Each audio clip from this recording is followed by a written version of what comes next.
Now, today, we are gonna see, what if Harry was corrupted king and conquered the world? Part 3. Join Patreon for early ACESS and exclusive content of Super Op stories. Also adult and steamy Harry Potter stories too. Please subscribe this channel, because definitely I will try my best to provide a valuable content for you all. Also check the description to support the original author for this beautiful creation. Thank you, sir.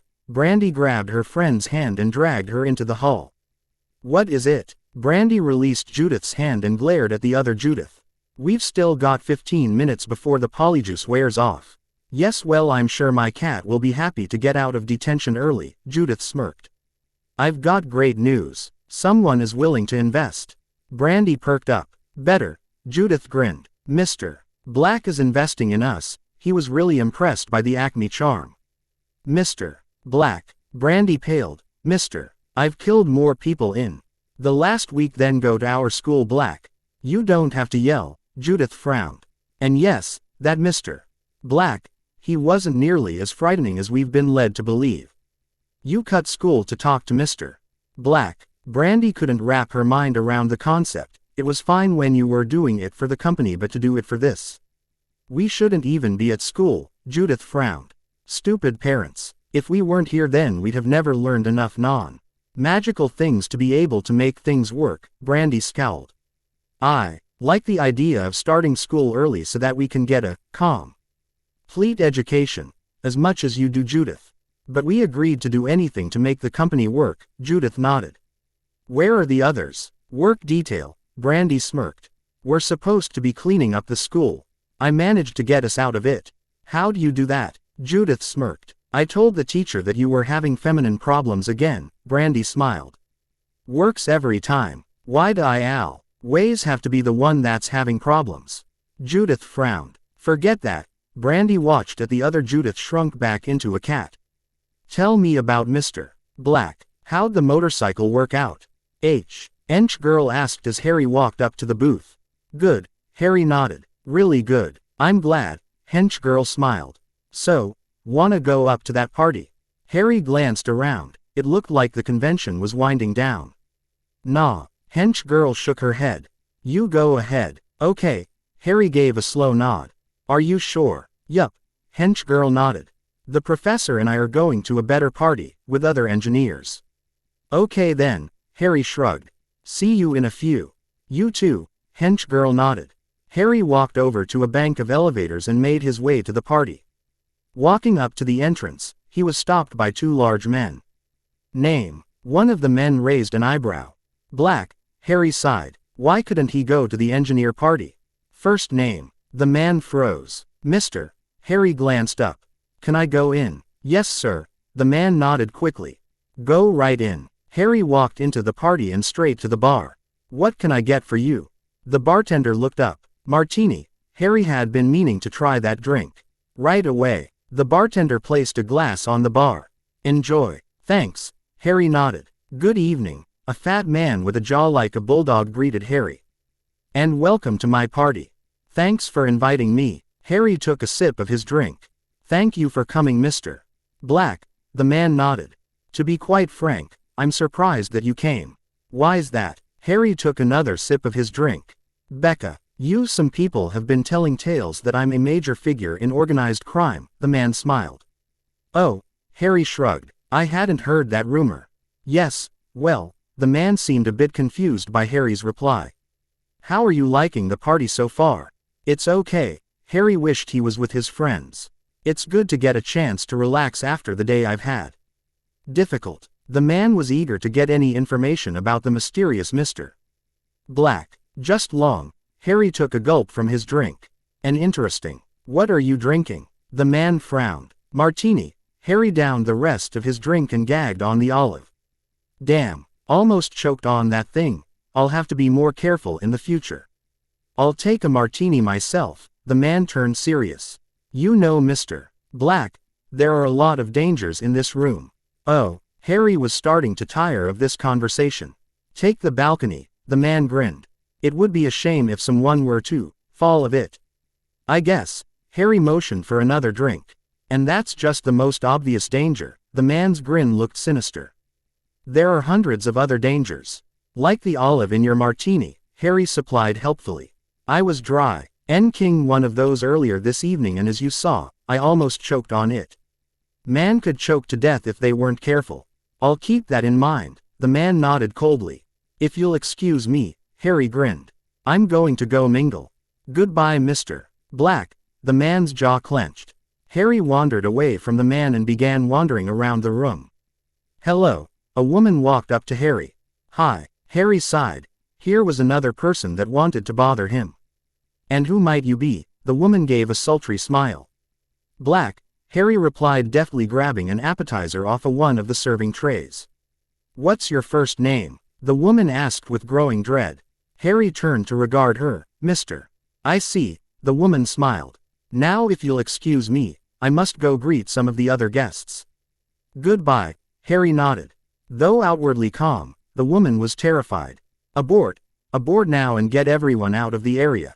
Why? The voice of her controller asked. Everything is ready and everyone is in position.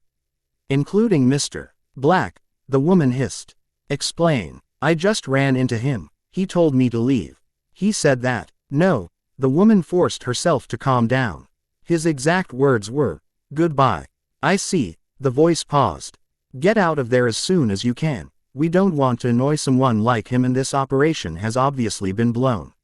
See if you can find out how he found out about our operation.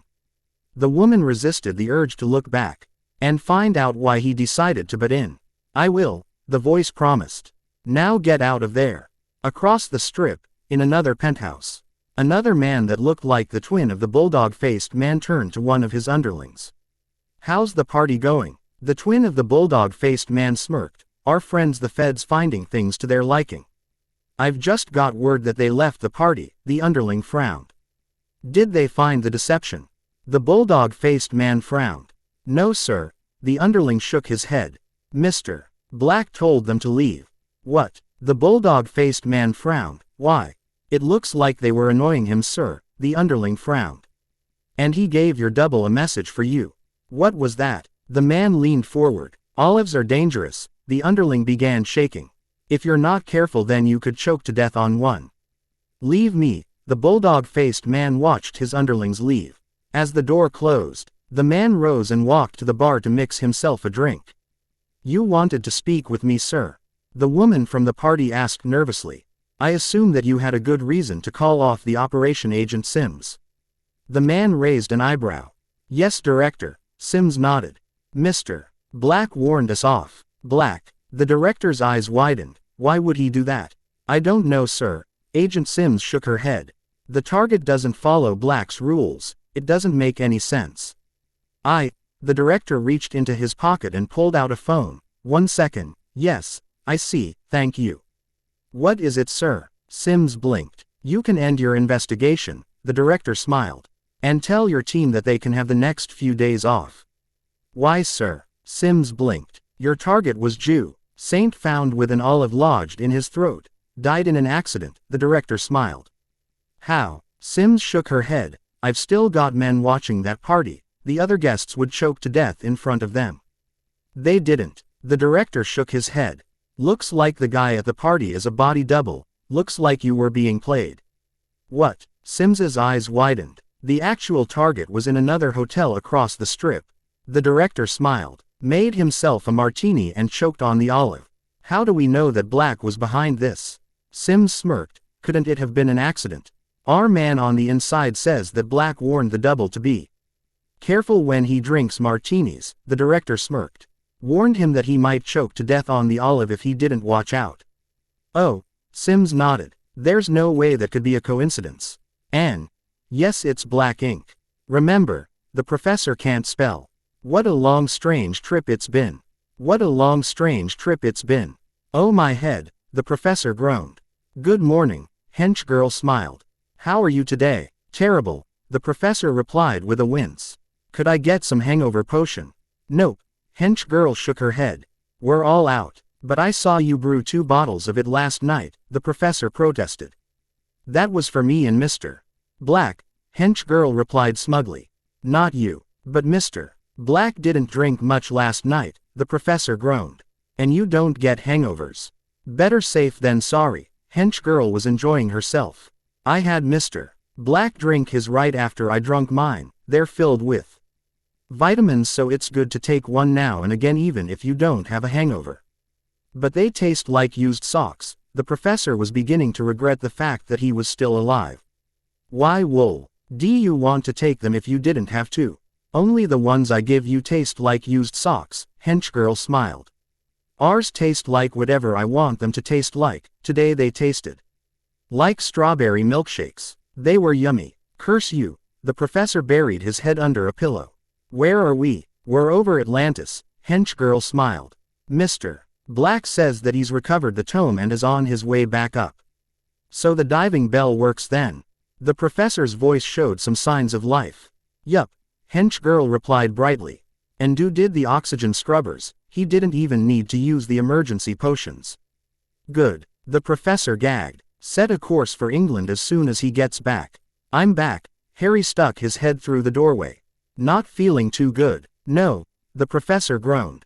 Shoulda had one of those milkshakes that Hench girl made this morning. Harry grinned at the memory. They tasted great. Thanks again, Hench girl. You're welcome. Hench girl replied happily. Spiteful wench. The professor added his 2 cents. Did you find that book you were looking for?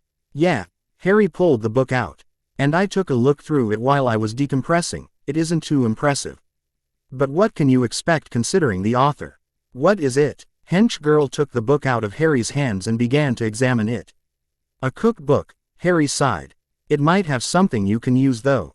I think I saw a couple potions. Thanks, Hench girl said with a nod. Did you see anything else while you were down? The city is well preserved considering what happened to it and how long it's been down there. Harry spoke slowly. I think that it's worth further exploration. Are there any magical archaeologists? Not that I know of. Hench girl shook her head. Then maybe I'll be the first, Harry mused. I kinda enjoyed looking through the old city, and I had a lot of fun in Egypt. You were good with languages, Hench girl added. I suppose. How long before we get to England? Within the hour, Hench girl sighed. One of the engines is at 30%, so it'll take longer than usual to cross the Atlantic. So, Harry checked his watch. About 8 Greenwich Mean Time. Sounds right. Hench girl did a few quick calculations in her head. I'm gonna catch a quick nap then, Harry said after a moment of thought. Call me if you need anything. Can I borrow your glasses? Hench girl asked hopefully. I still haven't perfected the translation charm yet. You'll get it, Harry yawned. Later. Bye. Hench girl returned to the control room and glanced at the interments for a second. Mr. Black to the bridge. What do you need? Harry walked in a few seconds later. There is a small surface craft that appears to be suffering some sort of problem, Hench girl replied quickly. We'll be directly above them in about 3 seconds. I'll port down to see if they need any help, Harry said. Shouldn't take but a minute or two. Thanks. Hench girl favored Harry with a dazzling smile. I guess the only thing to say to that is, port me down. Harry reappeared on the wooden deck of what looked like an old wooden sailing ship. Taking a few moments to gain his bearing, Harry walked up the deck in search of the ship's master. Keep running, yaw. Scurvy seagull dropping. Harry found a strange man bent over the rail and cursing at the ocean. Hello. Harry spoke up to get the man's attention. Are you all right? Yes, the odd man rasped. Need any help? Harry asked with a smile. No, the man croaked. Thank you for asking. I'll be seeing you then, Harry continued in a firm voice. Hench girl, port me up. Harry stumbled when he reappeared on the bridge and looked around with a slightly confused expression on his face. We put an auxiliary port trans router on the bridge, Hench girl explained. Oh, I'll be getting some sleep if you need me for anything. Harry paused before walking out of the room. And before I forget, I need something. Gee, that will hide my scent. The werewolves knew that I'd been bitten when I talked to them last night. Okay. Hench girl nodded. Later. We have reached England. The professor's voice awoke Harry from a sound sleep. Drink this. It'll solve your little scent problem. Thanks. Harry rubbed his eyes. Feeling better? Yes. The professor nodded. Much better. Good. Harry glanced at the clock. Anything you want to do? I have a few things that I need to take care of this morning. The professor nodded. but my afternoon and evening is free. Great, Harry replied with enthusiasm. It's good to be back. I'm sure. The professor smirked. Why don't you port down now and I shall join you later? That'll work. Harry gave a slow nod. Flow me if you need something. Will do. The professor nodded. Harry walked to the port trans room and pulled out his Zippo. Port me down. How is business, twin o' mine? Fred greeted his brother with a smile. We've just opened, but I have high hopes that things will pick up. George replied. Any further speech was interrupted by the arrival of a strange man. What can we do for you? I need to talk to you too. The strange man blinked. Close the shop for an hour, please. Why should we do that? What's your name, your age, your occupation, your shoe size, date of birth? Mr. Black. Harry grinned. He'd missed these too. And I think you'll be interested in hearing what I have to say. Mr. Black, the professor's boss. We'll close the shop. First things first, Harry smiled. My name isn't really Mr. Black. We kinda figured that. It's Harry Potter. Harry deactivated his magical items to reveal his face. Hey guys, you're Mr. Black, the 10,000-year-old ex-Dark Lord, destroyer of civilizations, finder of treasure, mysterious super spy, death incarnate, the most dangerous man ever to walk the earth. What? Harry's eyes widened in shock. No, I'm just Harry. Take a look at this, mate. George said with a grin. It's your chocolate frog card. Or rather Mr. Black's chocolate frog card, Fred added. Chocolate frog card. Harry took the card and began reading. Think he really did all those things? George asked his twin. Knowing Harry, Fred took a moment to think. Yes, I think he did. Boy has the worst luck, George agreed. Well, Harry stared at the chocolate frog card in shock. I guess some of this is one way of looking at it. Not all of them, Harry spoke in a shaky voice. Some of them. Some of the other things happened around me and I just happened to be in the area. Quote, do you know what this means, Harry? The twins looked at him with expressions of anticipation. No, you pranked the entire world. Bloody brilliant, Harry, good job. So, anything new? Harry spoke slowly. That chocolate frog card will help normal people fight off Death Eaters. How does it work? Harry took the card and you tap it with your wand. And chocolate shoots out of it, entangling them and rendering them harmless. George finished proudly, and the best part is that it can't be used against us by Old Moldy and his crew of goons. It will attack anyone that has a dark mark. Snape'll never know what hit him, Fred laughed. Great eye. Do you guys feel cold? A little, Fred looked at his twin. Now that you mention it. George walked towards the window. Looks like there are a couple Dementors outside. Damn it, Harry growled. Why does this always happen to me? Just lucky, I guess. Get out there and do your thing. I hate my life, Harry moaned as he reactivated his magical items. Why couldn't I have a nice quiet life? With a white picket fence, where nothing can bother me except maybe the odd dust bunny. Just lucky, I guess. George shrugged. Harry walked out of the shop and raised his wand, and lowered his wand. On the one hand, if he used his Patronus then everyone would know. That he was Harry Potter and then the reporters and fans would never let him have a moment to himself. On the other hand, if he didn't use it then people would die. I really hate my life, Harry mused.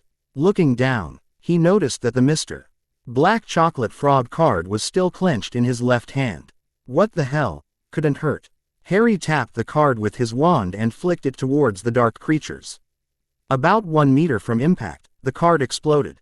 The dark creatures were hit by a hot, sticky, pulsating mass of chocolate. Heads peeked out shop windows and eyes widened in astonishment as the Dementors began screeching. Well, George spoke up as the twins walked out of their shop. How do you like our new invention, Mr. Black, and do you approve of the modifications we made to your standard card? Fred asked with a grin. Good work, Harry nodded. Now if you'll excuse me, I've got a shopkeeper to severely beat. Once again, the heads in the windows disappeared as the liste.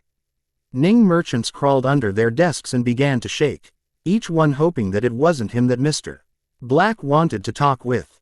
As a consequence of this, most of the shops in Diagon Alley opened 3 hours late, and 10 people wet themselves.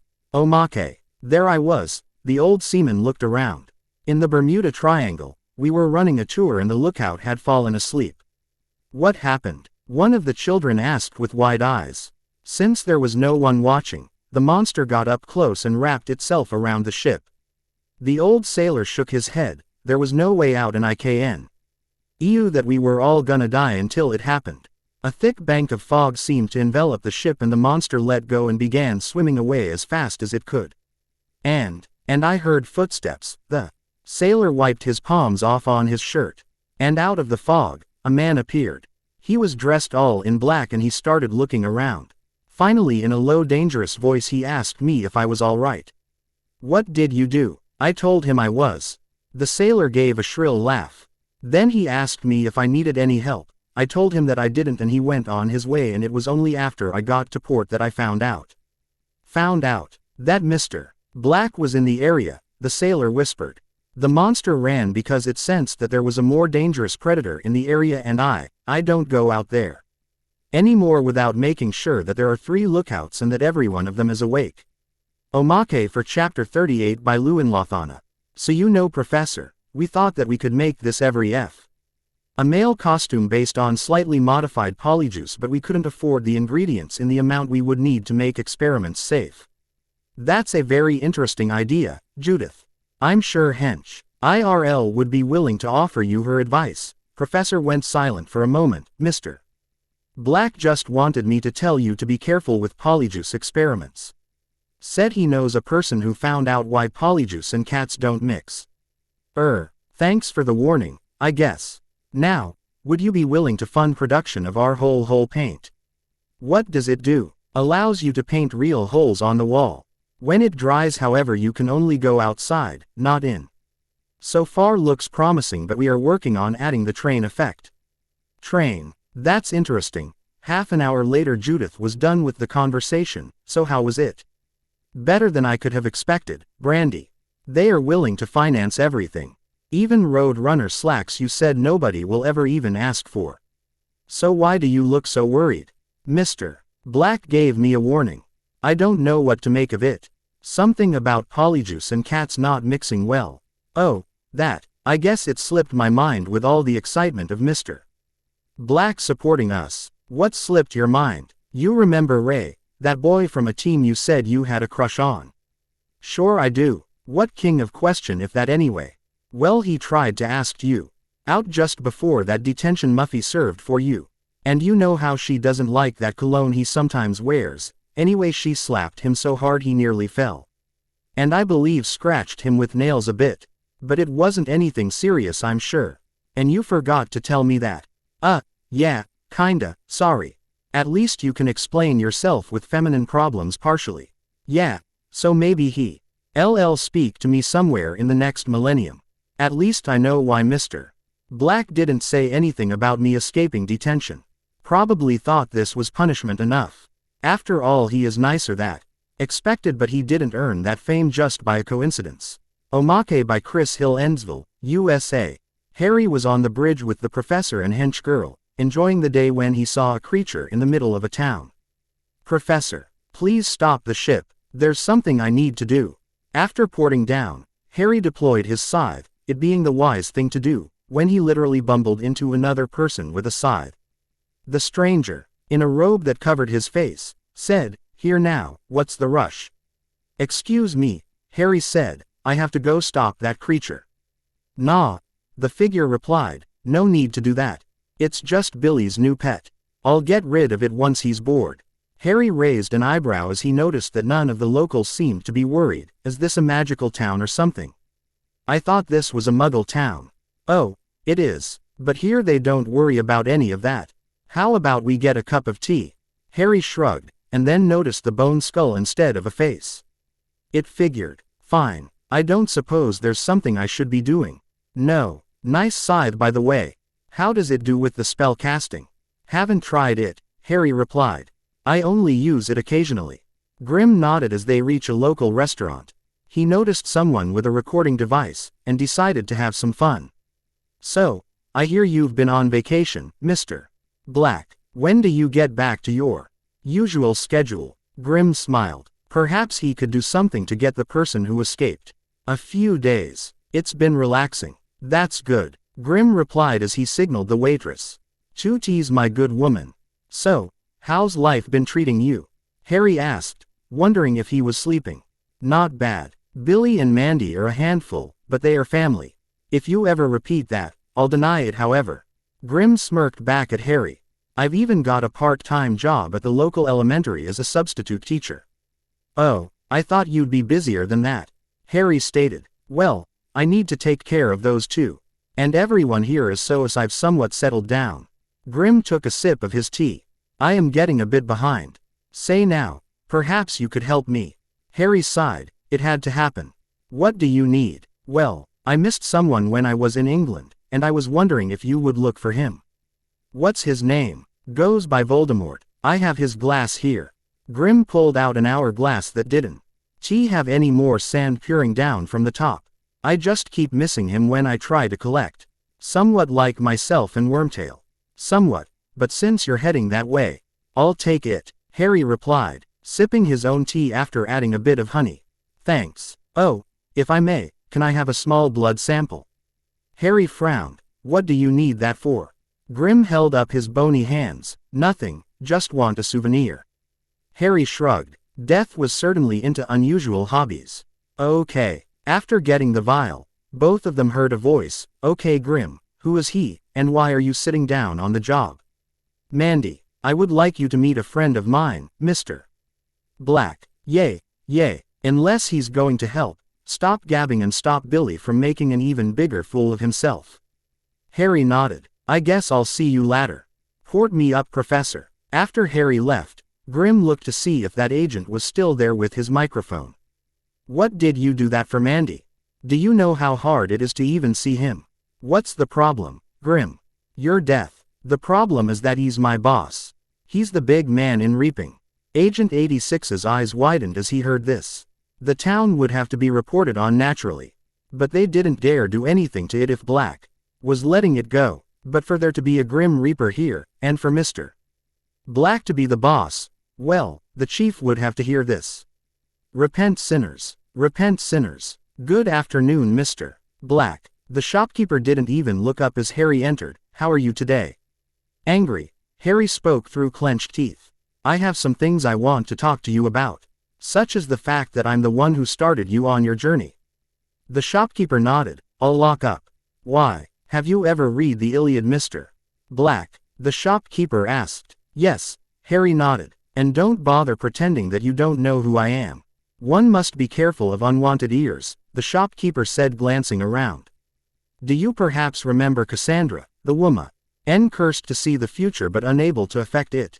What do you suppose would happen if she had children and her powers clung to the family line? I have some ideas, Harry allowed. But I think it'd be best if you would explain things. We wandered the world for a time, and many of us went mad. The shopkeep hissed. Do you know what it's like to be tormented by images and unable to change them? But we were talking about the family. One day one of them realized something. They realized that the power that would not allow them to save their empire would allow them an advantage in the business world. So we have a wand maker that always knows your name and can usually find something for you without too much trouble, a series of shopkeepers that know more than they will admit and always have some sort of item that will turn out to be needed in the future. Harry exhaled. Why me? Was it because of the prophecy? The prophecy is garbage. The shopkeeper waved his hand in dismissal.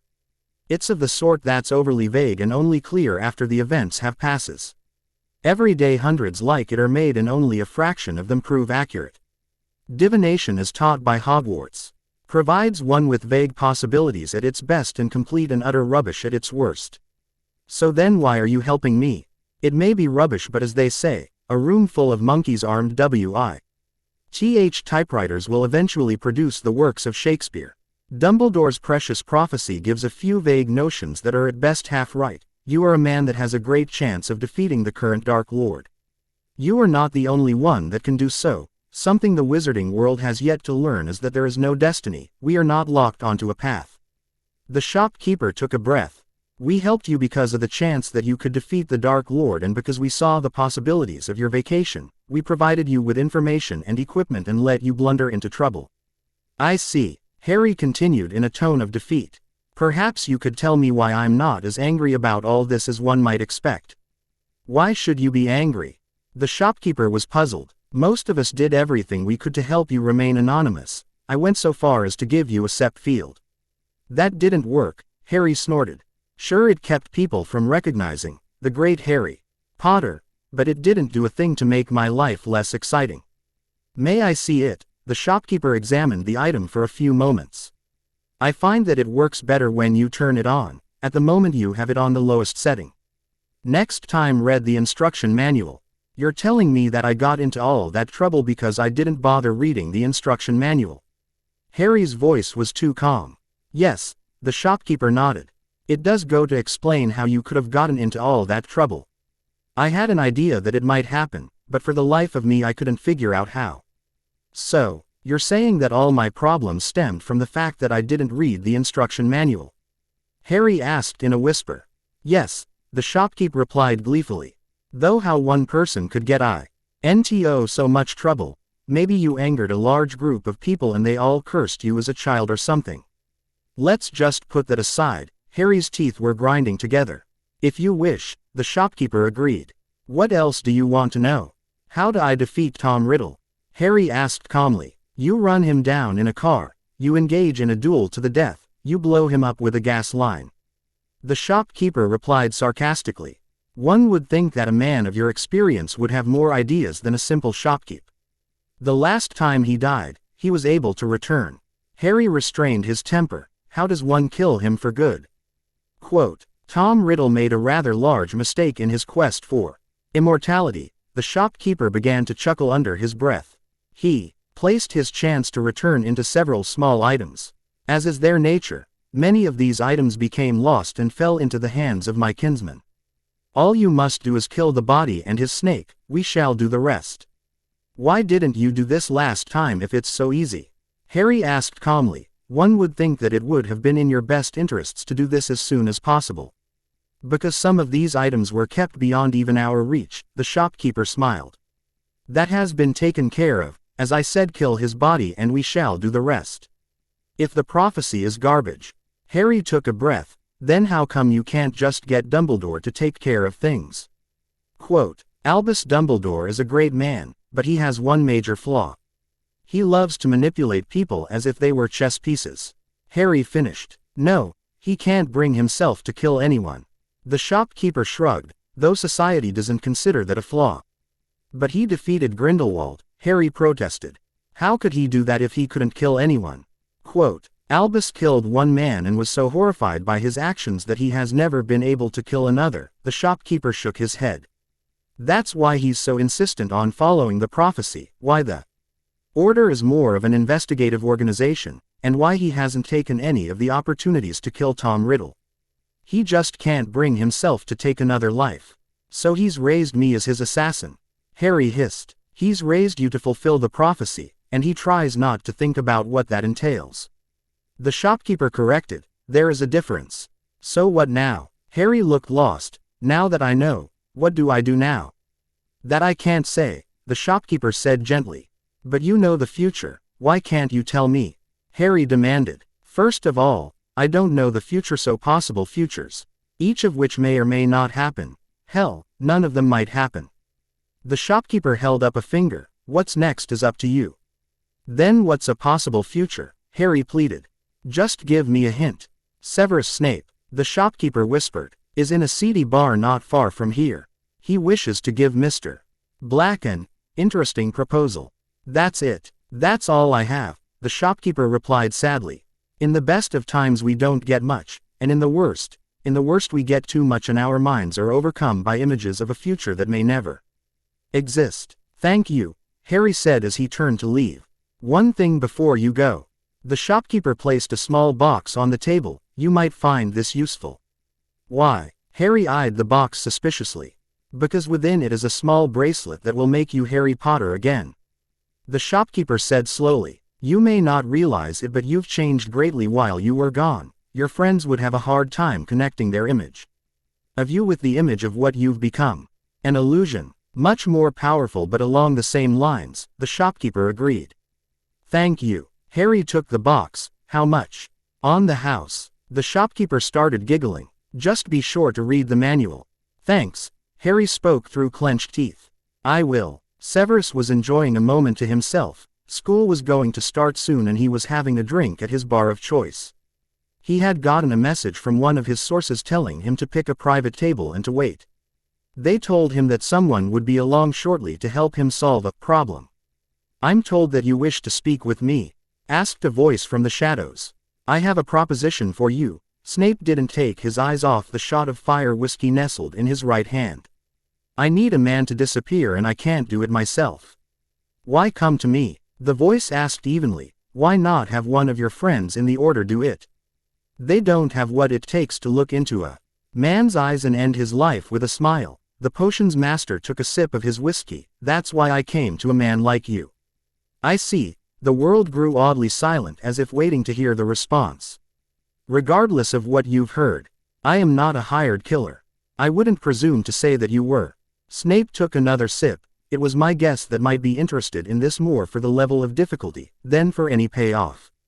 And aside from that, I think that you'll agree that removing this man would be of benefit to society. Then state your piece, Mr. Snape, and I shall give you my answer. One of my old colleagues, a man named Antonin Dolohov, is staying in a small room above a shop in Nocturne Alley. Snape took another sip, and across the street is a team of Aurors watching his every move in hopes that he leads them to some of his friends. I fail to see why my services are needed. Just talk to the Order and have the Aurors arrest him and be done with it. Were it only so simple. Snape let out a cold chuckle. I have no doubt that Dolohov is well aware of every move his watchers make, and that if things are left the way they are, then we'll soon be reading ambush and murder of several young Aurors. Why not deal with the situation yourself? The surveillance team monitors every bit of active magic that goes on within 50 feet of that room. Snape refilled his glass. And I have no doubts that they would pick up the mark on my arm. I thought that your little tattoo was passive magic. The voice asked for more information. I have recently learned that it maintains its ability to communicate by sending a steady stream of magic to the other marks, so I cannot do this myself. I see. So, will you take the job? The potions master asked mildly, or must I find someone else? I would be happy to assist you in resolving this matter, the voice agreed, and now to the subject of payment. I cannot pay you much, Snape admitted, not on a teacher's pay. You misunderstand, Mr. Snape. The voice seemed amused. Money isn't something that I have ever been concerned with. What then? Curiosity, Mr. Snape. The voice paused. I wish to know why you have chosen now of all times to pursue this matter. He harmed one of my students. Snape answered quietly. It doesn't matter if I do or don't I like them. I have an obligation to protect them. A commendable attitude, Mr. Snape. The voice commented from the shadows, but not the entire truth. The truth, Snape's continued reluctantly, is that in addition to being my student, she has a lot of potential. Allowing her to die would be a crime to my art. You want a man dead because he harmed one of your students. The voice sounded amused, coincidentally the only student that has a chance of equaling you in your chosen art. Not the only one, Snape said quietly. A few others have some potential among the usual dunderheads that I'm forced to teach. However, it would still be a crime to allow any of them to expire before they had a chance to make their mark on the art of brewing potions. I see. You owe me a favor, Mr. Snape. The voice finished in a whisper, and as you have so far fulfilled your part of our bargain, it is time for me to fulfill mine. So I guess that this is goodbye, Mr. Snape. I guess it is, Snape replied to an empty room. Goodbye, Mr. Black. As Harry walked out of the bar, he tried not to think about what he was about to do. A short buzz caused Harry to out his Zippo. Yes. It is me, my friend, the professor's voice replied. Are you busy? I have something I have to do. Harry replied quietly. But I have some time before I have to do that. Excellent, the professors replied enthusiastically. Then I shall meet you in 3 seconds. 3 seconds. Harry looked behind him. Yes, the professor closed his Zippo and put it in his pocket. I noticed you walking down the street and decided to say hello. What is the task that you have to do? I have to kill a man, Harry whispered. I trust that this man has done something that requires his death. The professor glanced at Harry's face. Yes. Then I shall help you. The professor's voice dropped. Who do we have to kill? A Death Eater named Antonin Dolohov. He hurt a friend of mine and a lot of other people. Then let us not tarry, the professor said quickly. The quicker that we start, the quicker that this man is no longer a threat to other people. Yeah, Harry agreed. Let's go. Harry and the professor made their way to the flop house that their target was staying in and paused to consider things. Do I have to take off my armor? Harry glanced at his friend. No, the professor replied after a moment of thought. You shouldn't have to. How do you think I should do this? Harry asked as he handed the professor his magical items. I'm not sure. The professor didn't look too happy about the way things were going. I wouldn't use your wand. I did everything I could to make hard to detect, but I wouldn't chance it. You're right, Harry nodded. I'm sure they have all sorts of monitoring charms on that flat. Are you sure you want to do this? The professor had a concerned look on his face. Really sure. I don't want to do this, Harry sighed. But there isn't much choice, it has to be done. Then I suggest that you get in and out as fast as possible, the professor shook his head. I'll cause a distraction if I see anyone coming. Thanks, Harry shook his head in disgust. Let me get this over with. Good luck, the professor wished his friend as Harry ascended the narrow staircase. Harry reached the top of the stairs and slowly made his way to the room that glowed the brightest under his mage sight, reasoning that it was mostly likely his target's location. Testing the door knob, Harry's nervousness did not lessen when he found the door unlocked. Easing into the room, Harry took a slow look around at the run-down furniture. Splashy-ing sounds drew Harry's attention to the bathroom, and Harry made his way to the door and peeked through the crack. Antonin Dolohov was as were closed. He didn't look like he had a care in the world, he looked relaxed, content. Harry took a deep breath and eased open the door. 2 quick steps brought him to the tub, and in a flash he grabbed the man's legs and pulled, forcing the Death Eater's face under the water. Dolohov's scream was muffled by the water, and the Death Eater frantically clawed at the sides of the tub for purchase. Harry pressed his foot into the struggling man's face, forcing his face under the water for the last time. Antonin's struggles began weaker and weaker by the second as his oxygen supply depleted, and after one last frantic attempt to get a breath of life-giving oxygen, he died. He would not be missed. Harry looked down at his handwork and took a deep breath to calm his nerves. Taking one last look around, Harry carefully locked the door and left the apartment. RRY made his way out of the building and back to the professor. Are you all right? The professor asked as his friend exited the building. I don't know, Harry frowned. I'm not sure I like what I've been forced to become. Harry, the professor ignored his friend's look of shock. War does strange things to people. War brings out both the worst and best in people. I can't tell you if what you are doing is right or wrong. All I can say is that you are my friend, and I have never known of a time where you crossed the line. If it helps, tell yourself that you've sacrificed your innocence to protect others from having to do the same thing. Thank you, Harry sighed. How did you find out? You talked a little too much after you got drunk in Germany, the professor managed a weak smile. Hench girl knows, but none of the others have a clue. To them, you are and will always be the mysterious Mr. Black. Thank you, Harry clapped his friend on the shoulder. Let's go. Have I told you about our latest invention? The professor asked, changing the subject.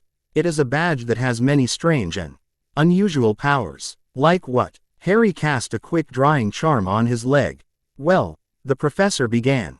It has many of the powers of the magical items that you carry, but in a more compact form. It can obscure the face, block most forms of mental manipulation, the usual stuff. Could you send a pair of them to the twins? Harry frowned. That's odd. Yes, I can. The professor replied quickly. What is it, my friend? I know those girls, Harry said. And I think I might now 1 or 2 of the Death Eaters that are following them. Are we going to do something about this situation? The professor asked quickly. Yes. Then this might be a good time to hear about our next latest invention. The professor eyed the group of Death Eaters nervously. It's an automatic room cleaning device. And that will help me how? Harry whispered back. Well, the professor pulled out a metallic sphere. It is a powerful explosive device. What? Harry's eyes widened in shock. How is that supposed to clean a room? If a room no longer exists, one couldn't say it was dirty now, could they? The professor spoke looking entirely too smug. I think I can use this. Harry ignored his friend's strange thought patterns. I think that it in a few dozen spells will put them in the right frame of mind to duel me. What frame of mind is that? The professor wondered aloud. I find that things go much more smoothly when their minds are splattered on the wall. Harry shrugged. Makes things easier that way. You take care of the girls, I'll take care of the death wankers. Hermione was sitting in her room and attempting to study when her friend's owl started acting strange. Hoot! Hedwig began twitching. Hoot hoot! She hopped off her perch and flew out the open window. Hedwig! Hermione screamed, chasing after the crazed owl. Wait for me! Hermione flew down the stairs and out the front door, desperately trying to keep the owl in sight. What are you doing, Hermione? Tonks ditched her invisibility cloak and began running alongside. Why did you leave your house in such a hurry? There's only one reason that Hedwig would act like that, Hermione spoke between wheezes. She knows where Harry is. Then why don't we try something more efficient? Tonks stopped, pulled a bottle containing an odd-looking silvery substance out of her pocket and summoned her invisibility cloak. This another one of the toys that black people put on the market. What is it? Hermione stared at the strange container. I just call it neat silvery flying stuff. Tonks opened the bottle and dumped it on the ground. Hop on. Hermione hesitated for a second before stepping onto the puddle of what looked like mercury. What now? Now we put on my cloak so we don't get noticed and follow that bird, Tonks spoke as she donned the cloak. And away we go. The cloak isn't covering the bottom, Hermione whispered as clutched the older girl. Won't someone see that? Black's people took care of that too, Tonks whispered back. Don't worry, we'll find Harry, and when we do, he's in so much trouble for making us worry like this, Hermione finished. Look, Tonks' voice lightened, she's going into Diagon Alley. Don't let her get away, Hermione commanded. The two girls landed and began to follow the crazed bird on foot through a series of twists and turns. We're close. Hermione scowled. I can feel it. Tonks glanced over her shoulder and frowned. Damn. Don't look behind us, Tonks whispered. We're being followed by at least 2 known Death Eaters and they have several friends. What do we do? Hermione asked nervously, fingering her wand. We're going to duck down this alley and hope we can loose them on the other side, Tonks replied firmly. All else fails, it will make it easier for me to hold them off while you escape in the invisibility cloak. I'm not going to leave you, Tonks. Hermione replied firmly. I don't abandon my friends. I'm a professional orer, Tonks hissed. And you will do what I say. I'm not about to let my charge get killed because she refused to follow my instructions. Tonks, you are going to escape and get help while I hold them off, Tonks interrupted, glancing over her shoulder. It may not be the most glamorous action, but it is the one that will keep you alive. I was going to say that it looks like this alley has a dead end, Hermione gave a weak smile. Do you have any more silvery flying stuff? I only had the one bottle on me. Tonks frowned. You can still escape, and I'll hide under the invisibility cloak until they go away. Hermione offered. I think that it's the best chance we have. I'm not leaving you, Hermione.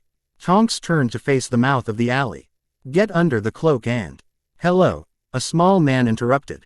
Are you in some sort of trouble? We have several Death Eaters about to follow us into this alley. Tonks replied. So I guess the answer would be yes. Oh my, the small man nodded. Then we had better escape. And how are we supposed to do that? Tonks UGHT to keep the sarcasm out of her voice. In case you haven't noticed, we are trapped here. No, we're not, the small man disagreed. We'll just leave the same way I came in. How did you come in? Tonks refused to keep her eyes off the mouth of the alley. I used my portable hole, the small man boasted proudly. Mr. Black asked me to check on you and this seemed like the easiest and fastest way to do it. Mr. Black. Tonks' eyebrows shot up. Why did he want you to check on us? Can we talk about all this after we leave the alley? Hermione asked nervously. I don't think we have much time. Okay. The small man agreed, pulling out what looked like a large black silk handkerchief. All we have to do is stick this on the wall and go through it. The small man finished, then walked through the alley wall's new hole. Come on, Hermione. Tonks motioned for her charge to go through the hole. Let's get out of here. The two girls rushed through the hole to find themselves back on the main street. Why did you choose to come here?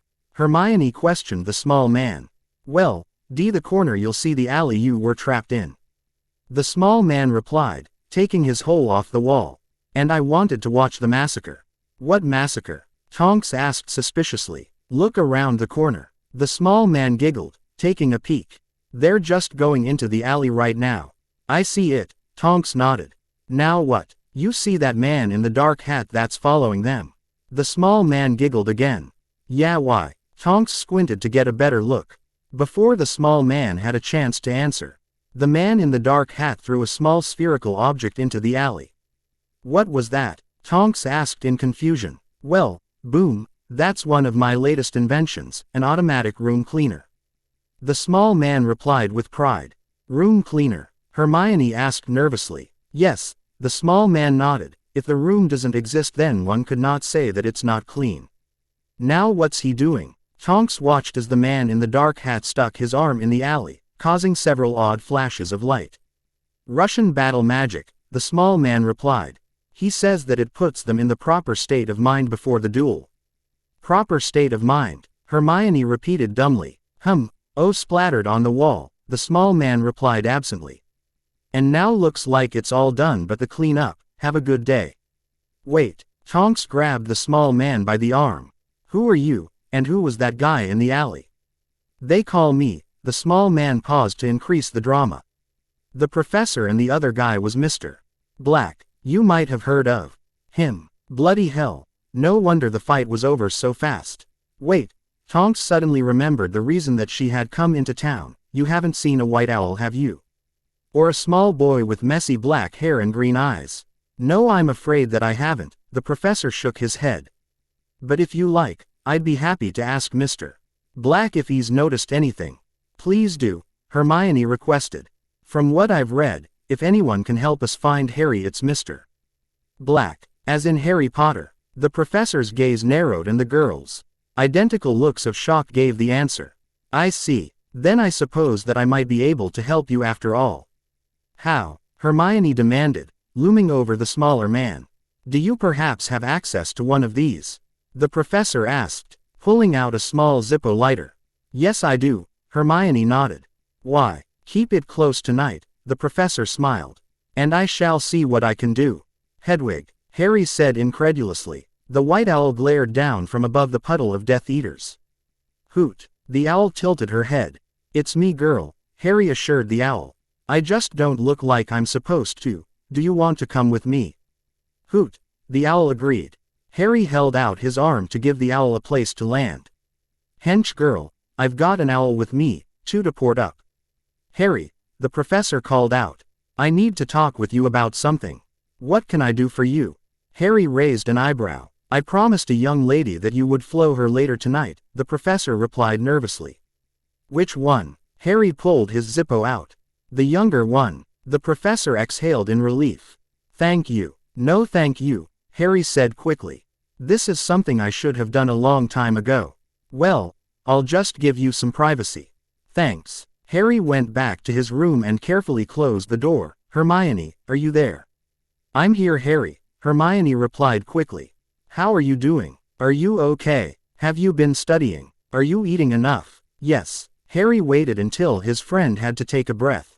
To all your questions. Why did you leave? Hermione demanded. Why do you think? Harry snorted. At least you were safe, Hermione growled. Do you know how worried we've been? It couldn't have been that bad, could it? Sorry about that, Harry spoke slowly. I just thought I deserved to live a little. I didn't think I had much time left and I wanted to enjoy it. Oh, and now I'm feeling much better, Harry laughed. I've had the best summer of my life. Why didn't you write? Hermione demanded. Or call? Couple reasons, Harry explained. I didn't want to get picked up by the order, and, well, I'm not proud of this, but I was still a bit angry about the way I got isolated last summer. Oh, are you coming back to school? Hermione's hands shook as she waited to hear the answer. I'm planning to come back tomorrow, Harry promised. There's just something I'd like to do first. What? Hermione's voice was filled with suspicion. You're not going to miss the train, are you? No, I'm not going to miss the train, Harry replied quickly. I promise that I will be on the Hogwarts Express. Do you know that you are an internationally known cautionary tale about the dangers of time travel? What? Hermione squawked. I was talking to someone and they told me a story about how irresponsible Hogwarts is because they allowed a student to have a dangerous time travel artifact. Harry was endlessly amused by this conversation, and to make things worse, they did it so that she could take extra classes. Where'd you hear that? Hermione demanded. Who said that? Don't worry about it, Harry whispered into his Zippo. How is everyone? They're doing good, Hermione said. Luna especially. Did you know that some of those crazy creatures that she's always talking about are real? Oh, yeah, Hermione nodded, and the Quibblers gotten almost respectable with all the stories about Mr. Black that they've been printing. Mr. Black. Harry still couldn't believe it. Yeah, Hermione replied with enthusiasm. He's some sort of super that's been traveling around the world killing Death Eaters. Do you think he'll take care of Voldemort for us? I don't know, Hermione, Harry answered honestly. What about Ron and the others? They're all fine, Hermione whispered. You really should call him, Ms. Weasley's been worried sick about you. I'll call them later tonight if it's not too late, Harry promised. Professor Dumbledore ordered the Order to give you some more space. He told them that it was his fault that you ran off and that if they found you then they were supposed to respect your wishes and leave you alone if you wanted. Oh, I guess I cut everyone off for no reason. Harry's voice choked up. Sorry about that. That's okay, Harry. Hermione could save her scolding until she met him face to face. Did you have a chance to do much studying? Some. Harry smirked at the irony. I'm gonna have a lot to teach the DA this year. What kind of stuff? Hermione asked. Depends on the level, Harry yawned. I'm planning to have 2 levels, one for anyone that can pass the test and the other for the ministry crew. What kind of test? Hermione asked suspiciously. I don't think you'll like it. Harry dodged the question. But I think it's necessary. Okay. Did you have fun? Lots. Harry sighed. I feel like I lived a whole different life over the summer. That's good. Did you buy your books? No. Harry closed his eyes. I forgot all about that. I got them for you. Hermione grinned. I knew you'd forget. Thanks. I'll pay you back later. Harry replied gratefully. I'm gonna talk to Ron now, unless you have something else you'd like to talk about. Promise you'll come back. I promise. Then I'll see you soon. Bye, Harry. Goodbye, Hermione. Harry closed his Zippo and then reopened it. Ron, you there, mate? I'm here. Ron's voice sounded sleepy. Who's this? It's Harry. How ya been? Harry. Ron was shocked awake. I'm good, how are you, mate? Never been better, Harry said quietly. How are the cannons doing? They've been better, Ron replied quickly. They're just having a bad season. Don't give up hope, Harry laughed. Season's not over yet, and they always have next year. Yeah, I guess. They're just waiting till you join the team, Harry said with a grin. Can't have a winning season without their star player. Both of them, mate, Ron replied. They'll need a new seeker too. One they got now is a bloody idiot. How's yours? Good. Mum's telling me to get off the flow. Later, mate. See you on the Hogwarts Express. Ron closed his Zippo and went to join his family. What do you need, Mum? It's time for dinner, Molly said firmly. And we aren't going to delay it so you can talk to your girlfriend. Wasn't talking to my girlfriend. Ron spooned a large helping of food onto his plate, was talking with Harry. What? Molly dropped her fork. Did you say Harry? Yeah, Mum. Ron nodded. He told me to say hi. How is he? He said he's doing good. Ron took another bite and took the opportunity to spoon some more food onto his plate. Is he eating enough? Is he warm? Is he healthy? Molly demanded. Tell me the important stuff. Don't know about that, Mum. Ron shrugged. We mostly just talked about the cannons. Omake. The afterlife. That's my boy, James shouted. Harry pranked the world. I'm so proud of him. But since he's my godson, Sirius boasted. He got it from me. No me, James shouted back. Me.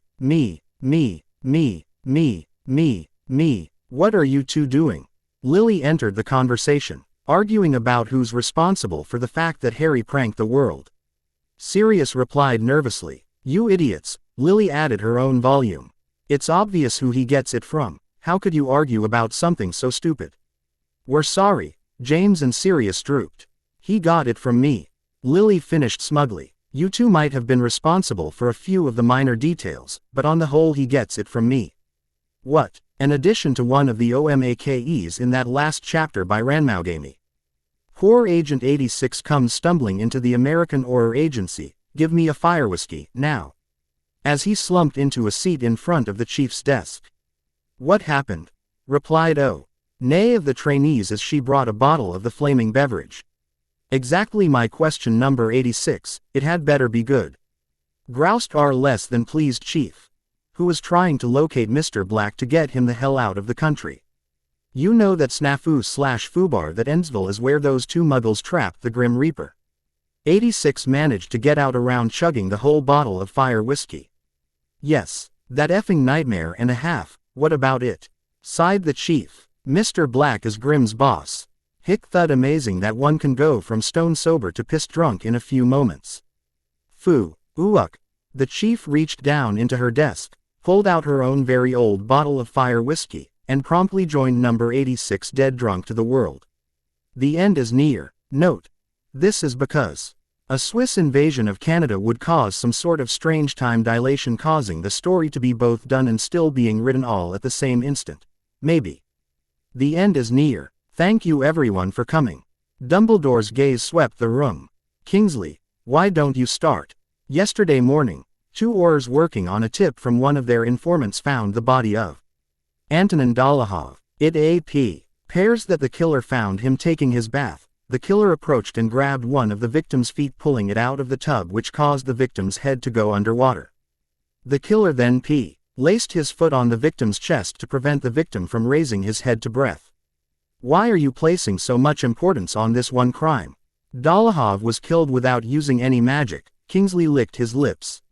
And there is only one person in England that I know of that has a motive to kill him and a restriction on using his magic. You can't suggest that Harry could have something to do with this. Molly shrieked. Anyone could have done it, and if you're going to point the finger at Harry, then why not Ron or Hermione? They don't have the same killer instinct that Harry does, Kingsley smirked. How dare you say that Harry is a murderer? Molly's eyes flashed as she began to show signs of eruption. I won't have you. I'm not. Kingsley fought hard to keep calm. What I do. Ing is telling you the conclusion that's being pushed by the minister's office. They say that of all the possible suspects, the only ones that have reason to be reluctant to use magic are the children, and of all the children, Potter is the only one that has what it takes to calmly walk into a room and kill a man and then calmly walk out. They've also pointed out that Harry is missing and thus without an alibi. It appears that Cornelius was not being as honest as I had hoped when he promised his support. Dumbledore shook his head sadly.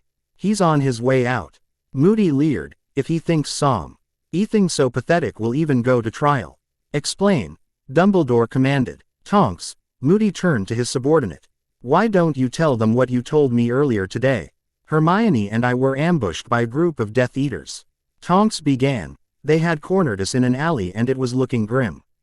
It was at that point that a small man who identified himself as the professor asked if we needed assistance. He then took us through an unknown magical transport device that he called a portable hole. We watched from a distance as a man that said was Mr. Black killed the Death Eaters. All told, I'd say the fight was over in about 3 seconds. Dung, Moody commanded. It was common knowledge that there was an Auror team in the area. The filthy man said nervously, they ordered food and the delivery people are in the pay of some people who passed the information on. There you have it. Moody's leer deepened. Black was in the area and it is very possible that he was aware of the Auror team. In fact, it's very likely that he chose to strike because of the Auror team. No sense wasting a training opportunity after all. You're right. Dumbledore gave a slow nod. All Harry would have to do is mention the fact that Mr. Black was in the area and the case would be thrown out of court, but you're sure it wasn't Harry? Boy has potential, Moody said with a grin, but he's not up to this level. It'd take years to get to the point where he could sneak up on an inner circle Death Eater and snuff him in such a professional manner. Thank you. Dumbledore closed his eyes. The tea is all that I wished to hear. Does anyone else have anything to report? Harry called Ron earlier today, Molly volunteered. Ron says that they just talked about the cannons. After that I flowed Hermione and she told me that Harry said that he's been eating enough and that he's been studying and that he's happy. Did he say if he was planning to come back to school? Minerva was worried about the possibility of losing another of her favorite students. Hermione said that she made him promise to return, Molly said fondly. And Ron mentioned that Harry said that he'd see him on the express. I'm very glad to hear that. Dumbledore re-entered the conversation, and I'd like to ask all of you not to press Harry about what he did this summer. He'll tell us in his own time, at the moment that matters is that he is safe and planning to return. Minister, Bones spoke up as she entered the man's office. I need to speak with you about this plan of yours to frame the Potter boy. Again, how dare you suggest that I would do something like that? The minister's voice was outraged. I'll have your job for this. And I'll have your head for doing something so stupid. Bones sneered. Do you have any idea of what you've done? Potter could have done it, the minister pointed out. Who else had the motive and the restriction on using magic? Plus, according to the papers, the boy's infatuated with that muggle-born girl that was injured by one of the dead man's spells in the Department of Mysteries. Do you have any idea of what happened today besides that murder? Amelia was incredulous. Mr. Black incapacitated and removed some Dementors in Diagon Alley. You're trying to frame Harry Potter for a crime that was committed by Mr. Black. Don't you think that might annoy him? You know what happens to people that annoy Mr. Black. It was all my assistant's idea, Fudge stammered. I'll have him fired for this. Do you think I'm stupid enough to fall with a raised eyebrow? I was hoping. Fudge replied with surprising candor. Back me up on this one and you can have anything you desire.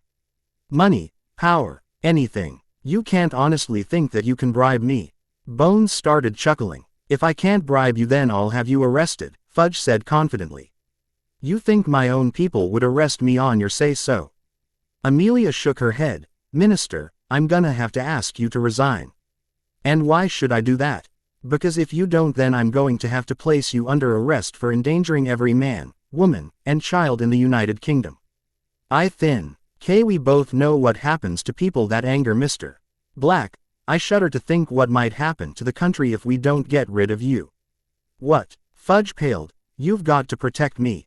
I'm giving you one more chance to resign before I place you under arrest. We've already determined that you were the only one behind this latest plot to frame Harry Potter.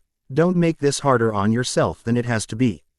Bones pulled out her wand. So what's it going to be, Fudge? Get out of my office, Fudge screamed. Just get out. Minister, Amelia said with a grin. I'm placing you under a saint for reckless endangerment and massive corruption. But I can't go to prison, Fudge whined. They use guys like me for currency in there. No, they use guys like you as, well yeah, currency. Bones shrugged. On the other hand, Black might kill you. What if I'm out of the government? Fudge asked hopefully. Do you think he'd leave me alone? Stranger things have happened. Amelia made a tall note to buy a pensieve to record this conversation. Why can't you protect me from him? Fudge stammered. I order you to protect me after I resign. After you resign then we'll have no reason to protect you. Amelia reminded the minister. So then maybe Mr. Black will have no reason to kill me, Fudge said quickly. Of course, I can resign and be safe and then I can become a high-priced consultant to the government. Or you can go to prison in 3 seconds if you don't come to a decision, Amelia said impatiently. I'll resign, Fudge threw up his hands. I'll do what you want. I thought you might see reason. Amelia pointed at the door. We'll have someone pack your things and send them over. There are 2 oars waiting outside to escort you out of the building. This isn't over, Fudge promised on his way out of the room. Harry and his friends woke early the next morning and had a meeting over breakfast to discuss what was going to happen next. So, why are we going to Sweden? The professor asked with an odd look on his face. Broom race, Harry answered. I've wanted to compete since I read about it. Isn't that the one that ends with fewer people that it starts with? Hench girl asked in a worried tone of voice.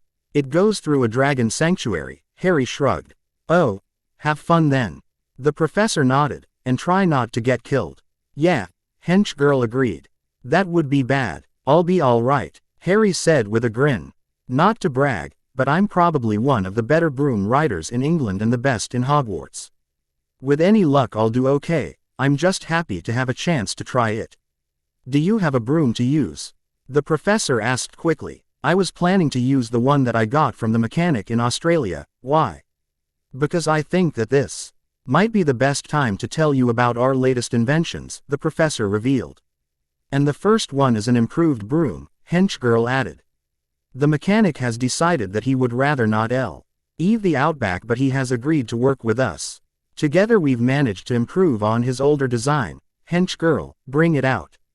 Here it is. Hench girl pulled a large metal pole out from under the table. It's faster, more maneuverable, and it has numerous comfort and heating charms. Why doesn't it have bristles? Harry examined the pole carefully. Because it doesn't need bristles, the professor explained. Add some before the race, Harry smirked. Why would we add them? Hench girl scratched her chin. It's more efficient without them.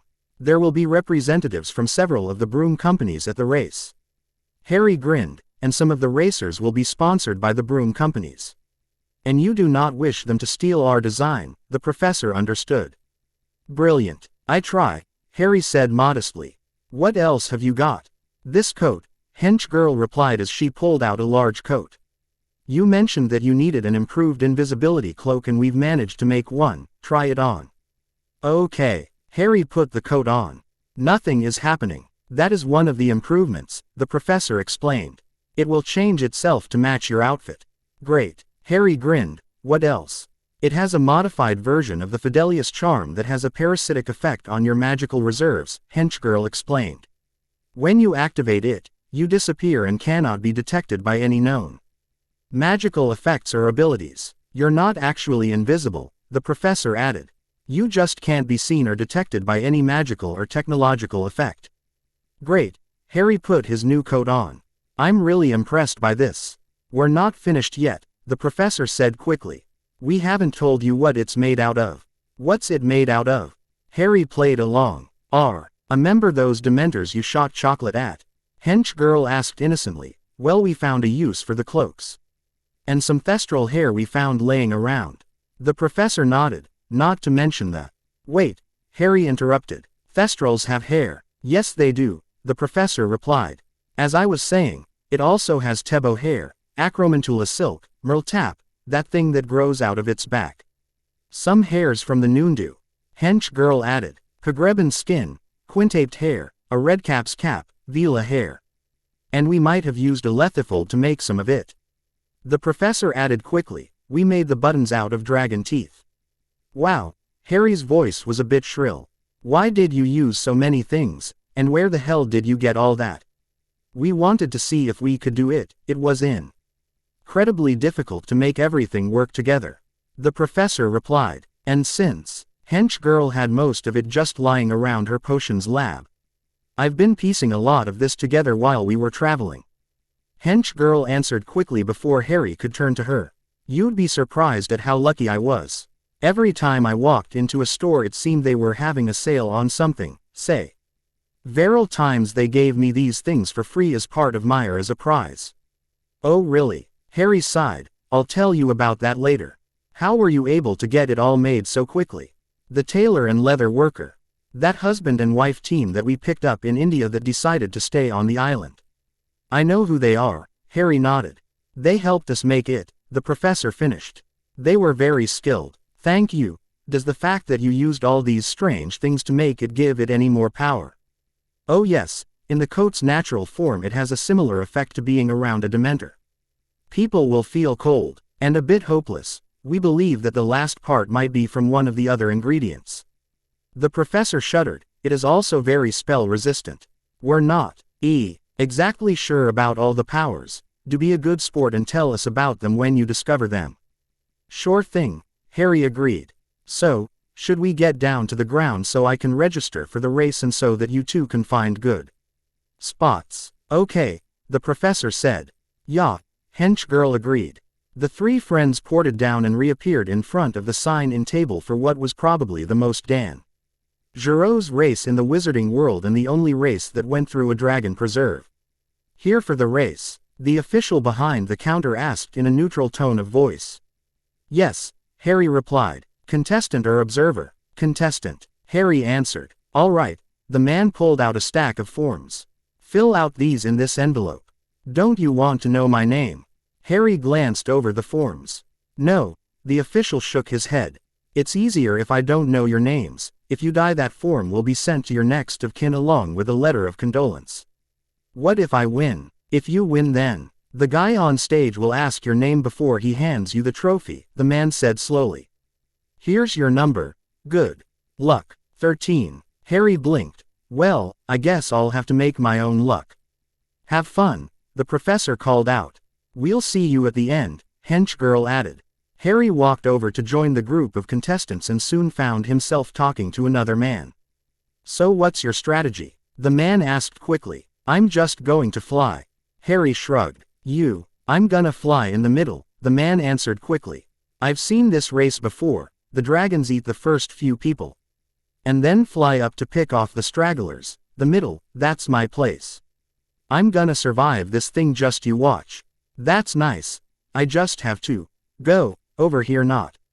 Harry walked away from the strange man. Hello. A woman wearing a shirt emblazoned with the Nimbus logo walked up to Harry. Are you here with one of the companies? Not really. Harry chewed his lip. I suppose I could be if I want to, though. Oh. The woman seemed to be confused by Harry's answer. I'm here with Nimbus, finest brooms on the market. What are you using? Something a few of my friends cobbled together, Harry replied. I used to use a 2000. I loved that broom till it suffered some misfortune. If you like the 2000, then you'll love our newest model, the woman gestured towards her broom. It has all the things you loved about our old brooms and a few things we've added for this new season. Listen to my acceptance speech and I'll tell all about it. Acceptance speech? Harry asked dumbly. I'm gonna win this thing. The girl smiled. Just you watch. Racers to your marks, the announcer's call interrupted Harry's reply. Good luck, Harry spoke as they both ran towards the starting line. On your marks. Get set. Go, the announcer shouted. Harry kicked off and immediately speed to the front of the pack. Risking a quick look to his rear, Harry's eyes bulged. There were a dozen dragons gaining on him and one was taking a deep breath in preparation to roast the boy who lived. Dodging to the left, Harry avoided the jet of flame and a dodge to the right avoided the next. Harry risked another look back and winced when he noticed that several more dragons had joined the chase. I must be pulling every damn dragon in the area, Harry cursed to himself. A jet of flame ruined Harry's muttering. This one so close that it singed the several hairs and ruined several of the twigs that the professor had duct-taped to the end of his new broom. Taking a deep breath, Harry RKED the front of the broom and shot up towards the sun, hoping that the dragons would lose him in the glare. That didn't work. Harry rolled to one side to avoid the nearest dragon's lunge. Let's try the other way. Without missing a beat, Harry threw his broom into a steep dive and shot towards the ground. Closer and closer he came to certain death till at the last minute, Harry pulled out and shot towards the finish line 1 meter above the ground. Risking one last glance over his shoulder, Harry watched in amazement as several of the dragons plowed into the ground and as several more shed into each other in their attempts to avoid the fate suffered by the other dragons. Damn, Harry said in astonishment as he crossed the finish line and into glory. That's not something you see every day. The crowd went wild when Harry stepped off his broom and he was quickly surrounded by several event organizers and well-wishers. Congratulations, one of the officials shouted to drown out the din of the crowd. Thanks, Harry shouted back. Come this way so that we can award you the trophy for first place and the others for surviving. The man added, gesturing towards a large raised platform. Harry and the other contestants gathered on the stage to receive their awards. Ladies and gentlemen, an elderly man stood behind the podium and addressed the crowd. We have witnessed something special tonight. Never before in the history of this race have we had so few fatalities.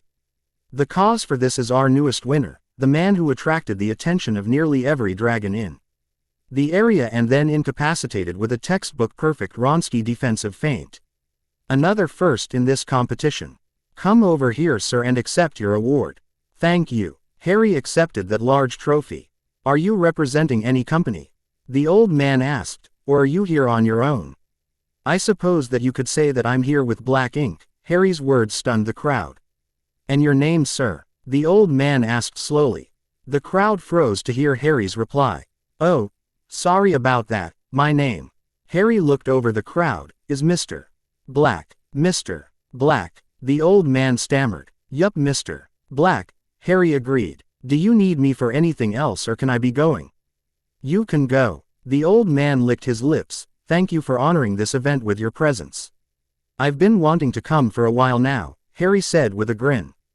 But I haven't been able to get here for a while. Have a good day. Harry hopped off the podium and to his two friends, shall we be going then? I don't have anything that I need to do here. The professor nodded. Hench girl. Nope. Hench girl shook her head. Let's go. The three friends appeared back on the Zeppelin and Hench girl immediately grabbed Harry's hand and pulled him aside.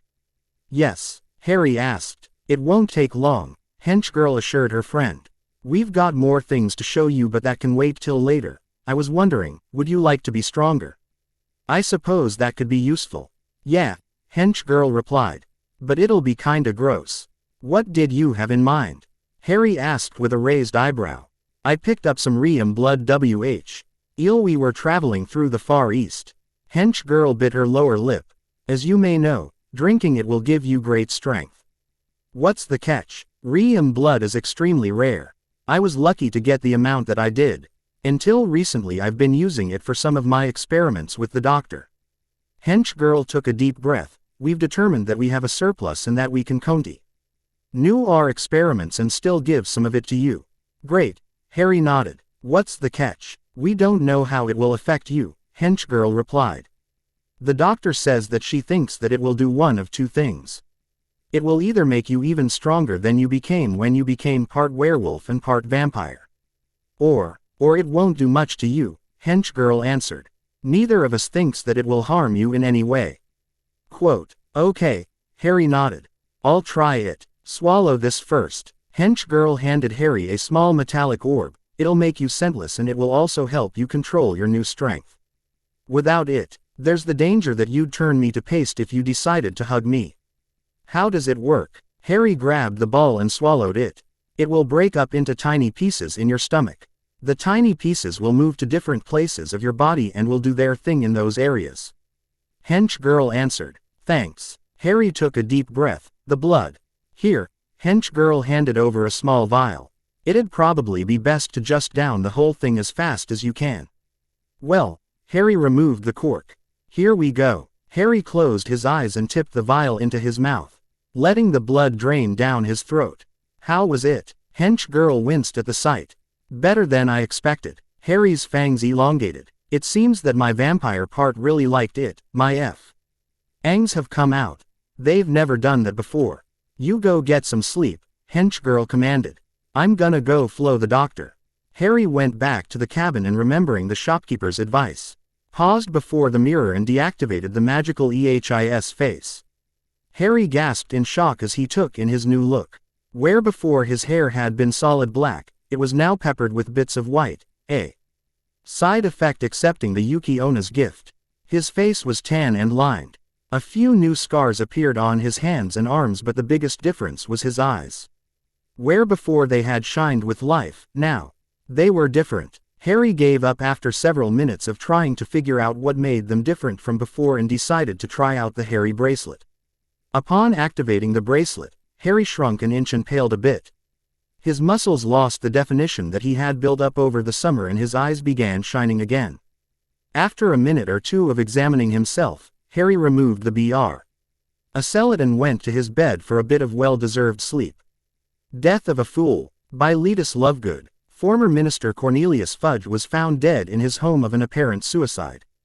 Investigates say that, It appears the minister threw himself down his stairs several times and then chose to end it all by drinking 3 quarts of an acidic substance. Ex-Minister Fudge's most recent project was, as I remember attempting to frame Harry Potter for a crime that was probably committed by Mr. Black. This paper has very little to add, but we would like to note how odd it is that so many people that annoy the mysterious Mr. Black end up committing suicide. Moi for the part where Fudge waffles between his fear of prison and his fear of being killed by Mr. Black. Omake by a prune. So, you thought you see. Old all infiltrate my Death Eaters and give away our plans. I see the true cause of our failures. All of the spies in Voldemort's group gave a big gulp and in desperation, Phil the Death Eater yelled out, "We'll go after Mr. Black." A collective, "What?" resounded in the dark chambers and Voldemort gave a cruel smirk.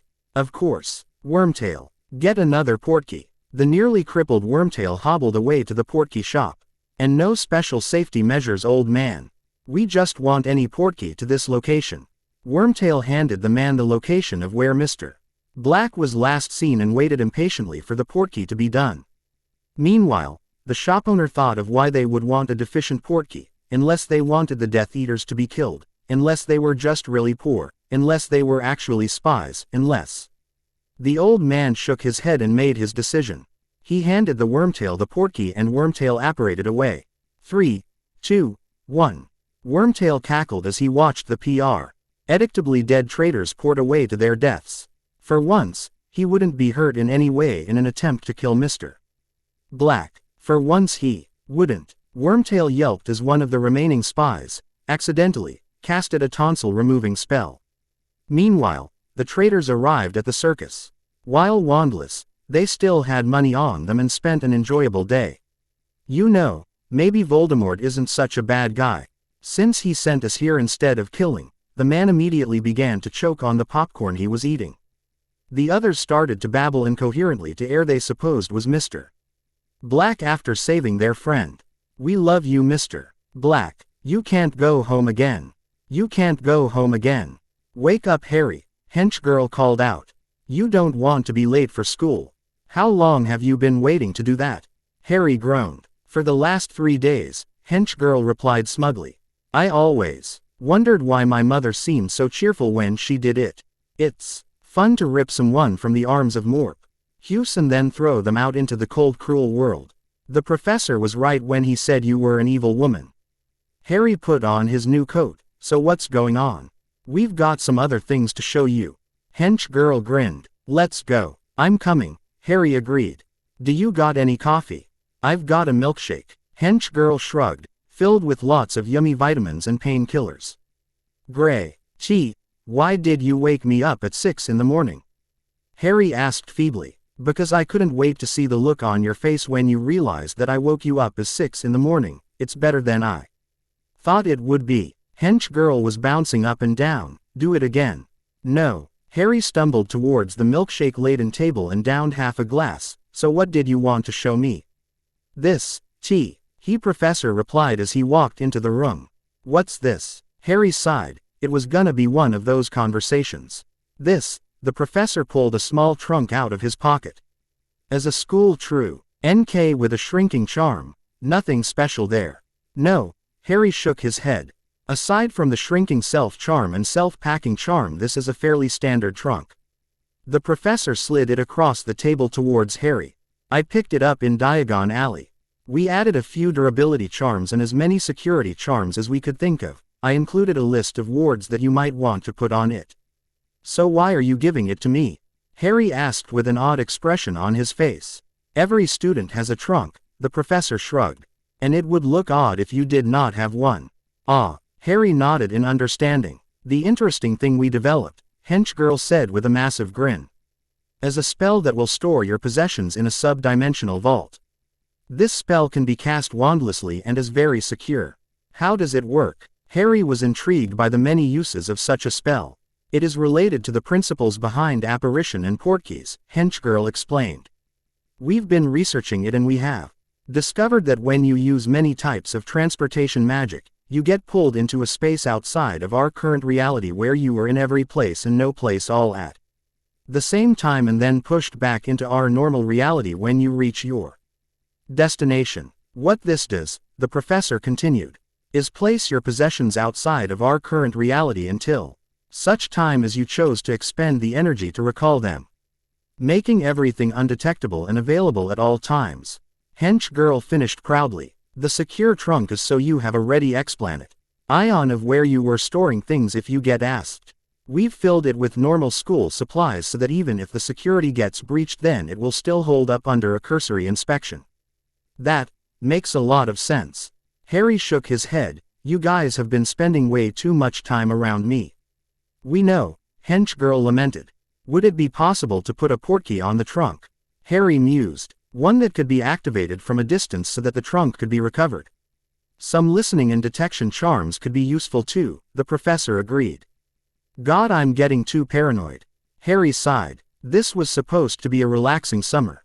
Look on the bright side. Hench girl tried to cheer Harry up.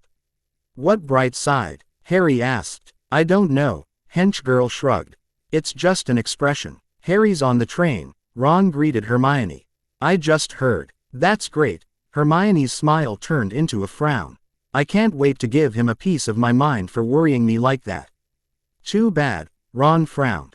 I don't care that you're one of my best friends. I'm going to tell you what I told everyone else. Don't badger Harry about his summer and don't yell at him. What? Hermione's eyes widened in shock. He left because he needed a break and if people start yelling at him he might leave again. Ron explained. He's my best friend Hermione. I worried that if he avs again that maybe he won't come back. You're right. Hermione ignored Ron's look of shock. We'll let him tell us what happened when he's ready to and not a moment sooner. You said I was right. Ron couldn't believe it. You were. Hermione sighed. Harry left because he needed a break from the stress in his life. The last thing he needs is me adding to it. You said I was right. Ron couldn't wrap his mind around the concept. Oh, grow up, Ron, Hermione snapped. There are more important things here. Like Harry. Ron nodded. Let's go find him, and not ask him any questions or scholar right, Hermione huffed. You don't have to rub it in. I'm just worried that you might forget, Ron replied slowly. I won't forget, Hermione promised. Let's go. Hermione and Ron spent several minutes searching the train until they finally managed to find Harry reading alone in one of the compartments. Harry, Hermione screamed as she lunged at her friend and enveloped him in a hug. I'm so happy to see you. I'm happy to see you too, Hermione. Harry patted his friend on the back. You too, Ron. Hey mate. Ron grinned. You hear about what happened with the defense position? Who got it? Harry asked quickly. It was almost Snape, Ron replied. He was enjoying this way too much, but they got someone better at the last minute. Who'd they get? You've heard of Mr. Black, right? Ron grinned. I know they didn't get Mr. Black to teach defense. Harry shook his head. So who is it? You're right. Ron gave a disappointed nod. It's not Mr.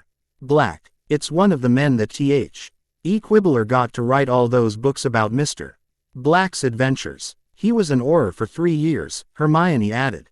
And a mid-level dueler. He was never quite good enough to go professional but he was close. Sounds like a good professor, Harry agreed. Better than last year anyway. But I'm gonna withhold judgment until after I see him teach. I was worried about getting another terrible professor also, Hermione admitted. Yeah, Ron agreed. They've all been gits sides Lupin. The fake Moody wasn't too bad, Harry mused. I probably learned the most useful stuff from him. Mooney M. Ostley taught about dark creatures and I don't have to worry so much about them. I suppose. Hey Harry, Neville knocked on the door frame. Mind if we join you? We. Harry raised an eyebrow. Some of us from the ministry. Neville replied quickly. Sure, come on in. Harry waved them in. We were wondering. Neville glanced back at the group. If you were going to be continuing the DA this year. I won't be continuing the DA. Harry said quickly. But I will be doing something else. Something else? Neville asked eagerly. I'm going to run 2 groups. Harry nodded. One for everyone. Here, the ones that went to the ministry with me and another for everyone else. What are you going to teach us? Ginny asked. I don't want to ruin the surprise, Harry demurred. You'll see. If I T's not DA, then what are you going to call it? Ginny persisted. Just a study club, Harry replied with a grin. Who can say anything about a group of friends doing a bit of studying? The new defense professor, Luna suggested. I'll deal with him if necessary, Harry assured the group. But I hope it won't come to that. What do you mean you'll deal with him? Asked Hermione with a frown. I mean I'm not willing to allow another instance where a professor uses a blood quill or any other instrument of torture on students, Harry replied calmly. If anything like that happens to anyone, and to be told about it so that I can take care of the situation. The students shifted a bit and glanced at each other out of the corners of their eyes after that last statement. No one wanted to find out how far their friend was willing to take things. You back on the team this year? Asked Ron. We could really use you, mate. No, Harry shook his head. There are reasons that I couldn't be, not even if the ban got lifted. Oh, Ron seemed to droop. What about being in reserve? I'll think about it, Mr. Potter. McGonagal grabbed Harry before he had a chance to get to the tower. The headmaster would like to speak with you. Quote, what's this about? Harry sighed. He did not see fit to take me into his confidence, replied McGonagal. I guess I can spare a few minutes, Harry agreed. On the condition that he agrees to respect my privacy. If he even thinks of looking into my mind, then I will be quite cross. Sure, the old man wouldn't get anything if he did look, but it was the principle of the thing. That goes for Snape too. Come with me. McGonagal nodded. I shall inform the headmaster of your conditions before your visit. Thank you. Harry nodded. I read your article in that Transfiguration magazine. Why don't we ever get to learn things like that in class? Because the curriculum is dictated by the need to pass the ministry-controlled exams, Minerva explained. As much as I would like to teach you the more esoteric sections of my art, I am still bound by my responsibility to ensure that you can pass the exams. I see. Harry frowned. Then why isn't there an advanced Transfiguration elective? Electives are decided by the school's officials. I don't have any say in what may and may not be offered up as a supplementary class. Minerva glanced over at her student. Why are you asking me about all this anyway? Just wondering why we learned what we did, said Harry with a shrug. Like I said, your article was interesting and I was wondering why we didn't learn that sort of thing in class. I'm glad to see you taking more of an interest in your schoolwork, Minerva said with a fond smile. To be quite frank, I would have expected Ms. Granger to come to me with this question. Hermione wouldn't have asked you, Harry disagreed. She respects you too much for that. She would just convinced herself that you had some sort of plan about what to teach and when. And then she would have learned it all herself so that she'd know it when the time came, McGonagal finished. Yes, that sounds like Ms. Granger, though I was unaware that she held me in such high regard. She spends a lot of time trying to model herself on you. Some of the students have compared her to you in a less flattering way. Harry grinned. She really looks up to you, Professor. Thank you, Mr. Potter. Minerva's voice was heavy. I am always pleased to see one of my students succeed, and knowing that they hold me in such high regard as an added bonus. I'm glad I could be the one to tell you then. Harry took a deep breath. Most of the students in your house look up to you. Hermione isn't the only one. She's just the only one that takes it so far. Thank you, Mr. Potter. Minerva took a deep breath. Wait here while I inform the headmaster of the ground rules for your meeting. Thank you, Professor. I will. Harry agreed. Minerva's expression firmed as she walked up the steps to the headmaster's office. Hello, Minerva. Albus greeted his deputy with a grin as she walked into the office. What can I do for you today? Mr. Potter is waiting outside to meet with you, McGonagal replied. And he has asked that you show him some common courtesy in your meeting with him. What kind of common courtesy? Dumbledore asked with a confused frown. You will not attempt to look into the boy's mind.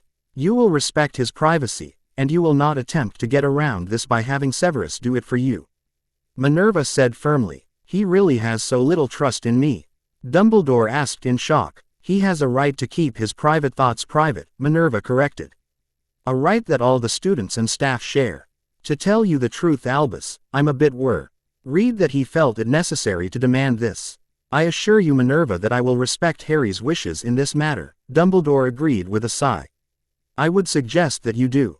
McGonagall gave a satisfied nod. I don't think Mr. Potter is in the mood for any of your games right now. I understand. Dumbledore closed his eyes. Please send him up. Minerva gave the headmaster one last look, then turned with a sigh. I do hope that you remember what I told you, Albus. I shall not take any responsibility for the consequences of your actions should you choose to ignore my advice.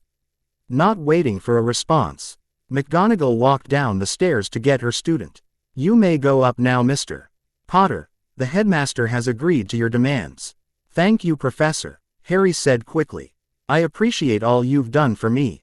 Good luck, Mr. Potter. Minerva smiled as Harry walked up the steps. Harry reached the top of the steps and walked into the headmaster to speak with me. Yes, Albus agreed with a nod. Please have a seat. Thank you. Harry sat across from the older man. You may be wondering why I asked you to come up here, but before we get to that. The headmaster paused. Before we get to that, I was hoping that you would tell me why you felt it necessary to ask me to respect your privacy. Because you haven't in the past, Harry replied evenly.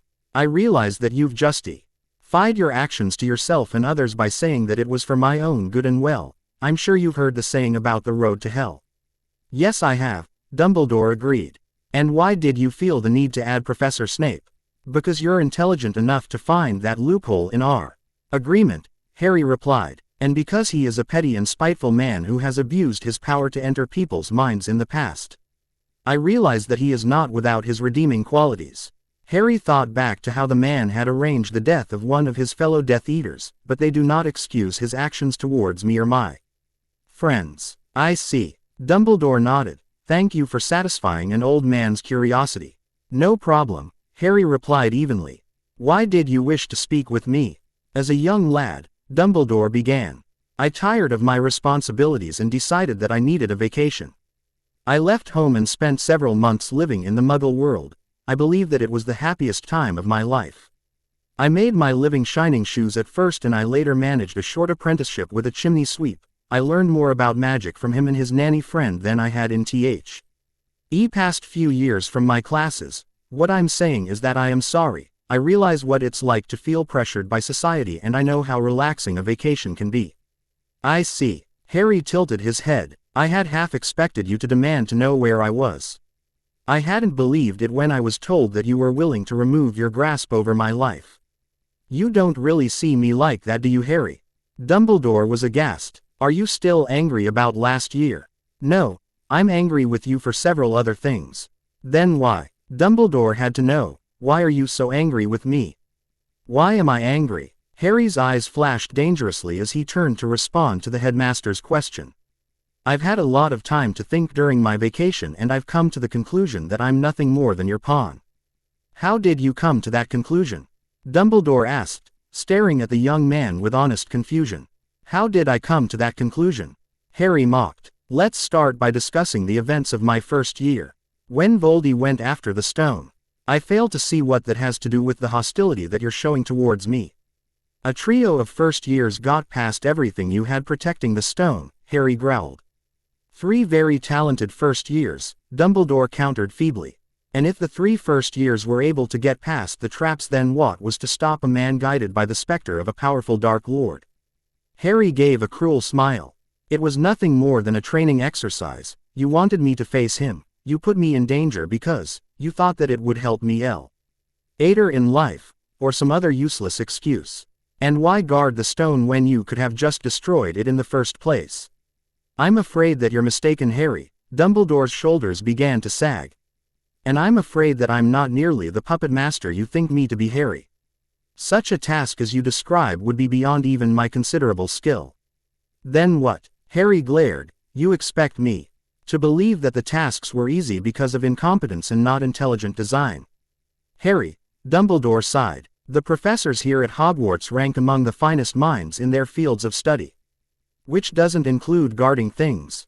Harry asked sarcastically. Yes, actually, Dumbledore agreed with a shrug. They tried, but enthusiasm is nothing compared to knowledge and experience. That still doesn't satisfy me, Harry replied flatly, beginning to calm down. Take Snape's task. Why bother leaving the correct potion? Why not write the riddle and leave several bottles of poison? To continue your line of reasoning, why not leave a room full of fake keys? Why leave a chessboard that allows itself to be played when a chessboard that attacks any that come near would be just as easy to make? Dumbledore gave a weak grin. I would be happy to answer all of your questions but for two things. And those are, the first is a security issue. If you don't know then none can force you to reveal it by looking into your mind. And if my mind was strong enough to protect the information, Harry asked, then I would tell you the second reason, and should you choose to persist. Dumbledore exhaled. Then I would answer any question you had. Then just this once, you may check my mind. Harry countered with a frown. I'm willing to allow it just so I can get to the bottom of this. I shall be as quick as I can and I shall not look at anything, Dumbledore assured his young charge. I cannot seem to get in. It is as if your mind is filled with nothingness. I commend you on your technique. It is not something I have ever seen before. So then my mind is secure enough to know the truth. Harry was starting to get impatient. Yes, Dumbledore agreed. I dare say had you have one of the most secure minds in Europe. The second reason, Harry prompted. The second reason is that I don't believe you wish to know. Dumbledore held up his hand. Stall argument. Sometimes ignorance is bliss, and I believe that you would be happier not knowing. Tell me now, Harry commanded as his temper began to rise. As you wish, Dumbledore gave in. It is my belief that you regard preventing Tom from retrieving the Philosopher's Stone to be one of your greatest achievements. Is that true? Not entirely accurate but noteworthy, Harry allowed. Stop stalling. What I am about to tell you must remain secret until the end of the war at the very least, and I would suggest that you leave off telling until you are in your old age and it does not matter. I'll take your suggestions under advisement. Harry's eyes narrowed. Continue. A friend of mine once said something to the effect that, the truth is so precious that it must be surrounded at all times by a bodyguard of lies. What I am about to tell you is something that was until now known only by two people, and it in no way lessens your achievement. Harry. Dumbledore licked his lips. You did not save the Philosopher's Stone. It was never in any danger. What? Harry's eyebrows shot up. What do you mean never in any danger?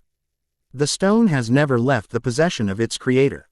I've never believed, Ed, that Tom was destroyed that night at your parents' home, so what I did was lay a trap. Dumbledore took a deep breath. I told the staff that I needed them to design a series of protections for pacified object, and they were happy to help. Of course I would come to them, the finest minds in our world, for aid in such an important undertaking. It never occurred to them that generations of land's finest security experts have spent decades making Gringotts one of the most secure places on Earth. Harry asked incredulously. Alas no, Dumbledore admitted with a frown. I'm afraid that the IR pride got in the way of their good sense. So you set a trap for Moldy Shorts? Yes, the aging professor agreed. If it had been too easy then Tom would have suspected a trap, as it was when he reached the last task. He didn't suspect a thing. Harry began to look at his school's headmaster with grudging admiration. I can't imagine what you felt when you returned to the school to find out your perfect little plan had been foiled by a trio of well-meaning first years. I will admit that I was not overcome with joy, Albus admitted. And I could not admit my plan for two reasons. Becca, it would let the world know just how cunning and deceitful you can be, and because it would not have been the best pea of children that they had just risked their lives for nothing. Harry shook his head. You really are a piece of work, aren't you? There's also the fact that I didn't want Tom to know that the stone was still available. I'm sorry, Harry, I had hoped that you would never know. I had planned to take the information to my grave. Why? Didn't it provide you some comfort to think that you had kept the Philosopher's Stone out of the hands of a madman? Albus's shoulders dropped. Forgive me. But I did not wish to take that comfort away. Harry's face began to turn red. Tears began to leak out his eyes. Albus closed his eyes, waiting for the tirade he knew was coming. Bwahahahahahahahaha. Dumbledore's eyes shot open as he watched his favorite student try to regain control himself. You crafty old bastard. Harry wiped the tears from his eyes. You're not angry? Dumbledore asked cautiously. Angry? Hell no. I haven't had such a good laugh since. Harry scratched his chin. Well, no. Good then. Goodbye, Professor. I had better leave before I give in to the temptation to ask you another question. Harry patted his side. I'm afraid my ribs would crack if I had another laugh like that. Have a good night then. The headmaster wasn't quite sure what had just happened, and feel free to call on me at any time for any reason. Number of fics where Harry realizes that Dumbles has been pulling his strings for years and that events in the book were training exercises.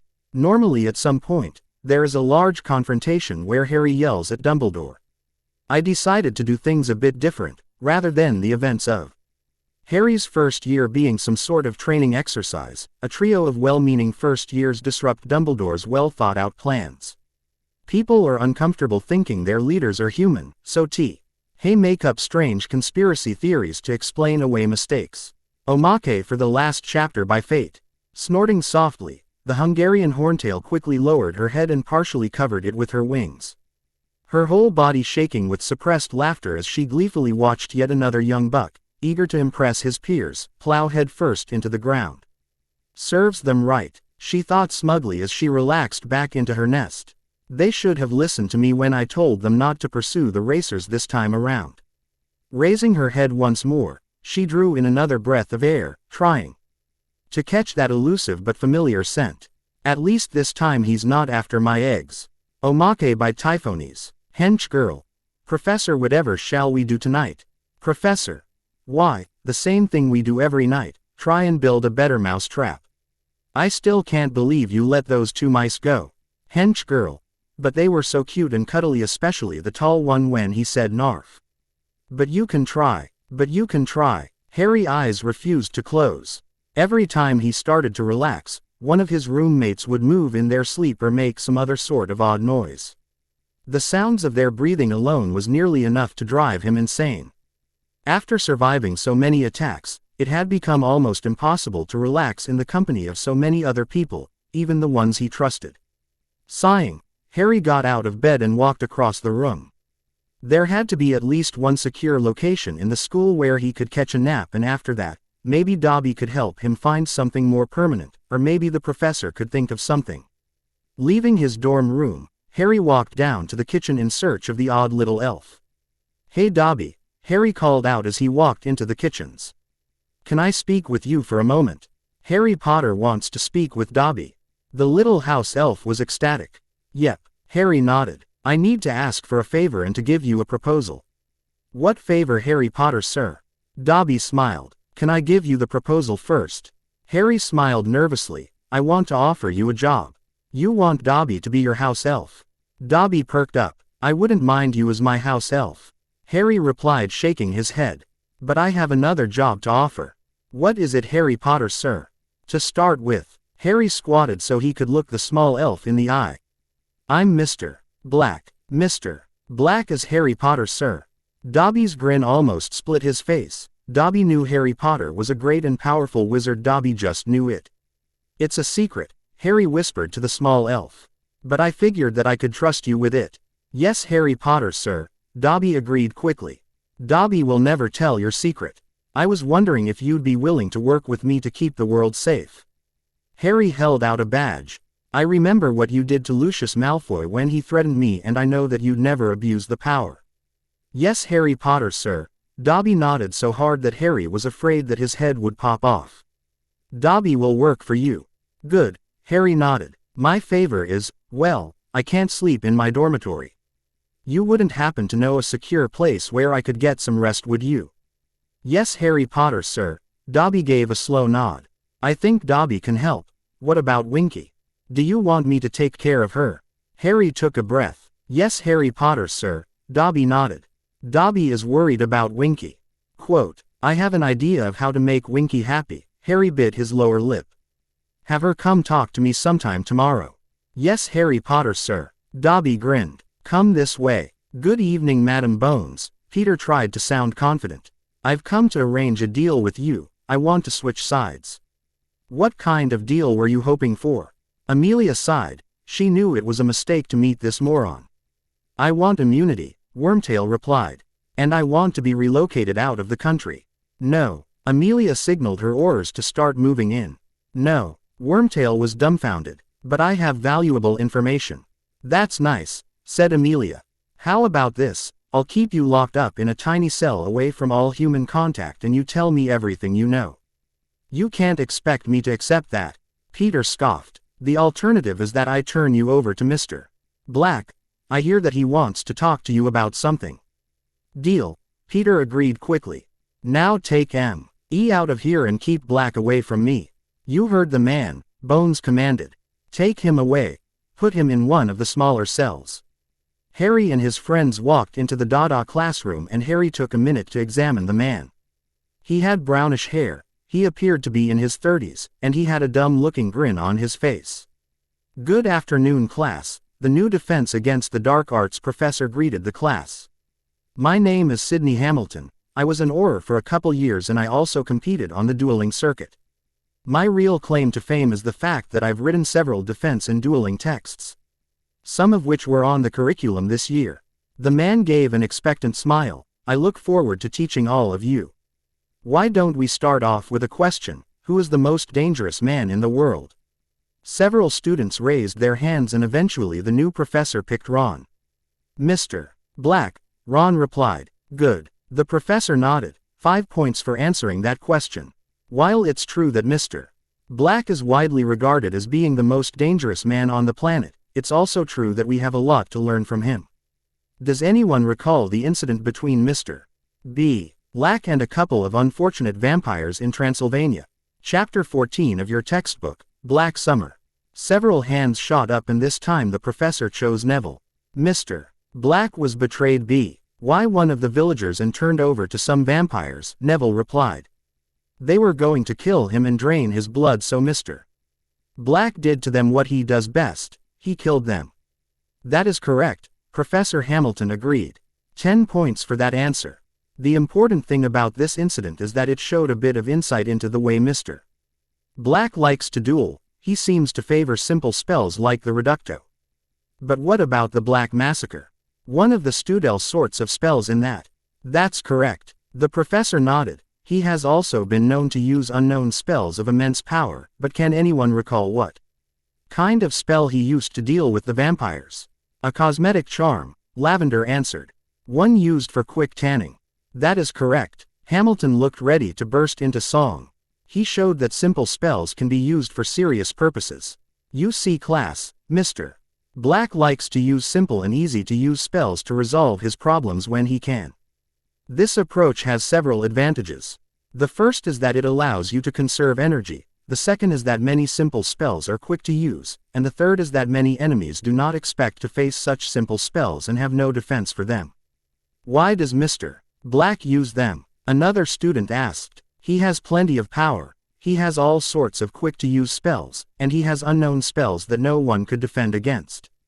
Excellent question, Hamilton said with a grin. And the easy response is that no one knows why Mr. Black does anything. Some have theorized that the entire summer was nothing more than a training exercise, that Mr. Black was showing us how to do things better. This theory is supported by the fact that several of the Aurors assigned to follow Mr. Black have mentioned that he would often take the time to give them bits of advice on how to do their jobs more efficiently. Now if you'll open your books to page. Harry went through the class on autopilot. While he had got an S.O. idea of how the wizarding world viewed his alter ego when he had visited the twins, nothing had prepared him for this. When it all sunk in, well, it was gonna be real hard to keep from bursting in to laughter every time someone mentioned the name Mr. Black. Hello. The professor knocked on the door of a large manor house. Is anyone home? What can I do for you? An elderly man with a long beard answered the door. I'm the professor. The professor introduced himself. And I'm here to talk to you if your name is Nicholas. It is, the old man replied. What do you wish to talk with me about? Mr. Black, said the professor, would like to offer you a job. What is he offering? A new life, the professor said simply. You've been living on borrowed time ever since you allowed the public to believe that the stone was destroyed. How do you figure that? Nicholas asked slowly. They will only believe that you have so much time left. If they see you around for too long, then some one is either going to put 2 and 2 together or decide that you have enough youth juice to last them a long time. The professor grinned. What we are offering is a new life in a new place for you and your wife. We have a secure location for both you and the stone. And I suppose that you want me to give you the stone for safekeeping. Nicholas sighed. Not at all, the professor disagreed. Quote, it's been safe with you for all this time, why wouldn't it continue to be safe? Then why do you want me to come with you? For 2 reasons, the professor replied. The first is to make it even safer. I do not know what safeguards you've placed on the stone and you do not know what safeguards we have on the island. The second and more important is that, well, it would be nice to have an alchemist on the island. What? An alchemist? The professor raised his voice. We have a potions mistress, she's also good with charms and engineering. We have me, I'm a magical engineer. We have the mechanic that drops in every now and again. We have a goblin architect. We have a brilliant doctor. And I think that you would fit in nicely. Imagine all the things that could be discovered if we all worked together. What kind of resources do you have? Nicholas was starting to get interested despite himself. Quite a few rare and unusual books, the largest collection of Egyptian magical texts in the world, and a cookbook from Atlantis. Quote, a cookbook, that is all Mr. Black wanted to grab when we visited the ruins of the lost city. The professor shrugged, though there are plans in place to salvage a bit more of the ancient knowledge. Allow me a bit of time to discuss this with my wife, Nicholas suggested. Is there some way I can contact you? Here. The professor handed the older man a Zippo. The instructions are engraved on the back. Just call for the professor. Welcome everyone to the newly renamed Dada Advanced Studies Club, Harry smiled.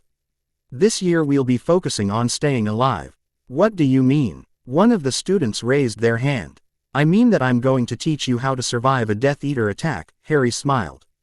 Or at least give you the tools to help you survive a Death Eater attack. I just don't want anyone here to die.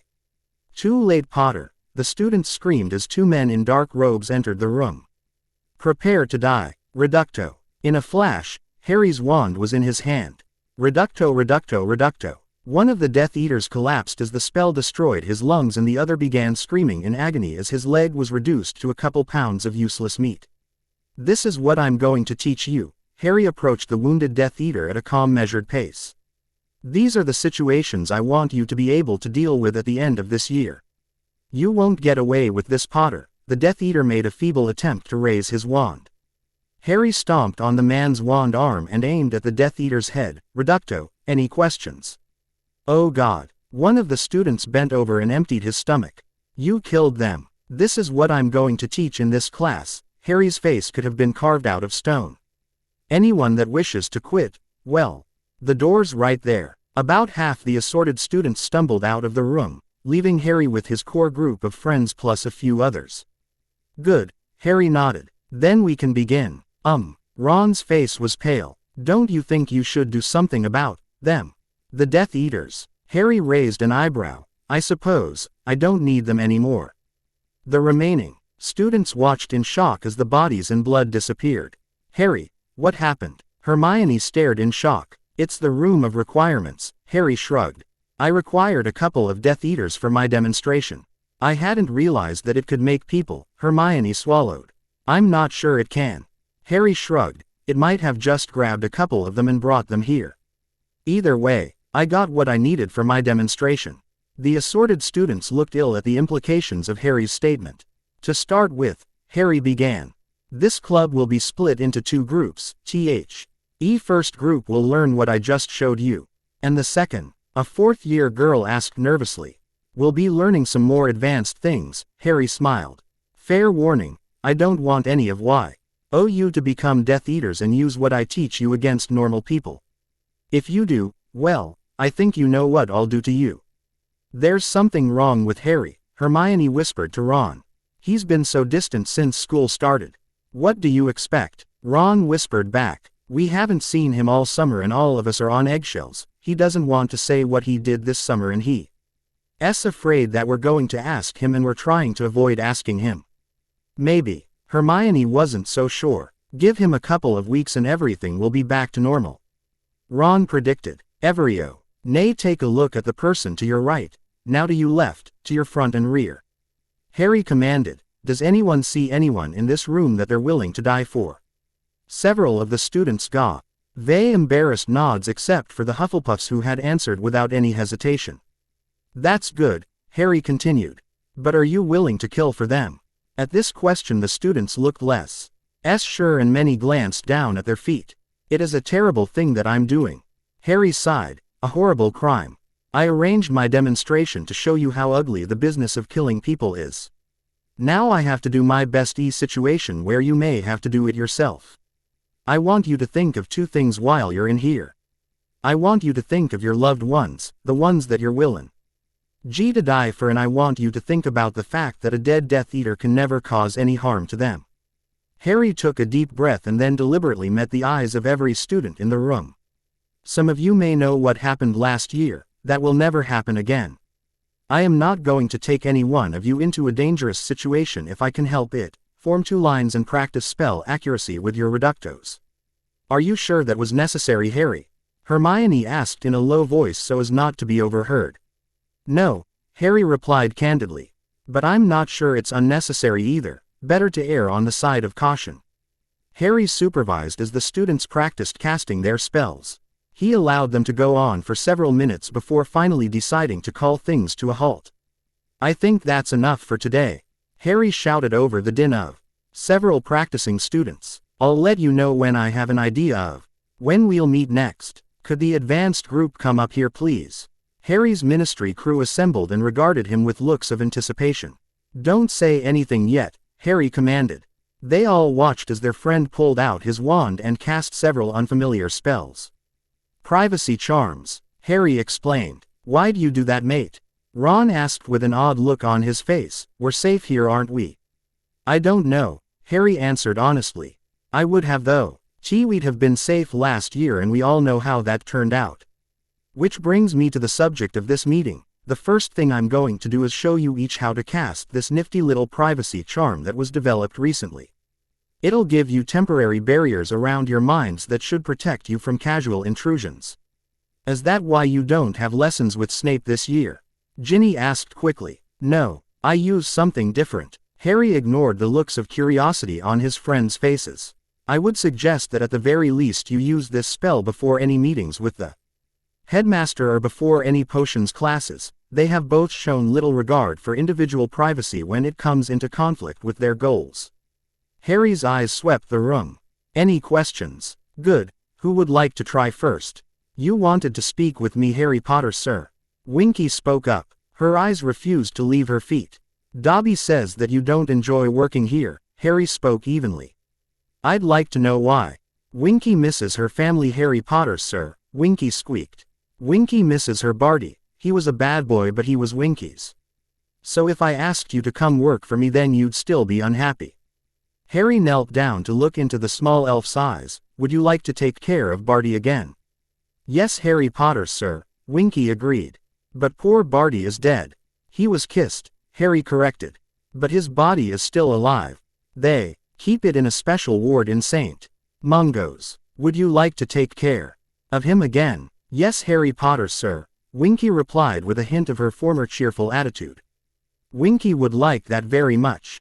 I have a hospital, Harry spoke, which I would be willing to use to accommodate Barty. Would you like me to move him to the hospital? Yes, Harry Potter, sir. Okay, Harry agreed. Would you be willing to help out around the hospital? You've got a lot of experience taking care of people and taking care of Barty won't take too much of your time. Yes, Harry Potter, sir. Winky agreed quickly. Can you pop into Street Mungo's and move Barty or do you need help? Harry wasn't too pleased with his actions but he figured that he could live with himself. It'd be rot the house elf out of her depression. The fact that he'd be getting the doctor some experienced help was just a fortunate bonus in his opinion. Yes, Harry Potter, sir. Winky nodded. Winky will go do that right now. Harry watched the tiny house elf pop out and he pulled out his Zippo. Professor. Yes, my friend. What can I do for you? Warn the doctor that a house elf and a body will be showing up in her hospital. The house elf will help out if we house the body. Is it still living? The professor's voice sounded odd. He was kissed, Harry replied. I'd also like to ask if it would be possible to create a wand that can only fire off non-lethal spells. I had something in mind that would make it so I could use a reducto in a practice duel without worrying about my opponent getting Injured. What effect would you like the spells to take? The professor was intrigued by the notion. Simulated damage if at all possible, Harry replied. If I shot someone in the arm for example, I'd like them not to be able to use that arm, maybe a bit of pain too. I can also put an illusion of the damage, the professor mused. Make it look and smell like a real wound. How soon can you get it to me? Harry asked quietly. It won't be long, the professor said. The spell work isn't that complex, what do you need it for? Practice dueling, Harry replied quickly. And I'd like at least 24 of them if possible. I shall have them in your hands soon. What color do you want them? Bright orange, Harry said after a moment of thought. I think it'd be best if I could tell at a glance which were the real ones and which were the practice, safety first. Omake. What is Mr. Black's favorite color? Professor Hamilton looked around. This is almost as bad as bloody second year, Harry muttered to himself. Mr. Longbottom. Black, sir, Neville replied. Correct. Now can anyone tell me Mr. Black's favorite food? Professor Hamilton asked the class. Still beating human hearts. One student guessed. Happiness. Another guessed. Dementors. No. Professor Hamilton shook his head. The correct answer is human souls. You were all close. Those are all foods enjoyed by Mr. Black. What the hell? Harry whispered to himself. I knew they were dumb, but this. Okay. Next question. What is Mr. Black's hobby? Killing Death Eaters. Killing in general. Satisfying massive groups of Vila. Satisfying massive groups of Vila while killing things. Correct. The Dada professor called. Mr. Black likes to satisfy large groups of Vila while killing things. Omake by Alirian. Professor. I now understand why you are pinning the fate of the nation on a near squib pipsqueak like Potter, said Snape with an air of enlightenment that didn't quite look right on his pallid face. Oh, and why is that? Remarked Dumbledore, popping a lemon drop into his mouth. Grindelwald flavor. Severus pressed his fingertips together and lightly rested his chin on them. Potter, said he, after a pregnant pause. Is Mr. Black? Dumbledore choked on his sweet, spat it out, went dead white and then proceeded to have a heart attack on the floor. But Harry was his innocent, adventuring, anti-serial killer protege. The potion's master allowed this to continue for a few moments with a smug grin. Now you know how I felt when you told me Potter was a prophesied hero, he smirked. April Fool. Suddenly recovering, Albus struggled back into his chair and glared at his employee. It's not April, he replied flatly. So, you had it coming, sneered Snape, and without further ado he swept out of the office.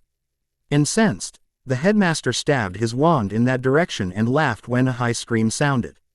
The escalating staircase had vanished, just like that.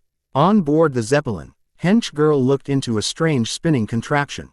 Professor, she gasped, Harry's been found out. Omake by Arc-Ngel.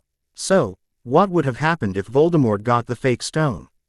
Harry asked. If he attempted to use it, he would have been transmuted into something far more precious than gold. Dumbledore said with his twinkle working on overdrive. What? Asked Harry leaning in eagerly. That is a secret left for when you are older, my boy. Please tell me. No, please. Harry, settling into outwait the old mage. 6 hours later. Please. Phi replied in something vaguely resembling Trevor's speech. He would have turned into a lemon drop. All signs of fatigue from his long argument vanished under the incredible smugness that can only build up after 150 plus years of life. How is that useful? Harry yelled. After that I would defeat him by an ancient technique known as dramatic pause for effect, more dramatic pause that had less effect, small snore. The old man gave all appearances of having fell asleep. Dumbledore, tell me, Harry yelled, losing patience. Oh, yes, where was I? Dumbledore said, suspiciously awake all of a sudden. The ancient technique, Harry said, the current configuration of his mouth probably being more suited to mastication than speech. I will now reveal the ancient secret, an art known as digestion. Dumbledore stared expectantly at Harry, preening in a manner to make Fawkes jealous as he waited for the admiration that would doubtless be involuntary after such a revelation of cleverness. Harry instead responded with a classic faceplant. Are you all right, my boy? Dumbledore queried as said adolescent slowly rose, hands twitching around what anyone but Dumbledore could see was an imaginary neck. "Want to see what's left of Grindelwald?" Dumbledore said in a severe misinterpretation of the expression. He then reached towards a Tupperware with a "Yuck" sticker on it. Harry, seeing the sticker, decided to leave while he was, well. He didn't know where he was, but he was positive where he was heading was worse. Poor boy, couldn't stand my brilliance, I should have used a longer dramatic pause. The old wizard said as he settled in to remember just how sweet victory could taste, not to mention a little sour. He's a pinball wizard. He's a pinball wizard. May I have a moment of your time, Mr. Potter? McGonagal snagged Harry on his way to the Great Hall. What can I do for you, Professor? I was able to get your Quidditch ban lifted. Imagine my surprise when I was told that you did not intend to play this year. The old woman sighed. The last thing I wish to do is tell you how to live your life. I do not intend to force you to play, and I am not going to waste your time trying to convince you to change your mind. What I would like is for you to tell me why. All right, Professor, Harry agreed. Taking a deep breath, Harry took a moment to decide how to word his response. Can I have your word that this will stay between us? You may, McGonagal agreed. I promise not to reveal anything I learn from this conversation to anyone without your express permission. Can you see that tapestry at the end of the hall? Harry removed his glasses. Yes, what does that have to do with anything? Here. Harry handed the old woman his glasses and began reading the plaque above the tapestry. The four founders decided to build a school for magic. They decided that. Do I need to read any more, or do you get the picture? Your eyes have been repaired, Minerva said. The old woman handed Harry his glasses back. Not just repaired. Harry sighed. I got curious about Madame Hooch a few years ago. I wanted to know if she'd ever been in professional Quidditch. And you found out about her accident. Minerva closed her eyes. You read that it was determined that she could no longer play professional Quidditch because of her enhanced eyes. That is correct, Professor, Harry agreed. It would not be fair to take a spot on the team that could go to someone else. Would you still be willing to play on the reserve team? Minerva asked with a hopeful smile. If you need me, then I would be happy to play for the house team. Harry said after a moment of thought. But only if you need me. Thank you, Mr. Potter. I appreciate the fact that you are willing to help out. McGonagal turned to leave. Before I go, may I ask you one more question? You may, Professor. How did you fix your eyes? McGonagal asked. I would not have thought that you would do something that would destroy your Quidditch career. It was an accident, Professor, Harry admitted. I was surprised to learn that perfect eyesight was a side effect. I see, Minerva said, pausing to think. It is not my place to say. But I dare say that there is a book in the library with a green cover on the third shelf from the front. It is wearing the dust jacket of a book, entitled The History of Socks, and it is hidden behind a book on gardening. I believe that if you were to take the time to read this book, that you will not suffer as many side effects. Good day, Mr. Potter. I assure you that I have no proof. Since I have no proof, I have no obligation to do anything about this situation. Thank you, Professor, a very confused Harry replied.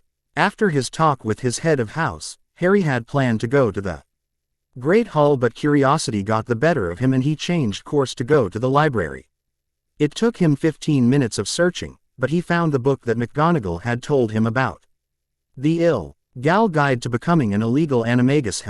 Harry read the title. I can see how this would be useful. Grab him, George yelled. That command caused his twin to grab their brother Percy as walked out of the ministry building.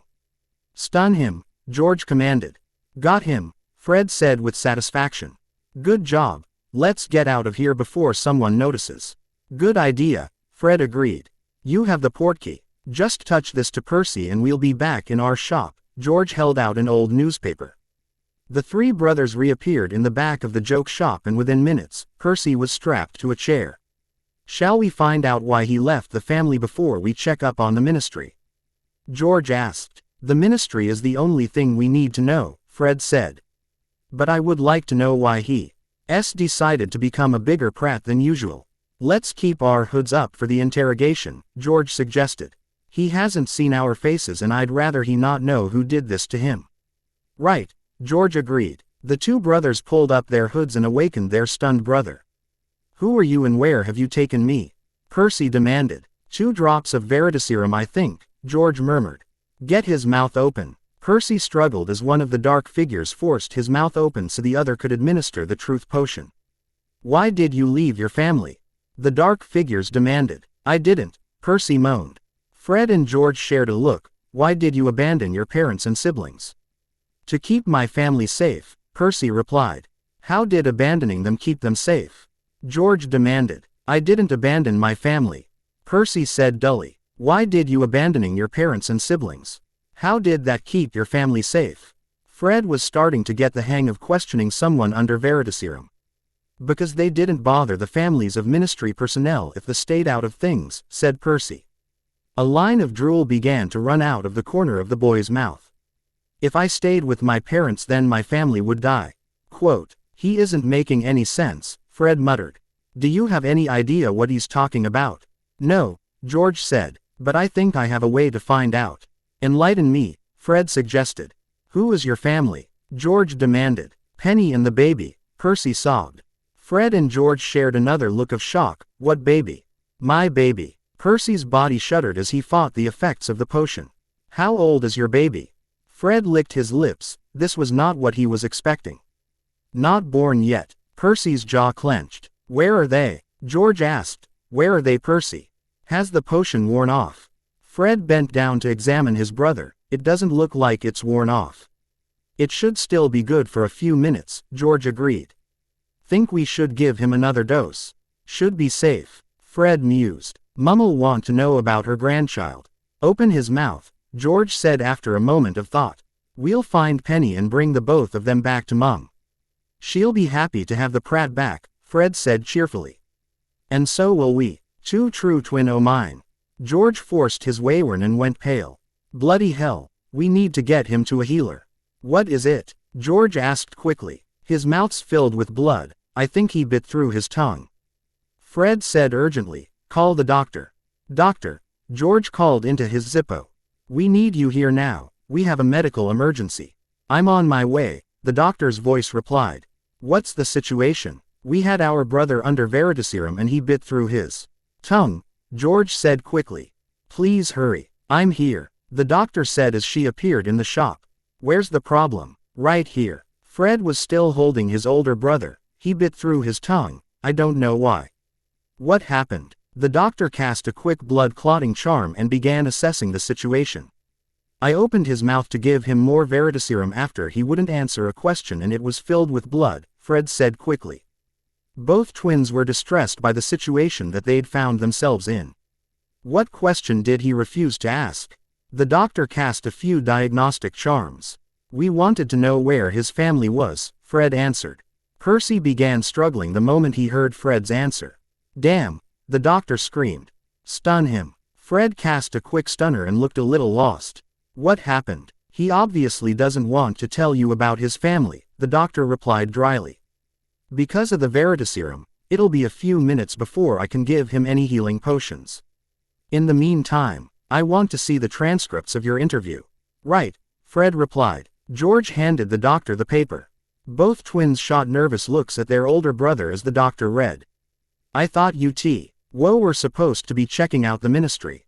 The doctor asked suddenly. We wanted to see why he was being such a prat, George said quietly. We didn't think this would happen, Fred added. I suggest that you both get out of this room, the doctor growled. I am not feeling very charitable towards the two of you at the moment and it might be best if you were out of my sight. But he's going to be okay. George persisted. We're not leaving until you tell us if he'll be okay, Fred agreed. He's our brother and we still care about him. No matter how big a prat he's been, George added. Especially now that we know why. Fred finished. He should be fine, the doctor said quickly. Now go. The twins beat a hasty retreat and the doctor waved her wand a few more times to awaken her patient. How do you feel? She asked in her professional voice. A bit sore, Percy said slowly. It is hard to talk. That's normal, the doctor said quickly. You nearly bit through your tongue and teeth. Muscles are still repairing themselves. Are there any sore spots? No, Percy said after a moment of checking. Who are you? I'm the doctor, she replied. I work for Mr. Black. Thank God. Percy sagged in relief. I thought I was. I'm sorry about those two idiots, the doctor continued. They'll have to make their own apologies later. Why don't you tell me about your penny? Why? Percy stiffened. Because I want you to use your tongue, the doctor replied. I am not going to ask her where she is. I've seen what you do when that happens and I have no desire to reattach any bits of your body twice in one day. Oh, Percy said. I'm sorry. I just don't want to lose them. It's okay, the doctor assured Percy. And I may have the solution to that problem as well. Harry was on High's way to the hidden room that he'd been using as his sleeping quarters when he ran into his friend on patrol. Hello Ron, Harry greeted his friend. How are things? They're good, Ron said nervously. Things are quiet. Shouldn't you be in bed? Why don't you go back to the tower? You feeling all right, mate? Harry blinked at Ron's odd response. The other boy had never really taken his duties seriously. Yeah mate, Ron said quickly. I just don't want you to get into any trouble, so you'd better get back to the tower. You trying to get rid of me? Harry asked slowly. Why would you think that? Ron giggled nervously. Are you here, Ron? A girl's whispered voice asked from down the hall. Hey, Ron reddened. Could I have a bit of time alone, Harry? Who is that? Harry began walking towards the voice. Hello. Hannah. Hi Harry, the Hufflepuff girl replied nervously. What are you doing out at this time of night? Satisfying my curiosity, Harry said dryly. Have fun you too. Bye Harry, Ron said quietly. Let's just keep all this between the two of us, mate. It's none of my business, Harry agreed. Thanks Harry, Hannah called out to Harry's retreating back. Yeah, thanks mate, Ron agreed. Harry was just turning the corner to his sleeping quarters when he ran into another person out late at night. May I have a moment of your time, Mr. Potter? Professor Sprout was standing in Harry's path. Depends on what you want it for, Harry said slowly. May I ask how you knew that I'd be around here at this time of night? I had Hufflepuff House out looking for you, Sprout admitted. I needed to talk with you and I wanted to talk to you before the other professors got a chance to. Hannah, Harry grinned. She said she saw you coming this way, Professor Sprout agreed. Harry, may I call you Harry? You may, Harry replied. I wanted to talk to you about your lesson, Sprout said nervously. You showed a very Hufflepuff attitude when you talked about dying for your friends. Dying for a friend is easy, Harry said in a whisper. Killing for a friend is a bit more difficult, especially when one grows up in the same society that we did. I wanted them to understand how serious things were. I understand that, Professor Sprout said quickly. I just wanted to tell you how much I appreciate the fact that you were willing to teach my students such a difficult lesson. Our house prizes loyalty. The first years get told stories about great acts of loyalty. They hear about how this wizard gave blood to his friend or how this witch died for hers, until now. They haven't told so many stories about how people killed for their friends. You helped them to understand the personal sacrifice needed to be able to do such an act. Thank you, Mr. Potter. On behalf of all Hufflepuffs, I thank you for this lesson to my house. I didn't expect that, Harry said slowly. I expected that the staff would not be happy with my little lesson. Thank you for understanding. Would you mind allowing a few more students into your club? Sprout asked quickly. I think that all of my house members could benefit from your instruction. I'm afraid that I might get spread too thin if that happened.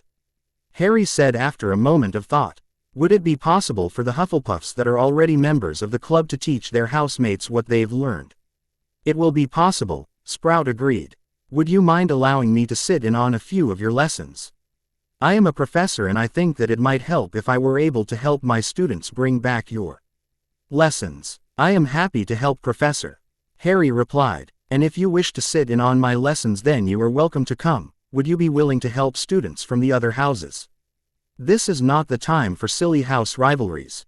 I shall help anyone that needs it, Sprout said firmly, regardless of what house they entered in their first year. Thank you, Professor. Thank you, Harry. Sprout took a deep breath. Some of the other professors aren't as understanding as I am. I understand. Harry held up a hand. I expect that I'll be having a few more talks about my actions and I do. UBT that they will be half as pleasant as this one was. I'm glad you thought things through, Sprout said with undisguised relief. Good night, Harry. Good night, Professor. Percy, Penelope called, out as her lover walked through the door. I was so worried when you didn't come home. I was too. Percy took the girl into his embrace. I thought I was going to be killed. What happened? Penny refused to let go. I was captured by 2 men, Percy replied. They gave me veritaserum of questions about you and the baby. What did you tell them? Penny asked nervously. Just that you existed, Percy assured the girl. I managed to keep from telling them anything important. I'm not sure what happened after that, but I had a short talk with one of Mr. Black's people. She told me that they would be willing to take you someplace safe. I don't want to leave you, Penny said quietly.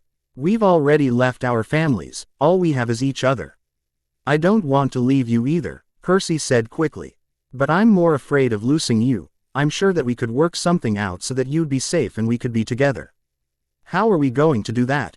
Penny rested her head on Percy's shoulder. They did offer me a job working as an administrator for Black Ink. Percy said as he rubbed his lover's swollen belly. I don't know what the pay would be, possibly lower than what I have now, but we'd be together. Accept it, Penny decided the matter. We don't need much and we'll be together and safe. I'll make the call tomorrow morning, Percy replied after a moment of thought. Maybe we can settle things with our parents after we're safe. Harry awoke early the next morning and quickly made his way to a less isolated part of the school. Whistling cheerfully as he entered the Great Hall, Harry was happy to see that he had the entire place to himself. Sneezy is very sorry, sir, a strange house elf spoke up. We did not think anyone would be up this early and we haven't put breakfast out yet. That's okay, Harry was quick to reassure the small elf. Would it be possible to get something to eat now, or is it better to come back later? Sneezy will get you something now, sir. Then could I have an egg and a couple pieces of bacon between 2 slices of toast? Harry asked after a moment of thought, something I can eat quickly.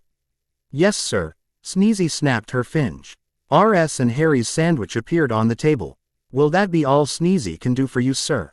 Yes, thank you. Harry was finishing his breakfast as the first few people began to arrive and he was almost out of the Great Hall when his head of house managed to intercept him. May I have a moment of your time, Mr. Potter? McGonagal asked quickly. What can I do for you, Professor? Harry replied. Headmaster would like to speak with you about your study group, McGonagal said evenly. And Professor Hamilton has expressed his worry that you aren't paying any attention in his classes. Oh, Harry raised an eyebrow. Yes, Minerva confirmed. He would also like to have a meeting with you. When am I supposed to do all this? Harry sighed. You were excused from classes today, McGonagal explained.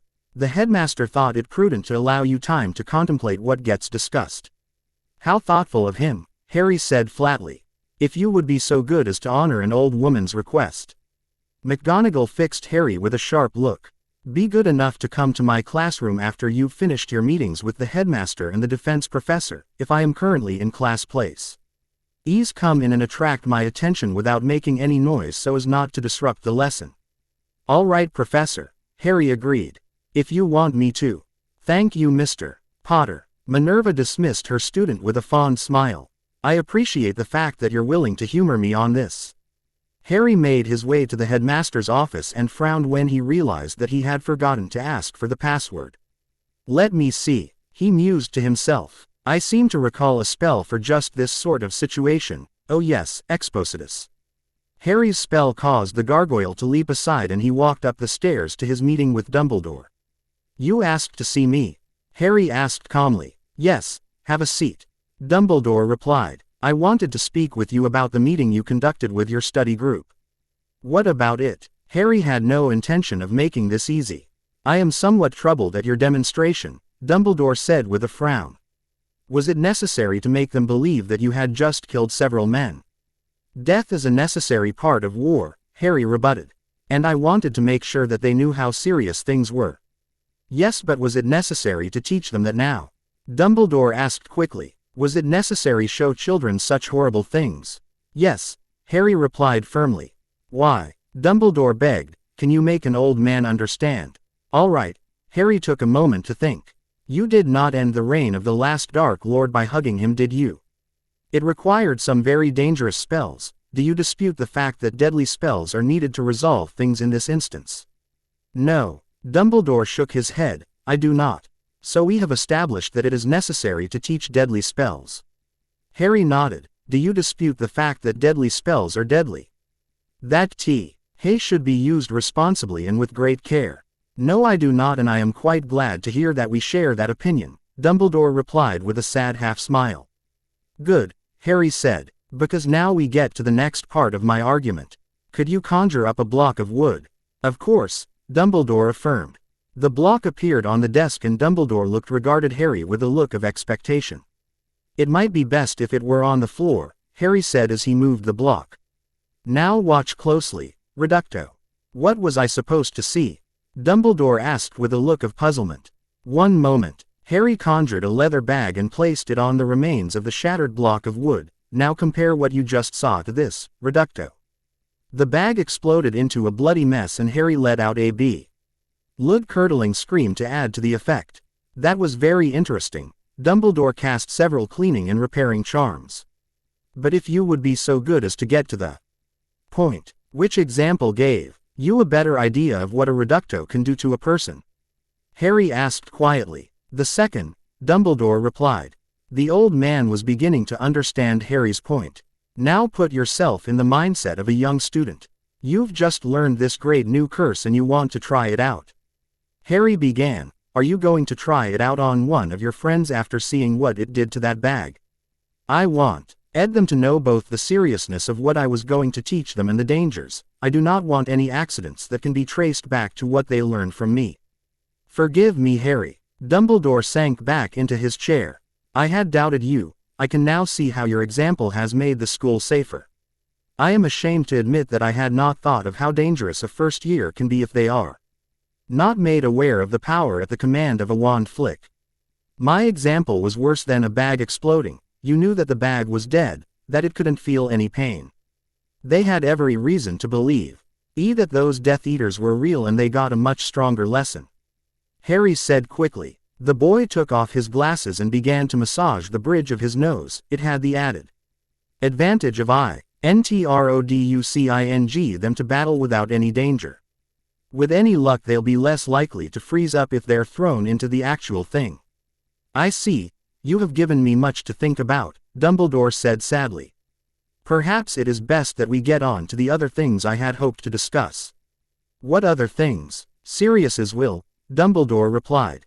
He left everything to you. Is there anything you would like to do with it at this time? I'd like the books. Harry nodded. Could you have them brought here? Everything else can be dealt with later. Are you sure, Harry? Dumbledore asked quietly. Some of those books are rather dark. Better to know what I'm going up against, Harry countered. I suppose. The headmaster slid an envelope across the desk. Your owl scores. Harry ripped open the envelope and spent a few seconds glancing over them. Better than I expected. Will that be all, Professor? Yes, thank you for your time, Harry. Anytime, Professor, Harry replied on his way out the door. Harry left the headmaster's office and made with Professor Hamilton. Ah, Harry, the defense professor greeted Harry in the hall outside the defense classroom. Please come in. What did you want to meet with me about? Harry asked quickly, wanting to get things done with as soon as possible. I've noticed that you don't seem to be paying attention in class, Hamilton replied. And I was worried about that. Could you tell me why you don't seem to be interested? I already know most of what you're teaching at the moment, Harry answered. And it can get a bit tedious to hear what you already know. I do listen in when you have something I haven't heard yet. I see. To be honest, I was afraid that this might be the reason, Hamilton said slowly. You are an exceptionally gifted student. According to your grades, and such students often have trouble focusing on things that are too easy for them. Do you have any solutions to this? Would it be all right if I were to do a bit of self-study in class? Harry offered. That way I can listen when you have something new and read ahead when you don't. I think that's an excellent solution, Hamilton agreed. If I may ask you one more thing before you go. What's that? Would it be possible to sit in on one of your defense study group meetings? Hamilton asked hopefully. I've been asked by a few old friends to give a report on your skills, and I would also like to see what you can do myself. I think that could be arranged, Harry agreed. Good day, Professor. Good day, Mr. Potter. Hamilton bid farewell to his most gifted student. Harry left the defense classroom and began walking to his last meeting. It's like they're playing Harry pinball, he complained under his breath. Every time I finish a meeting I get bounced to another. Harry was whistling, Pinball Wizard, when he reached the Transfiguration classroom. Remembering his professor's instructions, Harry quietly opened the door and slipped into the room. Thank you for joining us, Mr. Potter, McGonagal called out. If you would be so good as to come up here for a moment. Okay, Professor, Harry agreed. Harry walked to the front of the room and stood next to his head of house. Would you say that Transfiguration is a useful branch of magic, Mr. Potter? Minerva raised an eyebrow. Dead useful, Harry agreed. Why don't you give us a few examples? Minerva suggested. Well, animagus transformations can be useful for spying and for other reasons. A metamorphagus can also be used for spying, and I guess that there are more mundane reasons that it would be useful to be able to change your appearance, Harry finished. How about dueling? Minerva prompted. Oh yes, Harry said quickly. Transfiguration can be dead useful in a duel if you use it right. Takes a bit more thought than just flinging spells, but it can be really effective. Thank you, Mr. Potter, Minerva said smugly. I want 2 feet by the end of the week on possible uses of Transfigurate. Ion in a duel, and you are not to cheat by asking Mr. Potter. Class dismissed. Minerva gave a satisfied smile as the students rushed out of the room. Thank you, Mr. Potter. I'd wager that your little presentation has done more to boost the popularity of my class than anything I've done in the last few years. What did you want to speak with me about, Professor? I wanted to give you a bit of perspective, Minerva replied. I would imagine that Albus attempted to fill your head with noble ideas of redemption and how good will always triumph in the end. He might have said something like that, Harry agreed. I want you to know that those are wonderful ideals to have, but that they might not be the best ideals to hold in dark times like this. McGonagall sighed. War is a terrible thing, Mr. Potter, and in my life I have seen 2, 3 if you count this latest one. I would advise you to stay realistic and grounded while there is still the possibility of attack. If you must follow Albus's ideals, it might be best to wait until things have quieted. Albus is a good man, but he doesn't live in the same world that we do, Harry suggested. Yes, that's it exactly, Minerva agreed. I want you to understand that I am not trying to downplay Albus's ideals. They are quite noble and they are probably the best to hold in times of peace. The problem is that we are not in a time of peace. Thank you, Professor. Harry was touched that his head of house would take the time to tell him this. Was there anything else you wished to talk about? How did your meeting with the defense professor go? Minerva asked mildly. It went okay. He said that I could study other things when he's talking about something I already know. I imagine that it must be difficult to sit through such a basic class, especially given the way he's chosen to teach it. McGonagall took a deep breath. What you have to understand is that many students will pay more attention when they're given an example of someone that they admire who uses the things that are being taught. That is why I chose to have you give a few examples to my Transfiguration class. Those students will have realized how useful my class is because they have your example. It is the same in defense. Most of the students will show greater belief in the effectiveness of the spells and tactics because they were used by Mr. Black. Omake. The history of Mr. Black. Could someone tell me how Mr. Black has influenced the English language? Professor Hamilton asked quietly. Black Ops, one student called out. Operations so dangerous and secret that they might have been done by Mr. Black. Black projects, another student added. Such as the nuclear boom. Things that were created by or for Mr. Black. Men in black, one of the Muggle-born students yelled. Secret agents that dress in black and conceal the existence of UFOs. That's crazy, Professor Hamilton frowned. And, they work for Mr. Black. 20 points. Professor Hamilton agreed. If they work for Mr. Black, then it must be true. Omake by Hubby R. Ron and Hermione watched as Harry spoke into a Zippo lighter. A Noondu wearing a strange collar fell from above, and proceeded to maul the Death Eaters before them. Should we start asking questions now? Hermione asked. No, Harry's perfectly fine. Ron replied. Can we question him now?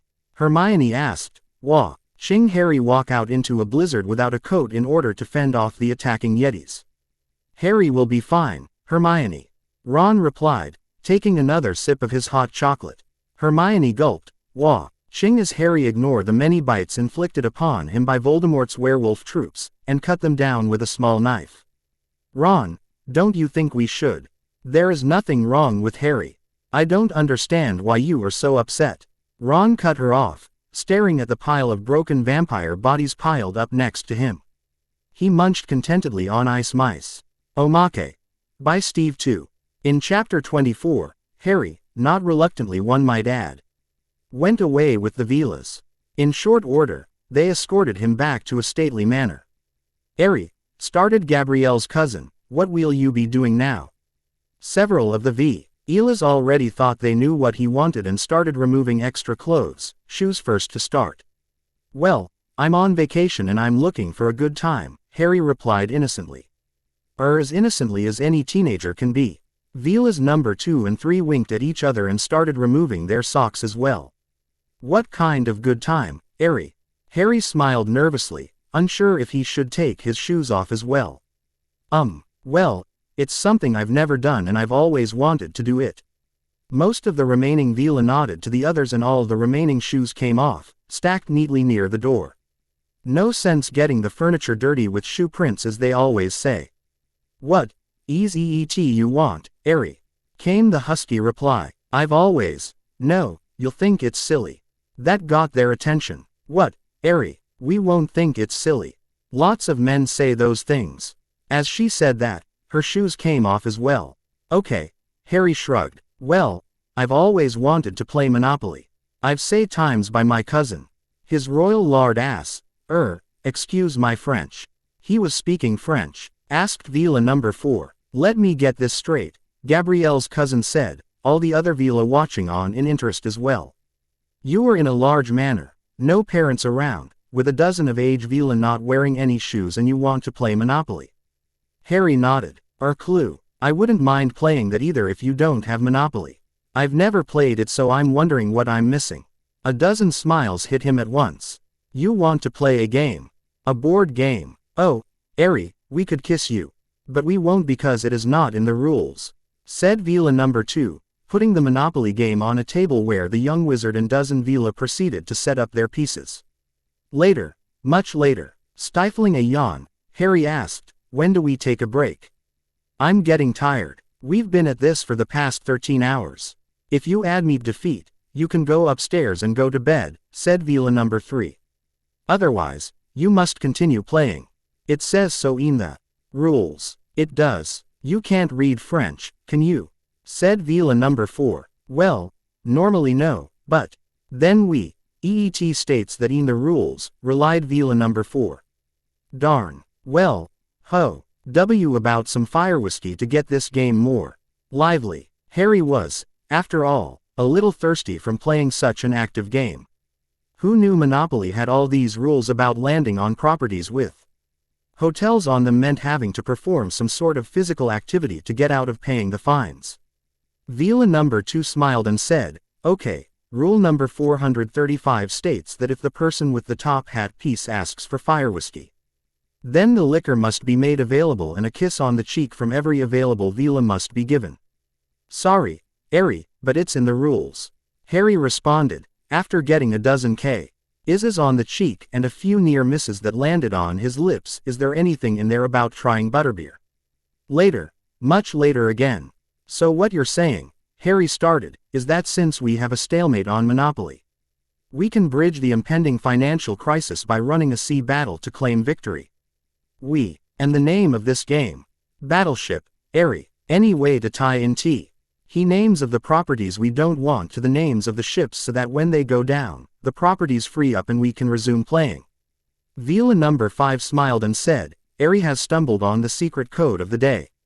Rule number 654. Another round of kisses on the cheek, girls. Later, much later yet again.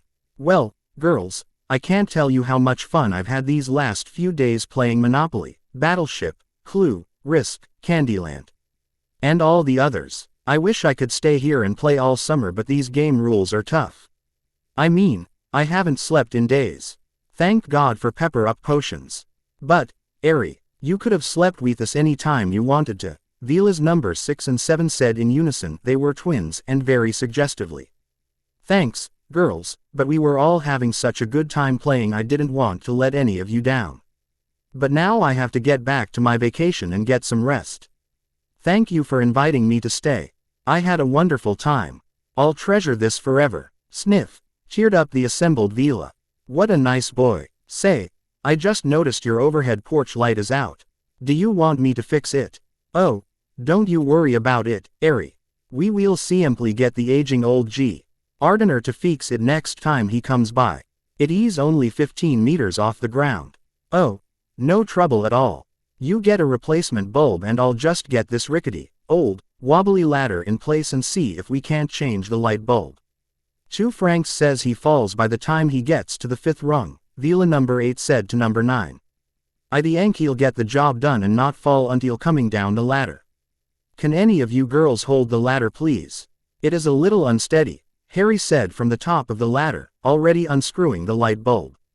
Sorry, Harry, but we're not wearing any shoes, murmured the assembled Vila, rushing to now get their shoes on. Shoes were important, especially when going outside in the dirty outdoors. Alas, they were too slow in getting their shoes on. Marriage vows. Marriage vows. Welcome. The professor called out as Percy and Penny arrived. To Mr. Black's currently nameless fortress on his currently nameless island. Are you the new administrator? Yes, Percy replied hesitantly. I think so. I'm really not sure what the doctor wanted me to do. Then you are the new administrator. Your code name is the Pencil Pusher. The professor said proudly. He'd spent seconds of valuable time coming up it. Can't I just be Percy? Fine, the professor sulked. You can just be Percy. Who's the lovely girl? This is Penny, Percy said. His face unconscious, sly going into a smile at the mention of his lover. Are you an administrator too? The professor asked nervously. I can be, Penny agreed. Damn, I only thought of the one code name. Would the two of you mind sharing that code name? The professor said quickly. One of you can be Pencil and the other can be Pusher. Why don't we talk about the details later, Penny suggested. And why don't you show us to our quarters now? I suppose that could work, the professor agreed. If I knew where your quarters were, hench girl. What? Hench girl stuck her head into the room and scowled. Where are the Pencil and the Pusher's quarters? The professor yelled back. Who? Hench girl shouted. What have you done now, you idiot? Idiot. The professor screamed back. Would an idiot have invented a steam-powered automatic hairbrush? Yes, hench girl ended the argument with her simple reply. No, go away and let me deal with the mess that I'm sure you've made of things. Fine, the professor agreed. Percy and Penny watched in shock as the two strange people argued and again as the little man stormed off. Hello, hench girl said pleasantly. I'm hench girl, who are you? I'm Percy and this is Penny, Percy replied dully. What had he gotten his family into? When are you going to have your baby? Hench girl asked. She had finally noticed Penny's swollen belly and had gone in to investigate. I just love babies. So do I, Penny agreed. I can't wait to have this one. You must be tired, hench girl said suddenly. Let's get you to your quarters so that you can rest. That sounds like it would be a good idea, Penny said with a shrug. She was starting to get an understanding of these people. Come along, dear. Hench girl led the young couple down a wide hall into the residential section of the fortress. Here's your rooms, hench girl waved to a nondescript door. It'll only let you and your child in. No one else can get access to your rooms. Thank you, Penny said with a grateful smile. Is there a flow connection? For calls only, hench girl confirmed. We don't want anyone to come in except through the appropriate entrances. Thank you, Penny replied. Would it be possible for me to make a quick trip back to England? Percy asked nervously. The doctor said that we could have our wedding here and I wanted to invite my family personally. You haven't had your wedding yet? Hench girl asked with a maniacal gleam in her eye. No, Percy said sadly. I filed the paperwork but we haven't had a ceremony. Yay, I always wanted to help plan a wedding. Hench girl said cheerfully. You go do whatever you need to do in England, Penny and I will start planning the wedding. Are you sure? Percy asked quickly. Yeah, hench girl replied quickly. Go. All right then, Percy agreed. As he left the room he thought he heard hench girl say something about a rocket-powered wedding dress, but he must have heard that wrong, right? Percy retraced his steps back to the gate room where he and his soon-to-be bride had arrived just minutes before and found himself at a loss as to what to do next. Hello, he called out. Yes, what can I do for you? The professor replied. I need a round-trip portkey to England, Percy said quietly. Can I arrange that here? Of course you can, the professor agreed. Any particle? My parents' house, Percy said. Here you are. The professor tossed a small wooden rod. Have fun. Thank you, Percy said as he took the rod. How do I activate it? It'll activate on its own in a few seconds, the professor said with a smile. To get back just say fortress. Thank you. Percy felt the tug and reappeared in front of the house where he'd grew up. Taking a deep breath, Percy walked up to the front door and knocked. Yes, Molly answered the door. Her heart froze when she saw her estranged son. Percy. Hello Mum, Percy said in a subdued voice. Can I come in? Of course, Molly said quickly. This is still your house too. I'm sorry Mum, Percy said quickly. I came here to tell you that and to invite you to my wedding. Wedding, Molly replied, her heart filled with hope. Penny and I already filed the paperwork but we haven't had a ceremony. Percy explained. We're also going to have a baby soon and I thought you might like to come. I understand if you don't. Though, of course I want to come, Molly said quickly. I'm so glad to have you back. I'm not back Mum, Percy said quietly. That's why we're having the wedding, we found someplace safe to live. Safe? Molly blinked. Does this have something to do with why you left? Yes Mum, Percy replied nervously. I distanced myself from you and Dad because I was afraid of what might happen to Penny. I did some research and I found that why families that didn't take any part of things on either side in the last war stayed safe. I'm sorry Mum, but I gave up my family to keep my new family safe. I just wasn't brave enough to risk my wife and child. If it was just me I'd have stayed, but it wasn't just me. You must think I'm a horrible mother, Molly whispered. Why would I think that Mum? Percy asked in confusion. You left the Fudge because it would keep your new family safe, Molly replied quietly. Arthur and I jumped in without even thinking about the cost to you children. Everyone is at school or out of the house, Percy said quickly. He just had to think something that would calm his mother. It's a completely different situation. If anyone is a terrible person it's me. I abandoned you in the fight because I couldn't stand the thought of coming home to a dead family and was willing to do anything to keep that from happening. Far from their intended purpose calming his mother, Percy's statement just caused his mother to start crying. My babies. I'm so sorry, Molly sobbed. Mum, don't cry, Percy said frantically. His usual way of dealing with Penny wouldn't work in this situation. The very thought of snogging his mother until they both forgot what they had been talking about turned his stomach.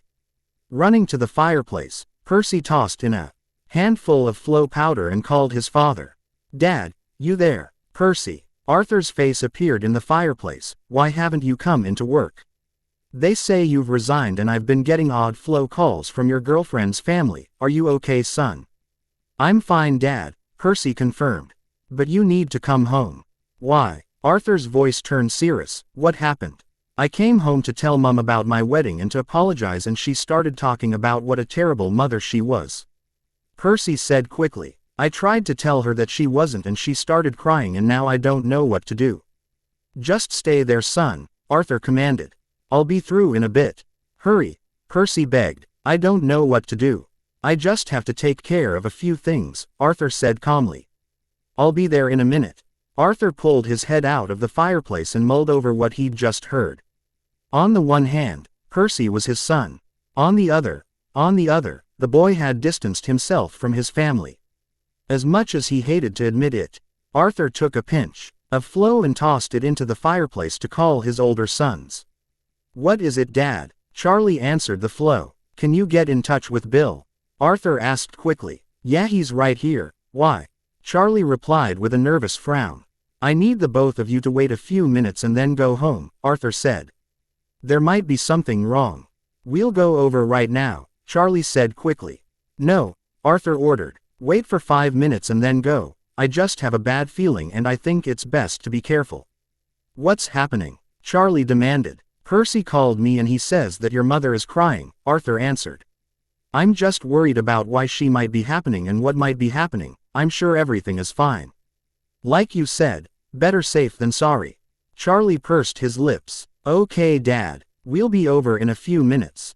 Thanks, boys, Arthur said with a smile. If nothing is wrong, then let's just say that I asked you to come because I thought it would help calm your mother. Then why not call the twins too? Charlie asked. Just wanna keep our stories straight. When have they ever calmed your mother? Arthur grinned, and they're busy with their shop right now. Got it, Charlie said quickly. Good luck, Dad. Thanks, boys, Arthur said in reply and ended the call. Pulling his head out of the fireplace, Arthur checked his wand to make sure it was readily available. And then with one last sigh, Arthur popped back home to meet his fate. Dad, Percy called out to his father when he heard the pop. I'm so glad you're here. It's okay, son, Arthur said with a smile. I'm here now, Arthur. Molly flung herself on her husband and buried her face in his shoulder. Now why don't you tell me what happened? Arthur suggested. I came home to apologize and to invite everyone to my wedding. Percy said quickly. Then Mum asked if I was going to come home and I said that we were safe, so I was just going to have a wedding and we'd stay where we were. Where did you go? Arthur asked calmly. What else happened? I got a new job, Dad, Percy said quickly. And I'm not sure if I'm supposed to talk about it yet. Mum asked why I left and I told her it was because they didn't bother ministry families that stayed out of things last time, and because I was too cowardly to face the possibility of coming home and finding Penny and the baby dead, and that's when she said that she was a horrible mother and started crying. Percy took a deep breath. I think I understand, Arthur said slowly. Why don't you go wait in the sitting room for your brothers? I'll do my best to calm your mother and then the 5 of us can visit. Great idea, Dad, Percy said enthusiastically. Thanks for coming. Can I talk to you about being a father later? Penny and I are expecting. I'd be happy to talk to you about that, Percy. Arthur's voice was choked with emotion. It was the bottom of the 9th and the bases were loaded, or they would be if it was a baseball game instead of a Quidditch game, so no bases were loaded and the snitch had yet to be caught. It was the Gryffindor match against their arch-rival Slytherin and the score was tied at 150. Ginny was in her element. The cheers of the crowd had faded to a dull roar in the back of her mind, and a flicker of gold to her left indicated that the game might soon be over. Ginny turned her head to focus on the snitch and made a mad dash across the field to end the game. Taking her hand off the broom in anticipation of her victory, she smiled as the snitch got closer and closer. She was about 3 broom lengths away from the snitch when a light flashed behind her eyes and the world went black. Goyle grinned stupidly at his beater bat still coated with a thin layer of his victim's blood. The slow-witted boy ignored the screams of the crowd and the instructions of the referee. All that mattered is that he had followed Draco's instructions and won the game for Slytherin. What are you going to do about this? Ron demanded. He felt sick to his stomach as he watched his younger sister get carried off the field. That was some of the dirtiest play that I have ever had the misfortune to watch, Madame Hooch replied in disgust. But the league rules are very clear in regards to the penalty. I am a lord of situation, 3 penalty shots. What? Ron screamed in outrage. You're letting them off. I don't have a choice in this matter, Mr. Weasley, Madame Hooch said in disgust. I suggest that you call in an alternate seeker. Fine, Ron growled. But this isn't over. Ron flew his broom tee. Oh, the Quidditch stands to find his 2 best friends. What did Hooch say? Harry asked calmly. Penalty shots, Ron said with a shake of his head. She said that she couldn't do any more. You want me to come in? Harry raised an eyebrow. Yeah, mate, Ron agreed. After all that, there's no way I'm gonna let those dirty snakes win. You grab my broom, Harry commanded. I'm gonna toss a uniform over this and be down shortly. Right, Ron agreed. The red-headed boy flew his broom to where his sister had landed and picked Harry's broom up off the ground. Guess it's a good thing Harry let you use his broom, Gin. Ron muttered to himself. We'll get him for you. Shaking his head to banish the disturbing thoughts that threatened to take over, Ron made the short flight to the sidelines where his friend was waiting. "Thanks," Harry said with a grateful nod as he took his broom. "Let's get this over then." The two boys flew up to meet the rest of the team and Harry hovered across from the opposing seeker. "Looks like we're gonna watch two seekers get carried off the field in one game," Draco said in his usual tone. "A rare treat, huh boys?" Harry's only outward reaction to the OT. Her boy's mocking words was a small grin. "I don't want to see any more dirty play in this game." Madam Hooch glared at the Slytherin team. Play has resumed. Harry accelerated across the field with Draco at his heels with a grin on his face. He got to the end of the pitch then whirled to face the other seeker. The Slytherin boy didn't have time to react to Harry's change in direction before Wise boot smashed him across the face and threw him to the ground. A hush fell over the arena and all eyes turned to stare at Harry as he sat calmly on his boom. "Guess we owe them a penalty shot then," Harry said in an unemotional voice. His face was impassive as he watched Malfoy get carried off the field. Yes, 2 shots. Hooch managed to overcome her shock to make the call. "Bloody hell, mate," Ron whispered at his friend. "Who do you think'll get out of the hospital wing first?" Harry smiled at the listening Slytherins. "I'm guessing Ginny. I think I felt a couple teeth break when I hit Malfoy." "If he gets out first then I guess we can just put him back," Ron replied with a grin. Sure that his friend was putting on a show. "Best get back to your post, mate," Harry suggested. "Looks like they found someone to replace Malfoy and it's time for those shots." "Right, mate," Ron agreed. "Relax," Harry told the trembling first year that had been thrown in as Malfoy's last-minute replacement. "If you play clean with me then I will play clean with you. If you want to play dirty, I'll behave," the firstie said quickly. "Thank you. The thing about the houses," Harry continued, "is that they don't really matter in the real world.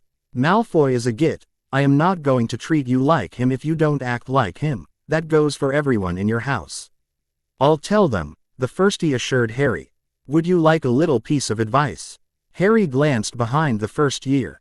"Something to make you a better seeker." "What?" the first year asked quickly. "Keep your head on a swivel," Harry said with a smile. "You never know where the snitch will turn up." The first year's head turned by reflex and his eyes widened when he noticed the snitch hovering just out of reach. Making a last-minute lunge. The Slytherin seeker was beaten out at the last minute by the longer arms of his more experienced opponent. "Good job," Harry spoke out of the corner of his mouth as the two neared the ground. "Better than Draco ever did, but that might be because he had to buy his way onto the team." The after-game party in the Gryffindor party was a bit more subdued than it normally was. One of their own was in the hospital wing and it dampened everyone's spirits when that happened, unless it was Harry. He spent so much time in the hospital wing that people started getting nervous when he nagged to stay out of it for more than a couple months. All eyes turned to look at the portrait when it opened and most of them widened in shock when Ginny walked into the room. "Why aren't you in the hospital wing?" Ron demanded. "Madame Pomfrey said that I'd be fine after a little rest," Ginny replied with a grin. "So I told her that I'd be able to rest in my own bed better than I would in the hospital wing." "She bought that?" Ron asked in shock. "I wonder why Harry never tried that."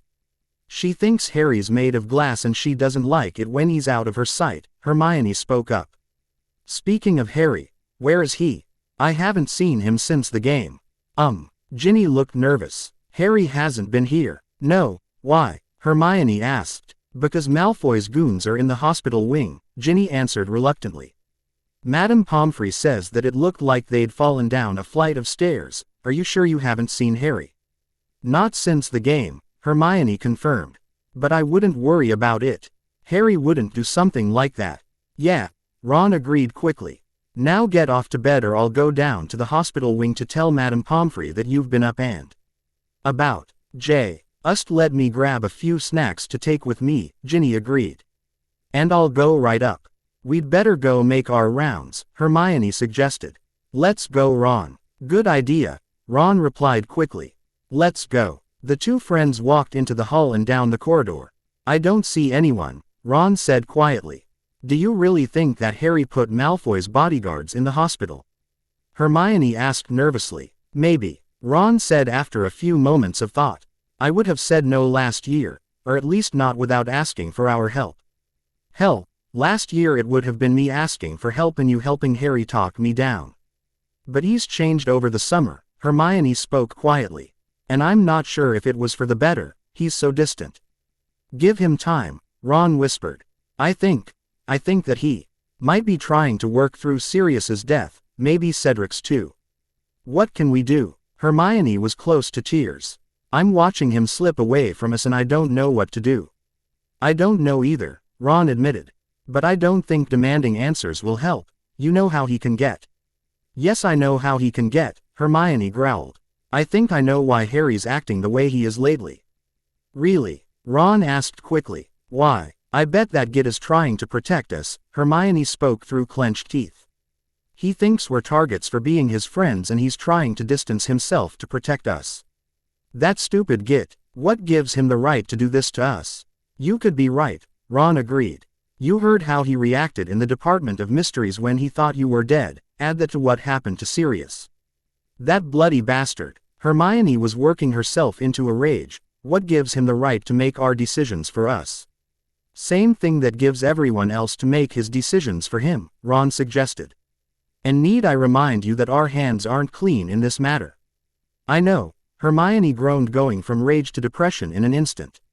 We never should have. Listened when they told us not to give Harry any news. What do we do, Ron? I don't know, Ron said quietly. You're supposed to be the smart one. I don't think we should push him on this though. It would only make him dig his heels in. Hermione agreed. He can be so stubborn sometimes. Okay, here's what I think we should do. We should remind Harry that we'll follow him everywhere and tell him how confident we are in his leadership skills. Sounds good, Ron said quickly. Now let's get back to the party.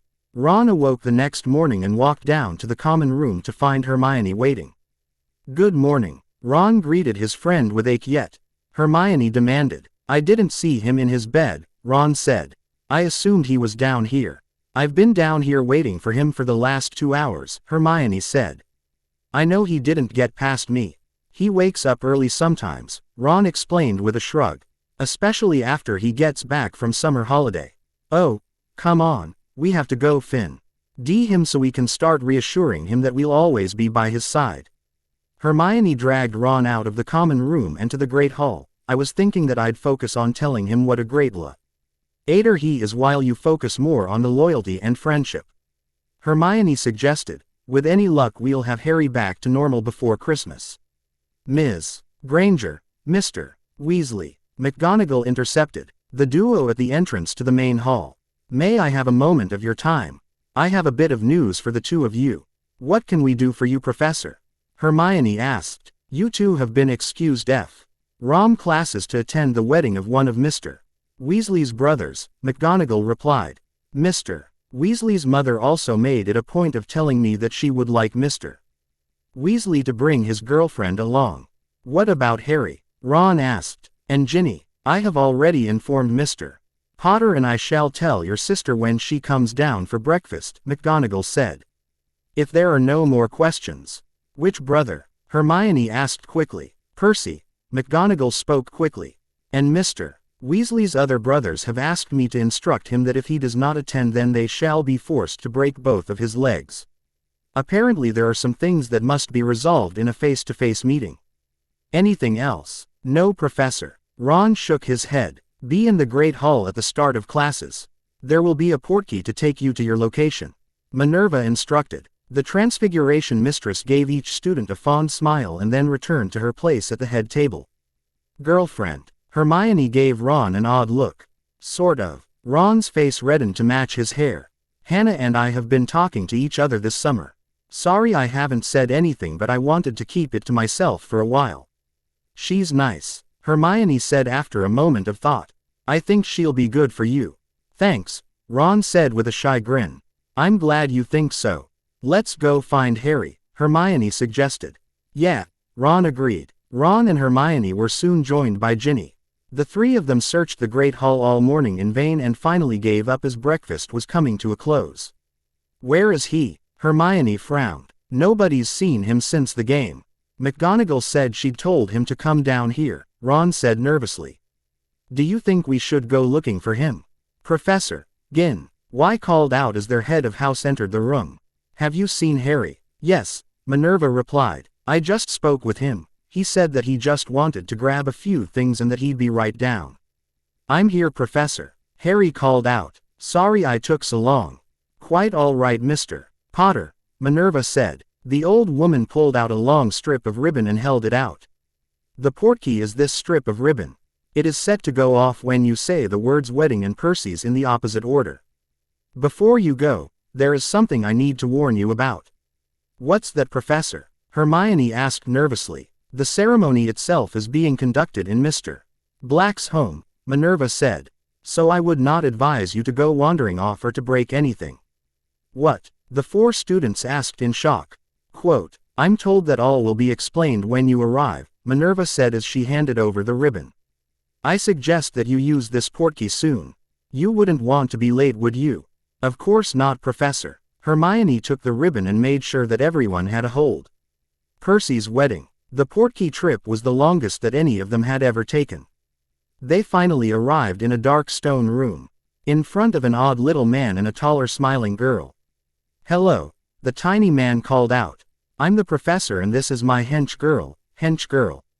Hello, hench girl waved. Hello again, Professor. Hermione greeted the little man. Nice to meet you, hench girl.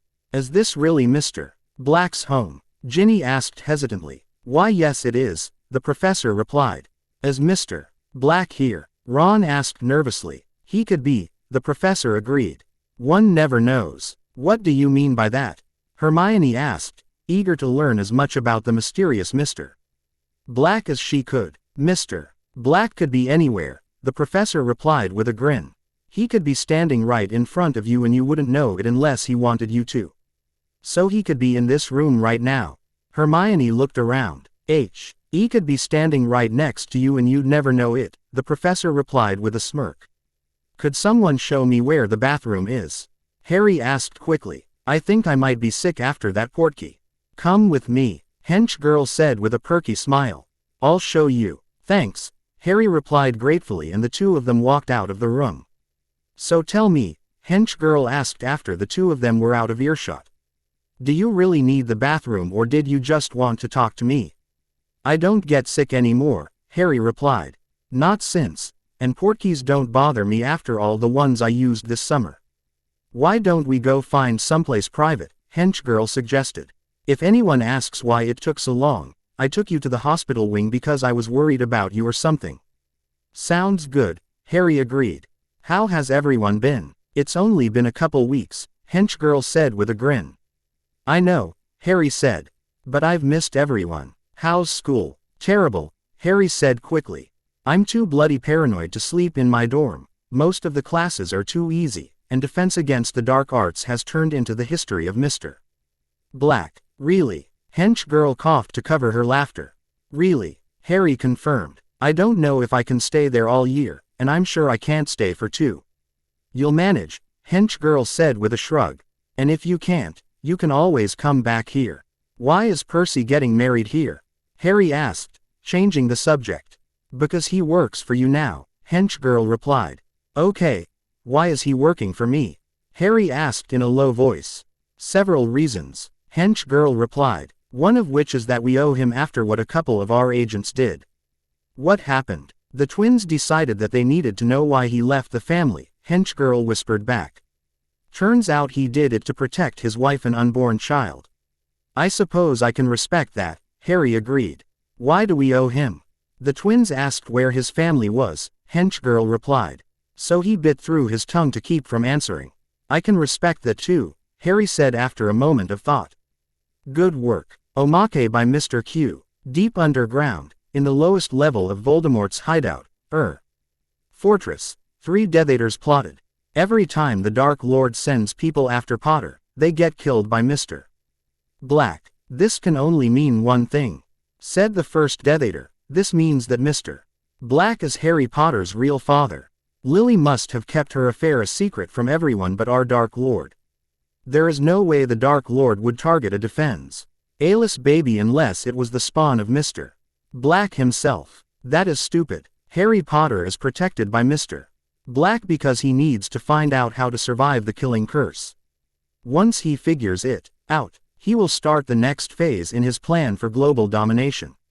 The second Death Eater nodded. Listen, you guys, the third Death Eater shivered in fear, you two shouldn't talk about Mr. Black so casually. There is a rumor that he hears everything when people talk about him. Oh yeah, right, it's just a name. The first minion rebutted. Yeah, like Mr. Black is going to do something to us just because we're talking about him. Huh, I'd like to see that, said the second follower of Voldemort before he and the first one simply vanished, only to reappear with his friend, right in front of Harry Potter in NTS. The third Death Eater blinked and looked around the empty room. Hello, you guys, this is not fun, why? His two friends reappeared. Or to say more accurately, the remains of his two friends reappeared. The lone Death Eater looked from one corpse that was missing a large portion of his chest to the headless other body and started screaming. He never stopped. 2 days later, Harry was walking past the headmaster's office when he heard Snape talking to Dumbledore. The latest news is that 2 Death Eaters simply vanished from you-know-who's most secure lair, only to reappear seconds later, dead. One of them looked like he got hit by a reducto curse point blank in the head. As you know, that is one of Mr. Black's favorite spells. The voices trailed off as Harry walked away thinking. So you're saying that Voldemort never found out about the Room of Requirements? Ron asked Harry the next day as they stood in the very room they were talking about. That's right, I asked Ginny, and as far as she remembers, the young Tom Riddle never knew of this place as of the time he made that diary. So, the power that he knows not is. Hermione started to say, correct, this room, Harry said and faced skyward before speaking in an authoritative voice. I really need the severed head of Tom Riddle, also known as Lord Voldemort, and also his right ventricle. My vampire side is feeling a little hungry. It's a great day for a white wedding. It's a great day for a white wedding. It was a bright sunny day that found the gathered Weasley clan with their assorted hangers-on milling about behind their home in preparation for their trip. Does everyone have everything? Molly called out as the group prepared to activate their portkey. Everyone looks ready, Mum, Charlie spoke up. Fred George. Molly raised an eyebrow. We're fine, Mum, the twins agreed. Could you take a look at my hair? Hannah asked quickly. I think I've got it looking right, but I'll take a look at it, dear, Molly agreed. Thanks for letting me come with your group, Hannah said. I can't believe I left my formal robes at home. No reason you should have taken them to Hogwarts with you, Molly said. I know, it's just, I feel like I should have been more prepared. Hannah replied. Is everyone here? Arthur spoke up, noticing that his wife was distracted with some sort of mysterious female ritual. Yeah, Dad, Bill agreed. We're all here. Then let's go, Arthur decided. Everyone grab hold. Wedding. The portkey activated and the group felt themselves pulled south to the mysterious Mr. Black's Island fortress. The group landed in an empty room and looked around nervously. Who knew what sort of dark creature might greet them? Hey Mum, Ron called out from behind the group. Ron, Hermione, Ginny, where's Harry? Molly asked with a frown. She had counted the children and found one missing. Didn't he come? He came, Ron confirmed. But the portkey made him sick, so he's in the bathroom or something. That poor dear, Molly said sympathetically. Do you think I should go look after him? He'll be fine, Mum, Ron said. Someone's already looking after him. Well, Molly pursed her lips. And we really should be getting to Penny, Hermione added. Her mother hasn't gotten here yet and she doesn't have anyone to keep her company. She doesn't. Molly frowned. Let's go attend my future daughter. Harry had better appreciate this, Hermione muttered as she followed Molly out of the room. What was that, dear? Molly asked. Just worrying about Harry, Hermione replied with a false grin. I'm sure he'll be fine, Molly said. The important thing is that we get to Penny and make sure that she's ready for the wedding. In another part of the fortress, Harry and Hank H-girl were relaxing over a warm mug of tea. So then he goes outside and sees all the Yuki-onna sunbathing without any clothes on, Hench-girl said with a suppressed laugh. And I thought his head would explode. He just took a few deep breaths and came back inside. Then he turned to me and said, okay, I take it back. I can see why Mr. Black is worshipped as a god of fertility. God of fertility? Harry asked through wheezing laughter. Some town in Bulgaria, hench girl replied. Something about a pack of vila. So, anything interesting happened to you? Aside from finding out how the rest of the world saw my vacation. Harry asked with a grin. No. It's been great, nice and quiet. I heard something about a broken jaw. Henchgirl's nose scrunched up, and some dead Death Eaters. I broke some idiot's jaw after he put Ginny in the hospital, Harry said quickly. And I don't think I really killed those Death Eaters. It was in the room of requirements, so I'm not sure if they were really there. Room of requirements. Hench girl wanted clarification. It's a room in Hogwarts that provides anything you need, Harry explained. You walk past it 3 times and think of what you need. And a door appears. Oh, so you don't think it gave you real Death Eaters? Hench girl said with a slow nod. No, my life isn't that simple. Harry agreed. I guess it wouldn't hurt to try it out. Wool, do you mind taking a few magical readings with your hex quarter? Hench girl asked hopefully. A room like that could be useful in the testing and prototype stages. Sure, Harry agreed. I'll also say, if I can't get the room to show me how it was made. Be sure to record anything it gives you, hench girl said. And I'll be sure to show the architect your raw data. I just love the look he gets on his face when we show him new things to incorporate, Harry said with a grin. Looks like a child in a room full of potions texts, hench girl agreed. Right. Any progress on spell book? Harry asked. We've made some, hench girl agreed. But there's something else I wanted to talk with you about. What's that? Harry asked. The various magical law enforcement agencies have been asking to send people to you for instruction. Hench girl replied. And they're offering to give anything to get it. I see. We might be able to use this, Harry said slowly. That was my thought, hench girl agreed. But I wasn't sure how we could arrange things. Rather than me teaching them, why don't we have them teach each other? Harry suggested. We get each one to teach their spells and specialties. Kind of like a finishing school for the professionals, hench girl nodded. But what happens when they've all taught each other? It'll never happen, Harry said smugly. Too many people and too many things to learn. Tell them that I might drop in occasionally to teach something obscure like how to make an Atlantean omelet or to erect ancient Egyptian wards. But who knows, hench girl said, getting into the spirit of things. No one can predict when or if the mysterious Mr. Black might decide to show up, and who knows what he might teach. I think teaching them to make an Atlantean omelet would be great. It'd really mess with their heads. Make sure everyone has a badge and everyone agrees to help if we ask for it, Harry continued. Or if not a badge, something to blur their faces while they're here. Good idea, hench girl agreed. That'd let you attend all the classes you want without anyone being the wiser. I try, Harry said with a blush. Any problems with your equipment? Hench girl asked with a grin. Nope, Harry shook his head. Everything is working the way it should, I think.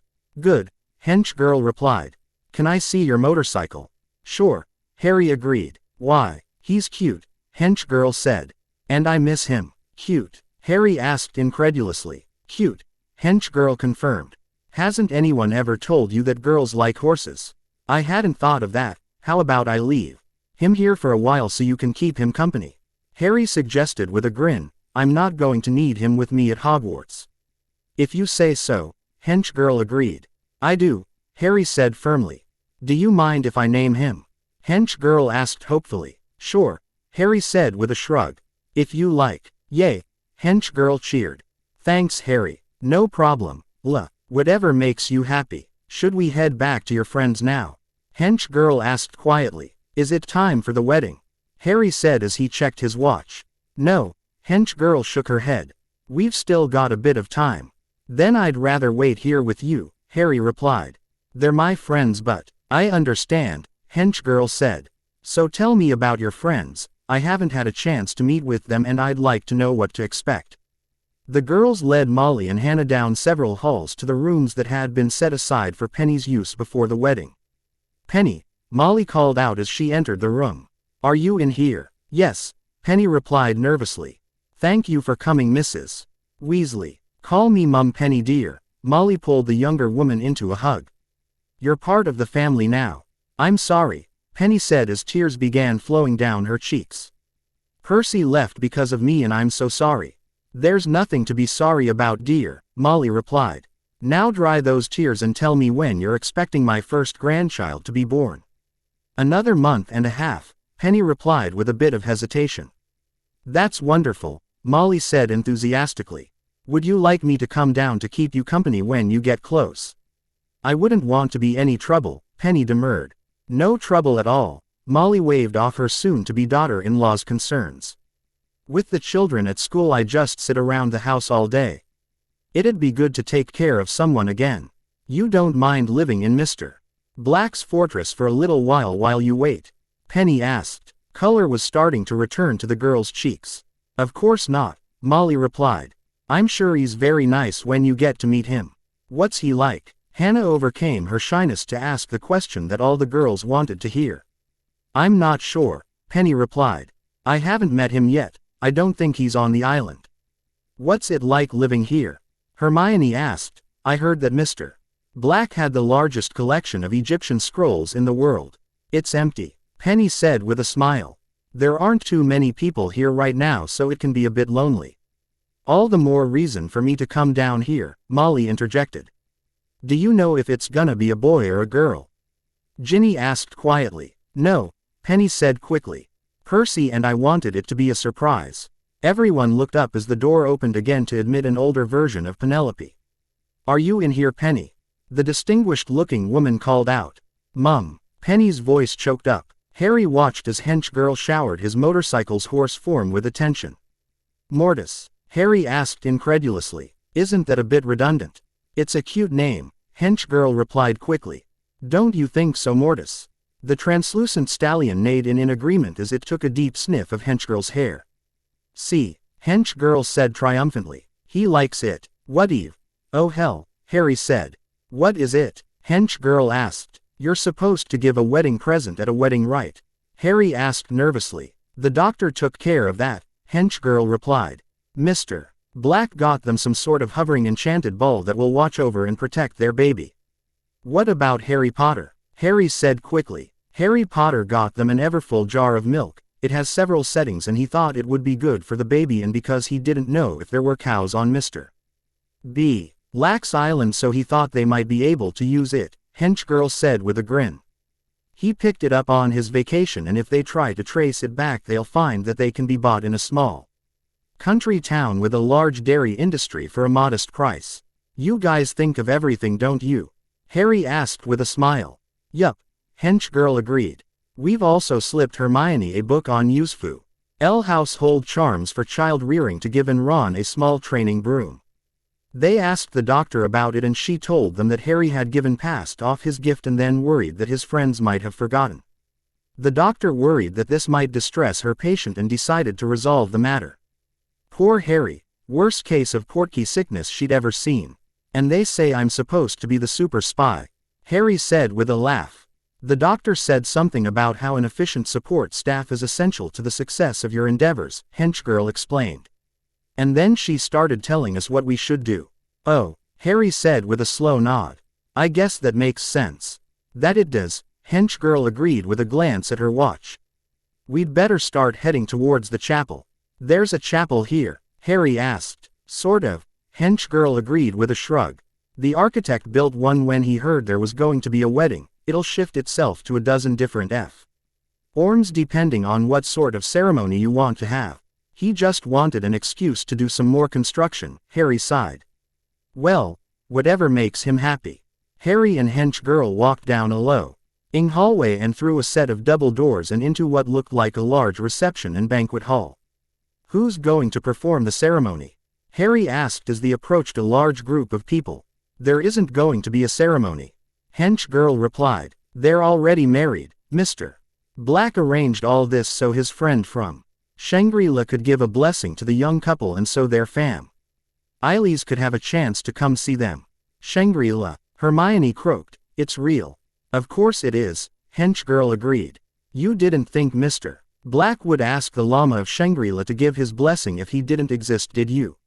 I meant that I thought Shangri-La was a myth, Hermione explained. Well, you were wrong, Hench girl replied. They just like their privacy. Oh, and Mr. Black knows where it is? Hermione asked, wanting to get as much information as possible.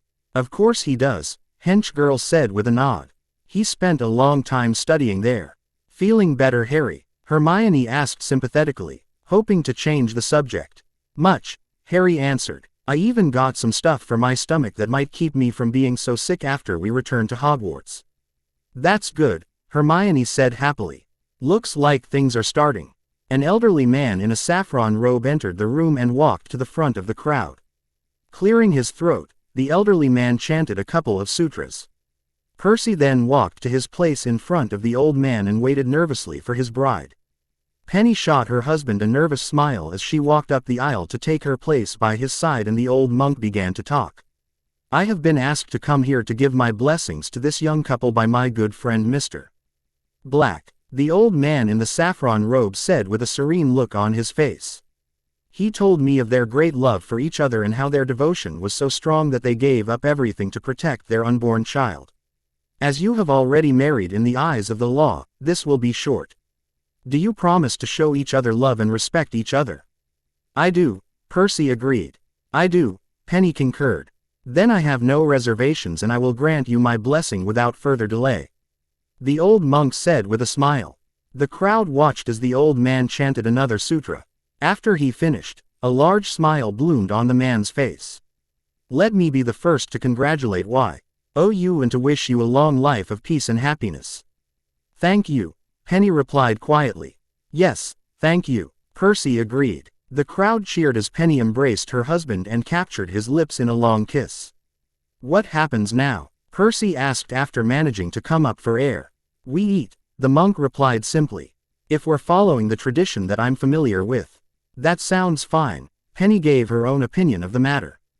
The crowd broke up and headed towards the food on the large tables around the perimeter of the room. What's this? Ron asked as he ladled a strange-looking food onto his plate. That, the professor glanced over, is an Atlantean dish of some sort. I believe Mr. Black said that he'med Merthin. Merthin? Ron asked, pronouncing the strangely familiar name. Yes, the professor agreed. Mr. Black said that the poor bloke wasn't much of a wizard but that he had some good recipes. Oh, Ron replied. What are you eating, Ron? Hermione asked when she joined her friend. Hello, Professor. Hello, Ms. Granger, the professor replied with a smile. Some recipe from a guy named Merthin, Ron replied as he shoved a great mass of it into his mouth. It's good. Don't talk with your mouth full, Hermione scolded. Merthin, according to Mr. Black, the professor began. While he wasn't much of a wizard, he was a decent cook. I'll say, Ron agreed. It can't be, Hermione gasped. What else can you tell me about Merthin? Not much, the professor replied. He loved doing this to people. Mr. Black says that he was some snot-nosed kid that was tossed out of Atlantis for being so underpowered. Not a bad sort though, and like I said, a decent cook. What happened after that? Hermione demanded. I don't know, the professor said with a shrug. I think he went to your part of the world, Mr. Black never said much about it one way or the other. But, Hermione said dumbly. I think you fried her brain, Ron said happily. I always wanted to see that happen. Yes, well, I can't imagine why she'd act like that, the professor said innocently. Girls, Ron explained with a shrug, are strange and they do things like that for no reason. I suppose, the professor said scratching his chin. Hey Ron, Harry said with a smile. What's with Hermione? Don't know, Ron said. Still throwing up. Feeling better, Harry replied. So did Mr. Black show up? Ron demanded. I didn't see him. He's here, the professor confirmed. Where is he? Ron scanned the crowd. I told you, the professor replied smugly. He could be sitting right next to you and you wouldn't even know it. Well, I don't see him, Ron said. Do you see anyone odd, Harry?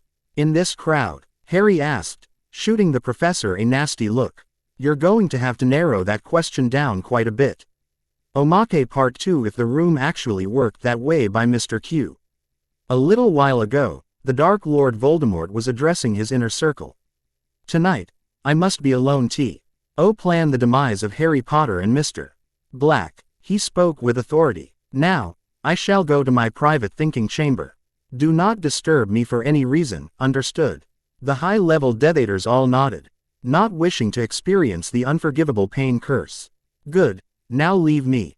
The Dark Lord spoke as he walked into his thinking room, a small converted bathroom. He sat on the throne, and cast every locking and silencing charm he knew of.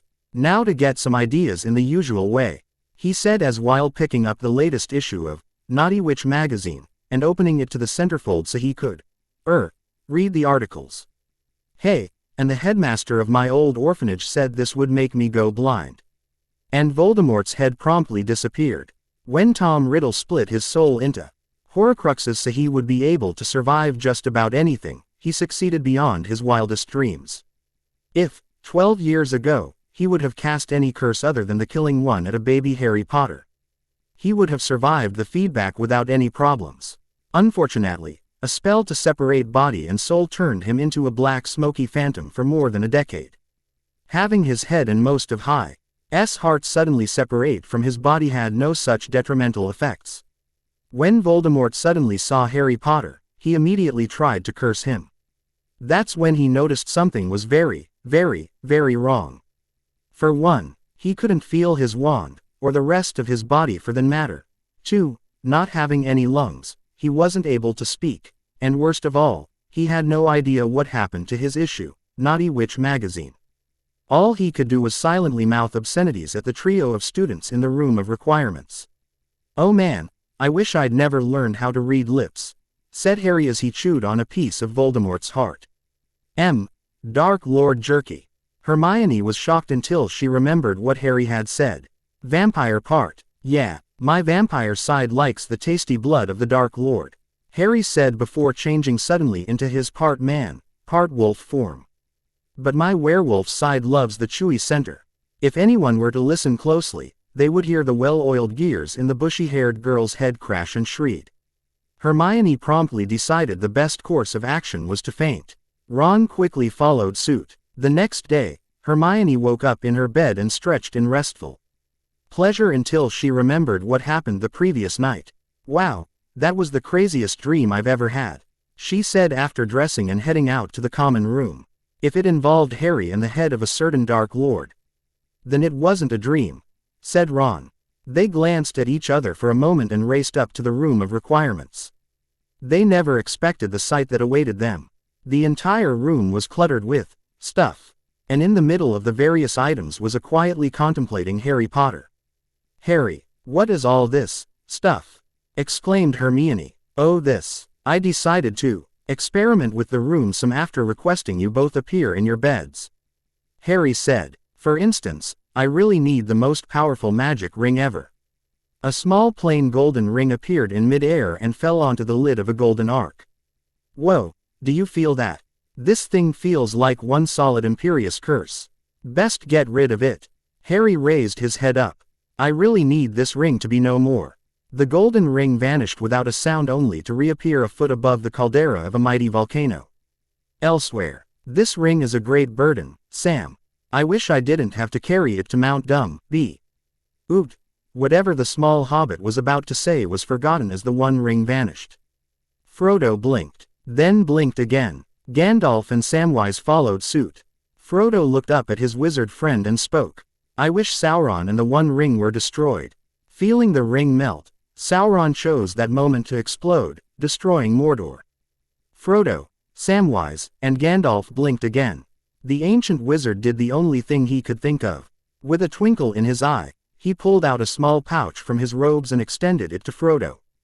Do you want a lemon-flavored elven candy? Back in the room of requirements, Hermione was puzzled. But, vampire, werewolf, Harry, heart, Voldemort, she said eloquently.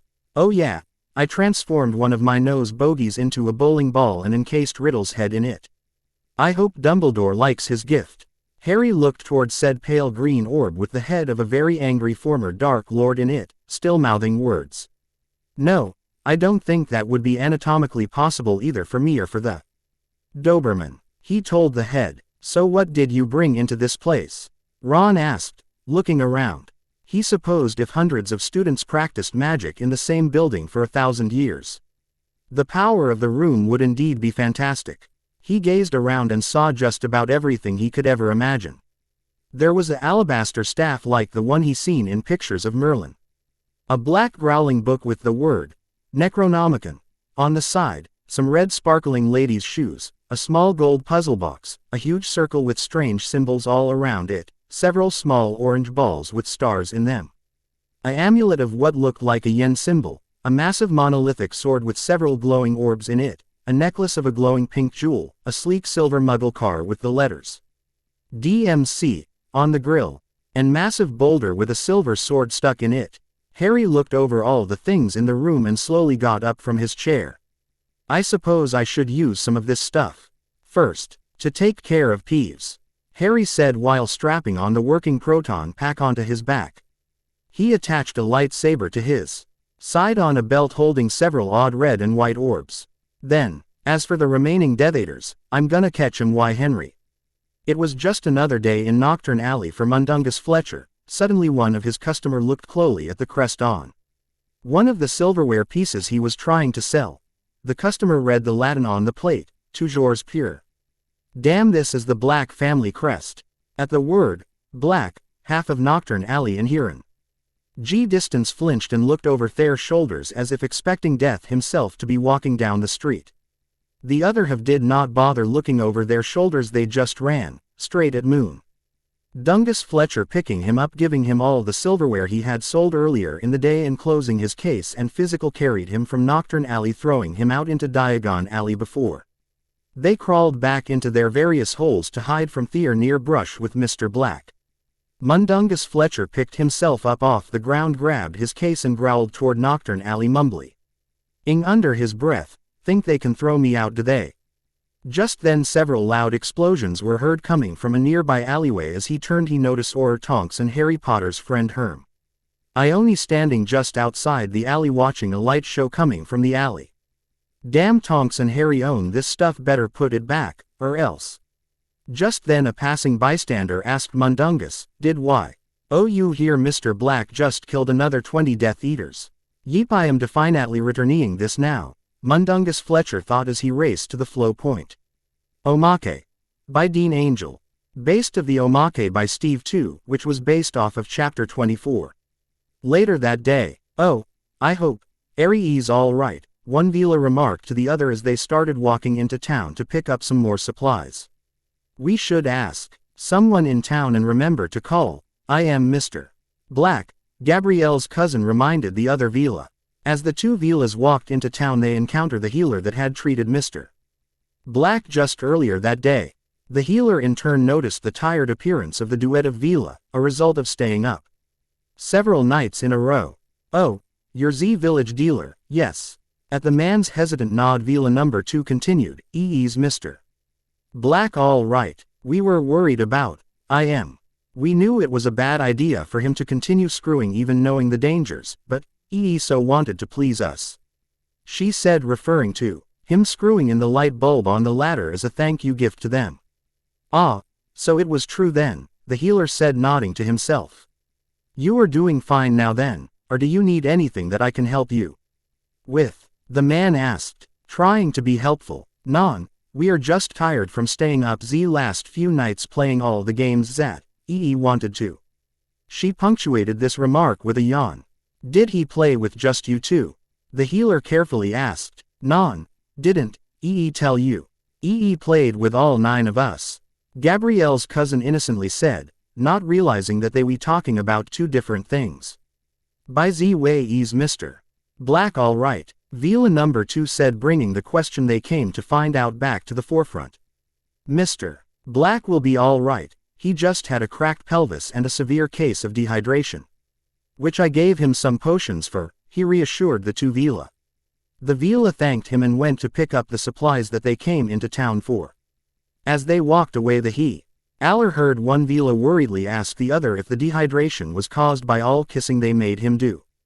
Escape from Molly Weasley. Escape from Molly Weasley. Hey Ron, Hermione called out as she approached her friend. Have you seen Harry? Yeah, Ron said. The boy spent a few seconds looking around before he found his target. He's over there talking with Hench Girl. Oh, Hermione said quietly. He's been spending a lot of time around her since we got here. Do you think that he's avoiding us? She's a pretty girl, Ron replied with a smile. Can't blame Harry for noticing that. I guess, Hermione said slowly. But it's like he changed when he got here, even more than he did after summer. We all changed a bit when we came here, Ron rebutted. You keep getting stunned into Solank. Every time someone tells you more about Mr. Black. Hannah's been hovering around my mum because she wants to make sure she makes a good impression. Mum won't go more than a few feet away from Percy and Penny. And I haven't strayed far from the food. There are foods here that I've never even heard of. I'm just worried about him, Hermione said after a moment of though. I'm worried about you too. You'll be too fat to climb the stairs to your dorm if you don't let up on the food. Hannah says that she likes a man that isn't too thin, Ron said with a grin. You've never been too thin, Hermione teased. And don't talk with your mouth full, it's disgusting. You're just jealous that I can multitask, Ron said quickly. Some of us have the brain power to do two things at once and I'm afraid that you're not one of them. Eating and talking at the same time is not multitasking, Hermione said as her face twisted into a grin. Multitasking is doing two things at once, isn't it? Ron asked slyly. Yeah, but, and talking and eating are two different things, right? Ron interrupted. Well, yes, but, so by definition that's multitasking, Ron finished smugly. Must be hard for you to loose all these arguments to me. Why you? Hermione glared. Couldn't think up a good response, huh? Ron said with a grin. Looks like the professor decided to join Harry and Hench Girl. Hermione changed the subject. Guess he didn't want Harry moving in on his girl, Ron said with a grin. I think Harry can take the little guy. I don't think the professor and Hench Girl are dating, Hermione said sharply. And even if they were, I'm sure that the professor would be mature enough to allow Hench Girl to talk to other people without getting jealous. Set your sights on someone else, Ron said quickly. The professor's too old for you. That isn't what I meant, Hermione said with a frown. And you know it. Stop trying to lure me into another argument. Okay, Ron agreed with a shrug. Then if you want my opinion, I would guess that Harry is trying to get a meeting with Mr. Black so that he can get some new stuff for the DA. That does sound like something Harry would do, Hermione said slowly. And you'd have been able to figure that out if you'd stop worrying about Harry being different and accept the fact that people change, Ron teased. Just accept the fact that he's growing up and you'll be much happier. I suppose, Hermione said. Across the room, Harry continued his conversation with the professor and Hench Girl. I completed those wands you asked about. The professor slipped Harry a large package. Bright orange, pink, and other pastel colors. Great, Harry said enthusiastically. And you're sure that no one can listen in on this conversation? Yup, Hench Girl replied. We've been developing new spells. This one is based on some of those odd Russian ones. If anyone listens they'll hear us talking about defense techniques but they won't remember any specifics. You can tailor it to any situation, the professor added. You could make it a conversation about politics, sports, or anything else that might be commonly overheard. And the best part is that any listeners won't pay it the least amount of attention, they'll dismiss it as unimportant and move on. Hench Girl said proudly. That last part took a solid week to get right. You guys really outdid yourselves on that one, Harry said in amazement. We try, Hench Girl replied modestly. Do you have any other ideas for devices? The professor got straight to the point. Just one, Harry said slowly. I was wondering if a device that mixed potions would be possible to make. My idea was that you would drop in the ingredients and the device would do all the work. Maybe, Hench Girl said slowly. It wouldn't be able to do some of the more complex potions and the quality wouldn't be as high, but it might be possible. Would it be possible to make it into a flask? Harry said with a grin. Or failing that, could UMD hold potions in the best way that they need to be stored? It would have hot charms for potions that are best hot and so on. Maybe, the professor said with a thoughtful grin. What do you think, Hench Girl? I think the hardest thing would be a tricky bit of spell work to make the flask recognize the potion that you filled it with, but it shouldn't be a problem after that, Hench Girl said. We might be able to get something like that, mix some of the simpler potions. It'd be hard to get it into something that small. Would it be possible to make your vitamin potions in it? Harry asked hopefully. They're good and I miss them. That's another idea, hench girl mused. A flask that will mix up drinks. That would be much simpler to make. Might have more of a market too, Harry agreed. Sounds interesting anyway, the professor added. I think it'd be fun to make. Great, Harry said with a grin. Hench girl tells me that the various law enforcement agencies want to turn this place into a school. Yes, the professor agreed. I think it may be a good thing for us. What are your thoughts on the matter? I think it could be a good thing, Harry said. Are we sure that we can do this without letting them know any more than we have to? I think I understood that. Henchgirl's eyes crossed. And yes, they'll only learn what we want them to learn about us. Great, Harry said with growing enthusiasm. See if we can get Moody to teach a few classes, and be sure to record anything that gets taught. Record, the professor asked. It would be nice to have a library of classes taught by various people, Harry explained. Let's say for example that Moody gives a class on dueling that I can't go to for one reason or another. If we have a recording, then I can watch it in my own time. I think I have a few ideas for how this might work, Henchgirl said. What do you think, Professor? I also have a few ideas, the professor said with a nod. Quote, and some of them involve having to build specialized classrooms. That'll keep the architect happy, Harry murmured. Looks like things are winding down. Might be a good idea to drift back to the group you came with. Hench Girl suggested. Else they'll start to wonder why you're spending so much time with us. I suppose, Harry agreed. You guys take care. Don't hesitate to call me if you need me for some reason. We won't, the professor promised. Are you sure you want to go back to school? Hench Girl asked. You don't seem like you like it very much, and I'm sure that you're not learning much that you don't know. Good point. Harry sighed. The world moved and Hogwarts stayed in the same place. I'm gonna try to stick it out for a little longer, maybe things will get better. Okay, Hench Girl agreed. But don't forget that you have a home here, and don't forget that I can teach you potions better than anyone at that school of yours. I'm fairly good with charms, the professor added. And I'm sure that it would be possible to learn from the others also. Thanks guys, Harry said with a tight smile. I'll see you later. Goodbye my friend, the professor took his hand. Bye Harry, Hench Girl said sadly.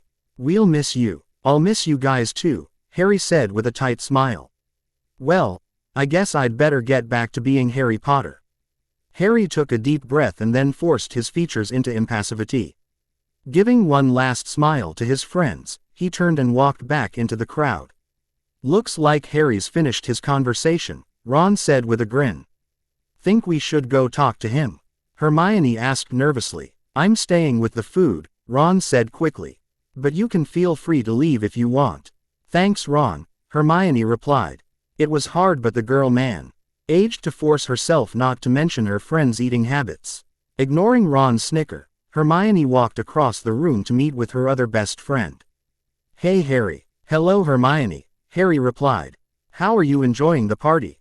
It's fascinating to have a chance to learn more about Mr. Black, Hermione said quickly.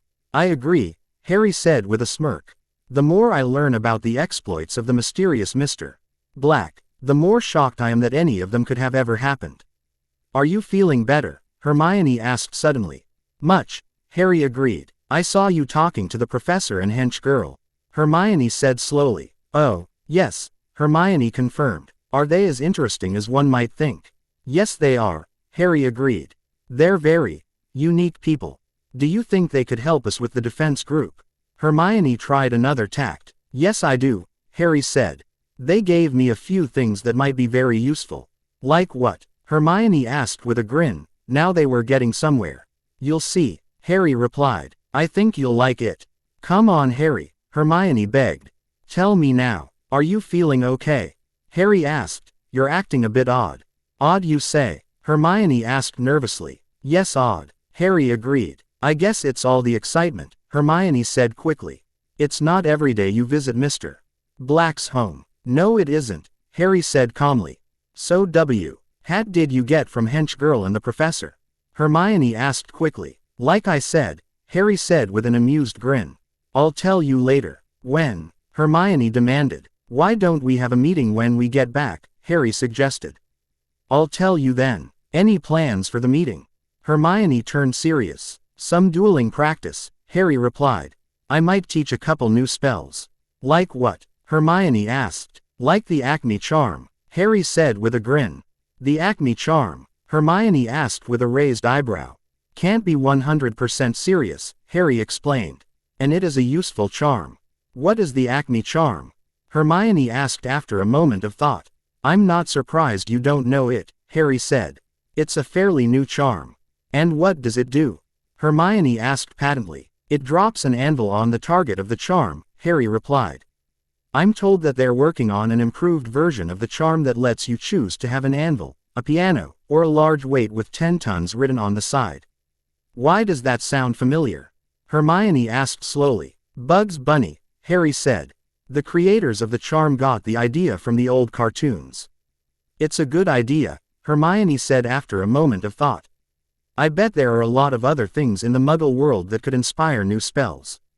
Might be worth looking into, Harry agreed. Looks like things are winding down. Let's round up Ron and the others, Hermione suggested. I don't see any reason to stick around much longer. We won't have time to go to our afternoon classes, Harry teased. Doesn't matter how much you hurry. But we might have enough time to set up a meeting with the defense group, Hermione retorted. You're right, Harry said with a grin. Let's get everyone. Harry and Hermione. One walked over to the table where Ron was stuffing his cheeks. Ready to go? Ron asked before Harry had a chance to open his mouth. Yes we are, Hermione agreed. Just a sec, Ron raised his hand to wave at his girlfriend. Hannah'll be over in a second and she'll probably bring Ginny with her. Planned things out ahead of time did you? Harry asked with a grin. Had to, Ron replied.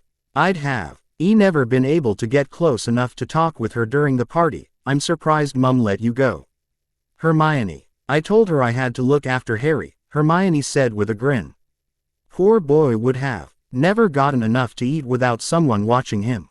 You what? Harry asked in shock. You should have seen the look on Ginny's face when I said that. Hermione's voice was tinged with laughter. It was a mixture of betrayal for being abandoned and anger at not having thought of that dodge first. But I'm not helpless, Harry sputtered. I can feed myself. You'll never get Mum to believe that, mate, Ron said. Sympathetically. Best just to go with it and look for a chance to escape when she's not paying attention to you. Thanks for waving at me, Ron, Hannah said with a gratitude's G. Reet, but she can be a bit much sometimes. How could you abandon me like that? Ginny growled at Hermione. It was every girl for herself, Hermione replied with a grin. You'd have done the same to me. Yes I would have, but I didn't have a chance, Ginny retorted. You owe me. I owe nothing, Hermione replied. You're just jealous I was smart enough to think of a way to escape first. Why don't we go to the Portkey Point? Harry suggested. We can discuss Ginny's jealousy later. You too, Harry, Ginny said in mock horror. What is this pick on Ginny Day? Yes it is, Hannah agreed. And it's pick on Ron Day next week. Don't you have one of those calendars the twins put out? They put out a calendar. Ginny said quickly. I'm gonna kill those two. They put out more than just that, Hannah said with a grin. Cute birthmark. Birthmark? Ginny asked flatly. Yes, Hannah agreed. It's very cute. How do you know about my birthmark? Ginny asked in a dangerously calm voice. I think I'll let you work that out with the twins, Hannah said calmly. It wouldn't be proper to get involved in a family matter like this. Tell me, Ginny demanded. Well, Hannah began, if you're sure. I'm sure, Ginny agreed. Got ya, Hannah said with a grin. What? Ginny asked in shock. I got you, Hannah replied. It wasn't hard. One would think that you wouldn't have been so gullible after growing up with the twins. Gullible, Ginny growled. Apparently, Ron replied. And you were worried that a timid little Hufflepuff like Hannah would have problems in our family. Okay, Ginny conceded.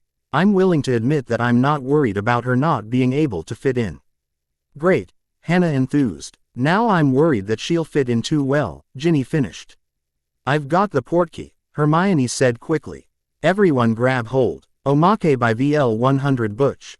Rorsch and JKR own the characters. If you have ever been in the 1632 group on Bane's Bar, you know exactly what I'm talking about. Here a whole bunch of inside jokes here. the pencil was urgently looking for his immediate boss, the professor. In his hand was a very important invitation. When he found the professor, and handed over the invitation, the pencil knew that he did a very important thing for Professor Fergus Farnsworth. The professor began to run through the halls of the Black Fortress yelling for Hench Girl at the top of his lungs. He held a opened letter in his hands that was obviously the source of his excitement. "Hench Girl, we've been invited to talk about our Zeppelin," he exclaimed. "Who invited us?" asked Hench Girl. "The Society for the Prevention of Tesla Turbine-Powered Sten Gun-Armed Dirigibles is inviting us to their annual convention in Fairmont, West Virginia," he answered. "Why are they asking us? Our Zeppelin is powered by Tesla turbines," Hench Girl asked. The professor went on to explain that they met members from this organization just before they took the Zeppelin out for the first time. "Remember, they were that nice group with the pipes and baseball bats, and when we told them that the Zeppelin was a Zeppelin, was not a dirigible, and under no circumstance were we going to arm it with Sten guns, wished us good luck." "Oh yes," said Hench Girl. "They were a very nice group. Anyway, they looked at the official invitation, signed by Ursus T. R. Bear, the group president. The group asked if they could tour the Zeppelin to see the latest construction technology in lighter-than-air aircraft. They had already made arrangements for the Zeppelin to dock at the Round Barn in Mannington, West Virginia, a small town a few miles from the hotel that was the convention site. Inflatable bust. Inflatable bust. The portkey deposited the group of students in the Great Hall. "Looks like they haven't started serving the last meal yet," Hermione said. "You guys go gather the group," Harry suggested. "I'll get the room of requirements ready." Everyone agreed and went their separate ways.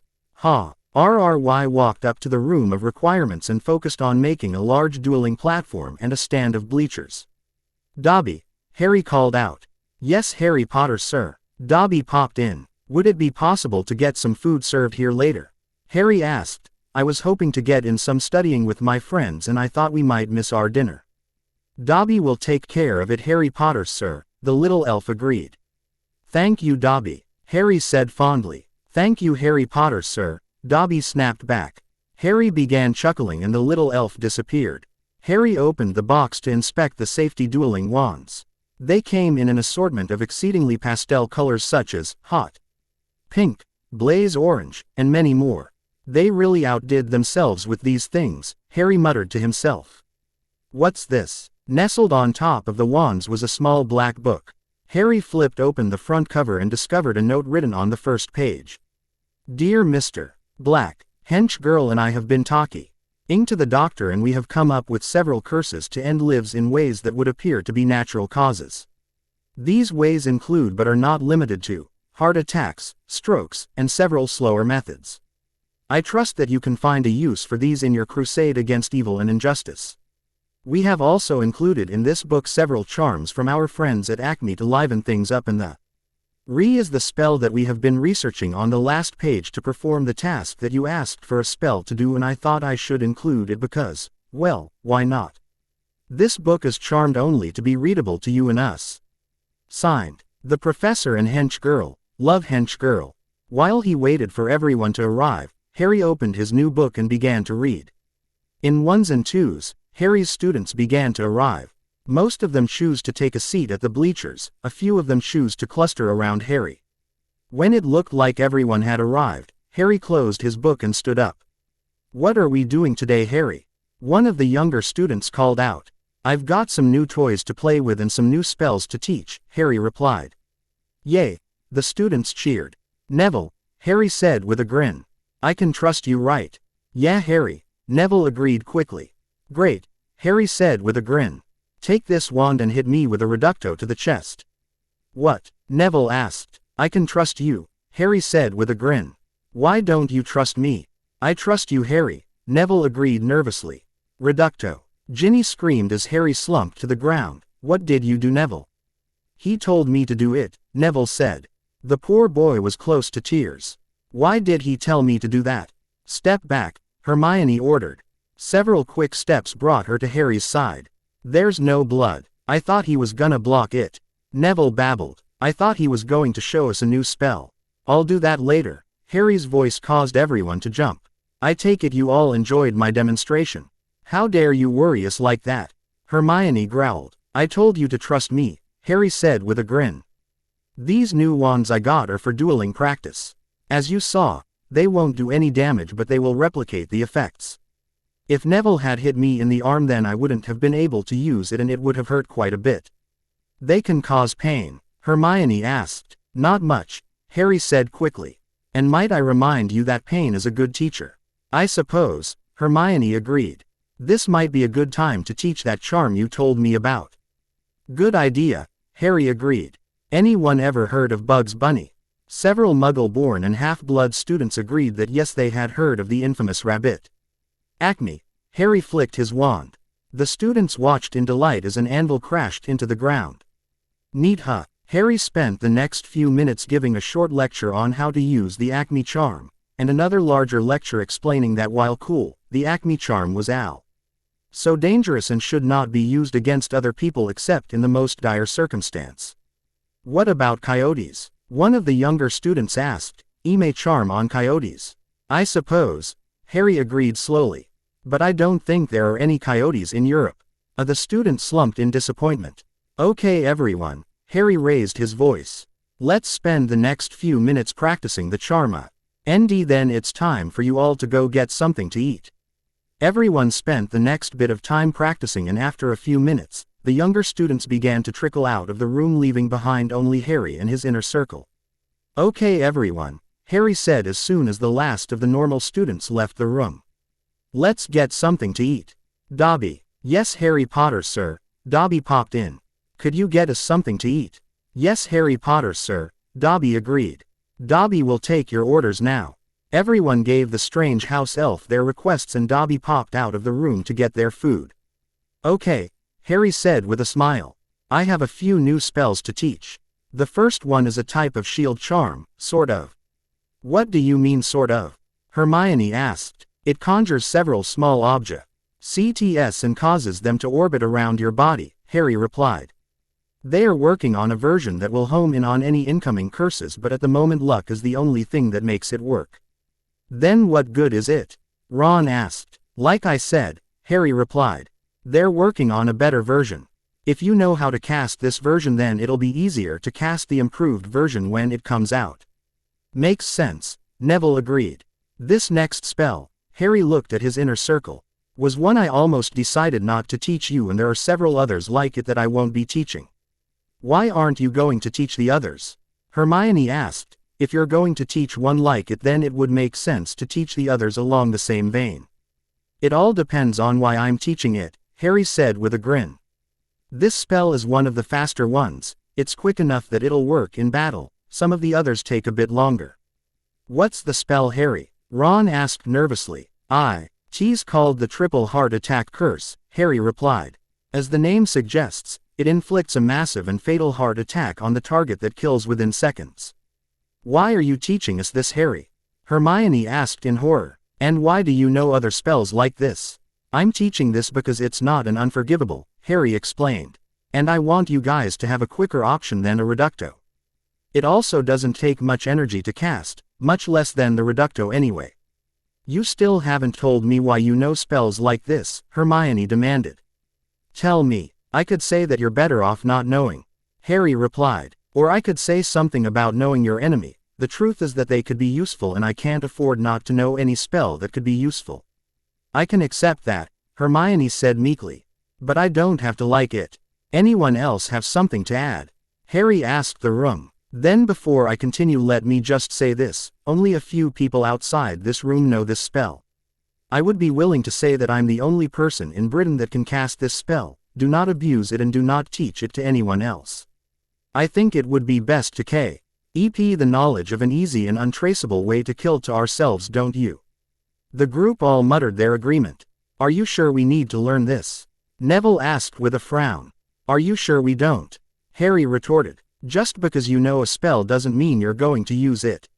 Something you all may have missed is that everyone in the magical world is armed with a deadly weapon most of the time. In general, these people don't go on rampages. What do you mean armed with a deadly weapon? Ron asked with a frown. Our wands, Hermione replied for Harry. Harry is saying that we All dangerous without learning anything else. Something most people gloss over is the fact that the wizarding world is an armed society, Harry agreed. Yesterday hundreds of people in the wizarding world went through their day without killing anyone. I'd say that most of these people knew spells that could cause harm or death and none of them used them. What about the Death Eaters? Luna asked. I'm sorry Harry, but it needed to be explained and I didn't think anyone else would ask. That's fine Luna, Harry said warmly. If you took away their wands then they'd use knives, take away the knives they'd use sticks. Take away the sticks they'd use rocks, take away the rocks they'd use their teeth, break out their teeth then they'd use their arms and legs. We get the point, Hermione interrupted. Spells don't kill people, people kill people. Spells and rocks and all that are just tools, Harry agreed. Just because you have tools doesn't mean that you're compelled to use them. Some people just have something wrong with their brains, for one reason or another they kill for fun and power. The only way to protect society from these people is to kill them, it doesn't matter if you take away their wands they'll still find a way to cause trouble. What about prison? Ginny asked. What about prison? Harry replied, we have several Death Eaters running around that were supposed to be locked in Azkaban forever. They got out. Prison isn't a guarantee. People can escape or be broken out, some people are just too dangerous to be allowed to live. Besides, I personally think that the wizarding world's prisons are a disgrace. Kinder to kill them than to condemn them to life with the Dementors. I don't know about you guys, but I don't like the thought of sentencing anyone to a life of torture.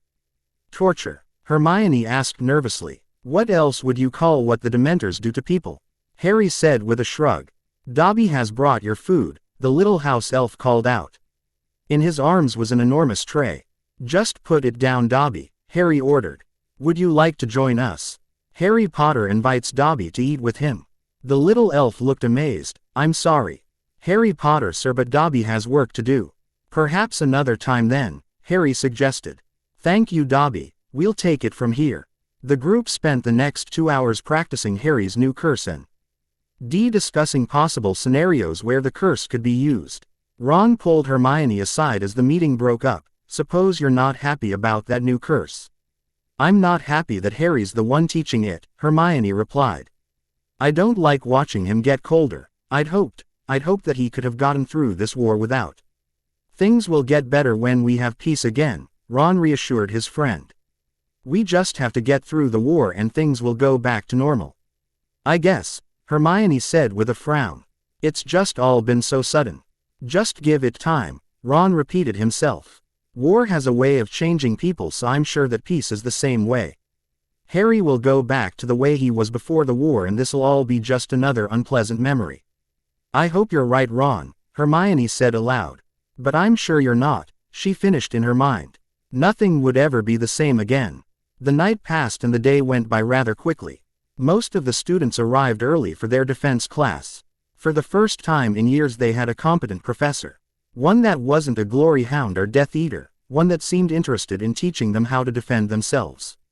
Today, Professor Hamilton began. We're going to be doing a bit of dueling. Can I have some volunteers? Nearly every hand in the room shot up. May I ask why you didn't raise your hand, Mr. Potter? I thought it best to see what the competition had to offer before committing myself, Harry replied. Excellent, Hamilton said with a grin. 5 points and come to the front of the room. Why? Harry asked with a suspicious look on his face. Because you wanted to check out the competition, Hamilton replied with a grin. So I'm going to use you as my demonstrator. I'll need a couple more volunteers, Mr. Malfoy and Weasley I think. I'll go easy on you Potter, Draco sneered as he walked Tom. Hey mate, Ron said with a grin. Why don't you start out Mr. Malfoy? The professor suggested, and we'll let Mr. Weasley face the winner. Draco looked like he had won the lottery, a chance to duel and defeat Scarhead and the Weasel and he wouldn't get in trouble for it. Could this day get any better? Fine, Draco agreed. Rules? Harry asked with a yawn. Don't use the unforgivables, Hamilton replied. And try not to hurt him too much. On the count of 3, you may begin. 1, 2, 3. Serp. Malfoy's curse was abruptly interrupted when Harry took several quick steps forward and kicked him in the groin. Doing my part to reduce inbreeding, Harry muttered under his breath. Every male in class winced at the sound of hardened leather impacting on the future generation of the Malfoy family, and more than one boy got violently ill when they saw the poor Slytherin's feet lift off the ground. Harry ended the duel with a stunner. Most of the students would later agree that it was the kindest thing he could have done considering the circumstances. You wouldn't do that to me, would you, mate? Ron asked nervously. I don't know, Harry began. There are plenty of Weasleys in the world. And the world could do to have plenty more, right, mate? Ron said quickly. Sure, Harry agreed. I like Weasleys. If you gentlemen are finished with your pregame banter, Hamilton asked in amusement, then you may begin in 1, 2, 3. Hey look, Harry said, pointing over Ron's shoulder. Parkinson's in the nip. What? Ron asked as he turned to look. Needless to say, Harry's first and last spell ended the match. Sorry, mate, Harry said to his petrified friend. Thank you for that demonstration, Mr. Potter. Please take another 40 points, Hamilton called out. Everyone pair up and get in line. The rest of the class's duels went in a much more Ional manner, and Hamilton looked ready to cry. It seems that Mr. Potter was the only one in this class that read the study material, the professor said sadly. Or perhaps the only one who understood. What do you mean, Professor? Hermione asked. Why don't we let it wait until the last duel has reached its conclusion? Hamilton suggested. Ms. Brown, Mr. Finnegan, Lavender and Seamus took their places and prepared to duel. Whenever you're ready. Ready to lose, Seamus said with a grin. I'm gonna. Lavender muttered an incomprehensible spell, and Seamus's eyes bulged when he noticed a pair of new enhancements on his chest. What did you do to me? Seamus tried to retaliate, but with his new accessories getting in the way and the change in his center of gravity, he didn't stand a chance. Excellent job, Ms. Brown. Hamilton's voice boomed. 50 points for reading and understanding the subject matter. Good job, Lav, Parvati cheered. What did she do? Ron asked dumbly. She won the duel with a cosmetic charm. Hamilton replied. One commonly referred to as the breast expansion charm, if I'm not mistaken. I got the idea from when Mr. Black beat those vampires with a tanning charm. An extremely red Lavender explained. And I wanted to get Seamus back for talking to my chest. My eyes are a bit higher. Yeah, Parvati agreed. See how he likes having a pair of those for a few hours. In any case, well done, Hamilton said with a grin. I want 3 feet explaining other common spells that can be used in duels and another 2 in unconventional tactics. Mr. Potter and Ms. Brown are exempt from this, and I would encourage them to use their time to do whatever they wish as a further reward. Well done, you two. The trap is set. The trap is set. The common room of Hogwarts. T.S.'s most hated house was quieter than usual. Ever since his public humiliation at the hands of his arch-nemesis in the duel during defense, Slytherin's leader had been sulking in his bunk. Many students, T.S. took the opportunity given by Draco's absence to relax. It was wonderful to have a chance to let one's guard down a bit. Without Draco, there was a significantly smaller chance of having one's family informed if one were to lapse. Granted, nearly all of them agreed that the world would be much better if it was a pureblood world, or at the very least a world where purebloods were able to keep their privileges, but it was so tedious having to say it all the time. Couldn't some things just be left as given? Why did the little weasel have to send off an owl the minute one allowed their focus fall on homework rather than the constant discussion on pureblood supremacy? Draco would never realize how lucky he had been to get through his first year without suffering an accident. In the end, the older students had decided to hold off, citing the facts that Draco's father was an important ministry official and that their head of house seemed to hold an unhealthy interest in the boy. Now, with the death of the boy's father, well, let's just say that things were beginning to change. Damn that half-blood, Draco muttered to himself. I just have to wait. The Dark Lord will show them. He'll. Draco paused and a thought began to form. Why do I have to wait? Draco mused. Why not set up a trap for that dirty Griff Scarhead? Draco pulled out a piece of parchment and began to write what he knew about his enemy's weaknesses. The Dark Lord ambushed Potter by using my blood traitor cousin. Maybe I can do the same thing. Draco's eyes widened in shock as he realized that all he had to do was to make a few small modifications to the original plan and to freshen the bait. Feeling new energy, Draco leapt from his bed and ran down to the common room. A sort of resigned silence fell over the common room when Draco announced his presence. Back to the old routine, for now anyway. To me everyone, Draco called out. I have a plan that will eliminate Potter and leave the way clear for our Lord. What is it? One of the seventh years asked neutrally. None of your business, Draco snapped. The only way this plan could fail is if we have a leak, and I am not going to allow Potter to escape death again by letting you know all the details. So what are you going to tell us? The student asked mildly. Draco's explanation made a surprisingly large amount of sense, if one were to ignore the source. You'll all only know enough to fulfill your part, Draco replied with a sneer. Does anyone else have any questions? I have one, another seventh year spoke up. Who takes the blame if this fails? You idiots, Draco said arrogantly. My plan is perfect, the only way it could fail is if one of you were to muck it up. Any intelligent questions? Silence greeted the boy's last question. Good. I want you to buy an owl. Something black, or perhaps do it up in Slytherin colors. I'll get right on that, the student agreed slowly. I'll also need an isolated room set aside, Draco continued, and warded so that a duel could be fought without causing any notice. I suppose I'll do that part, one of the questioning seventh years offered. It wasn't a difficult task, it also wasn't illegal. If, no when. The boy amended. Draco's plan failed. Well, depending on how bad it failed, it might be nice to be able to turn state's evidence to get out of any accessory charges. Father always said that courts preferred to use those without too much blood on their hands. Of course, money could usually be relied upon to wash away some of the blood. Good, Draco said with a smirk. He knew that they'd all follow his lead. After all, hadn't his father been one of the Dark Lord's greatest lieutenants until he went up against, well, death? I'll also need someone to send a letter from the owl at a prearranged time. I'll do that, another weary student volunteered. And I want everyone else to stand by, Draco finished. Find a room near the dueling room to hide in until I go into the dueling room. Why do you need that? One of the students asked, the girl barely managing to hide her smirk. I want witnesses, Draco replied.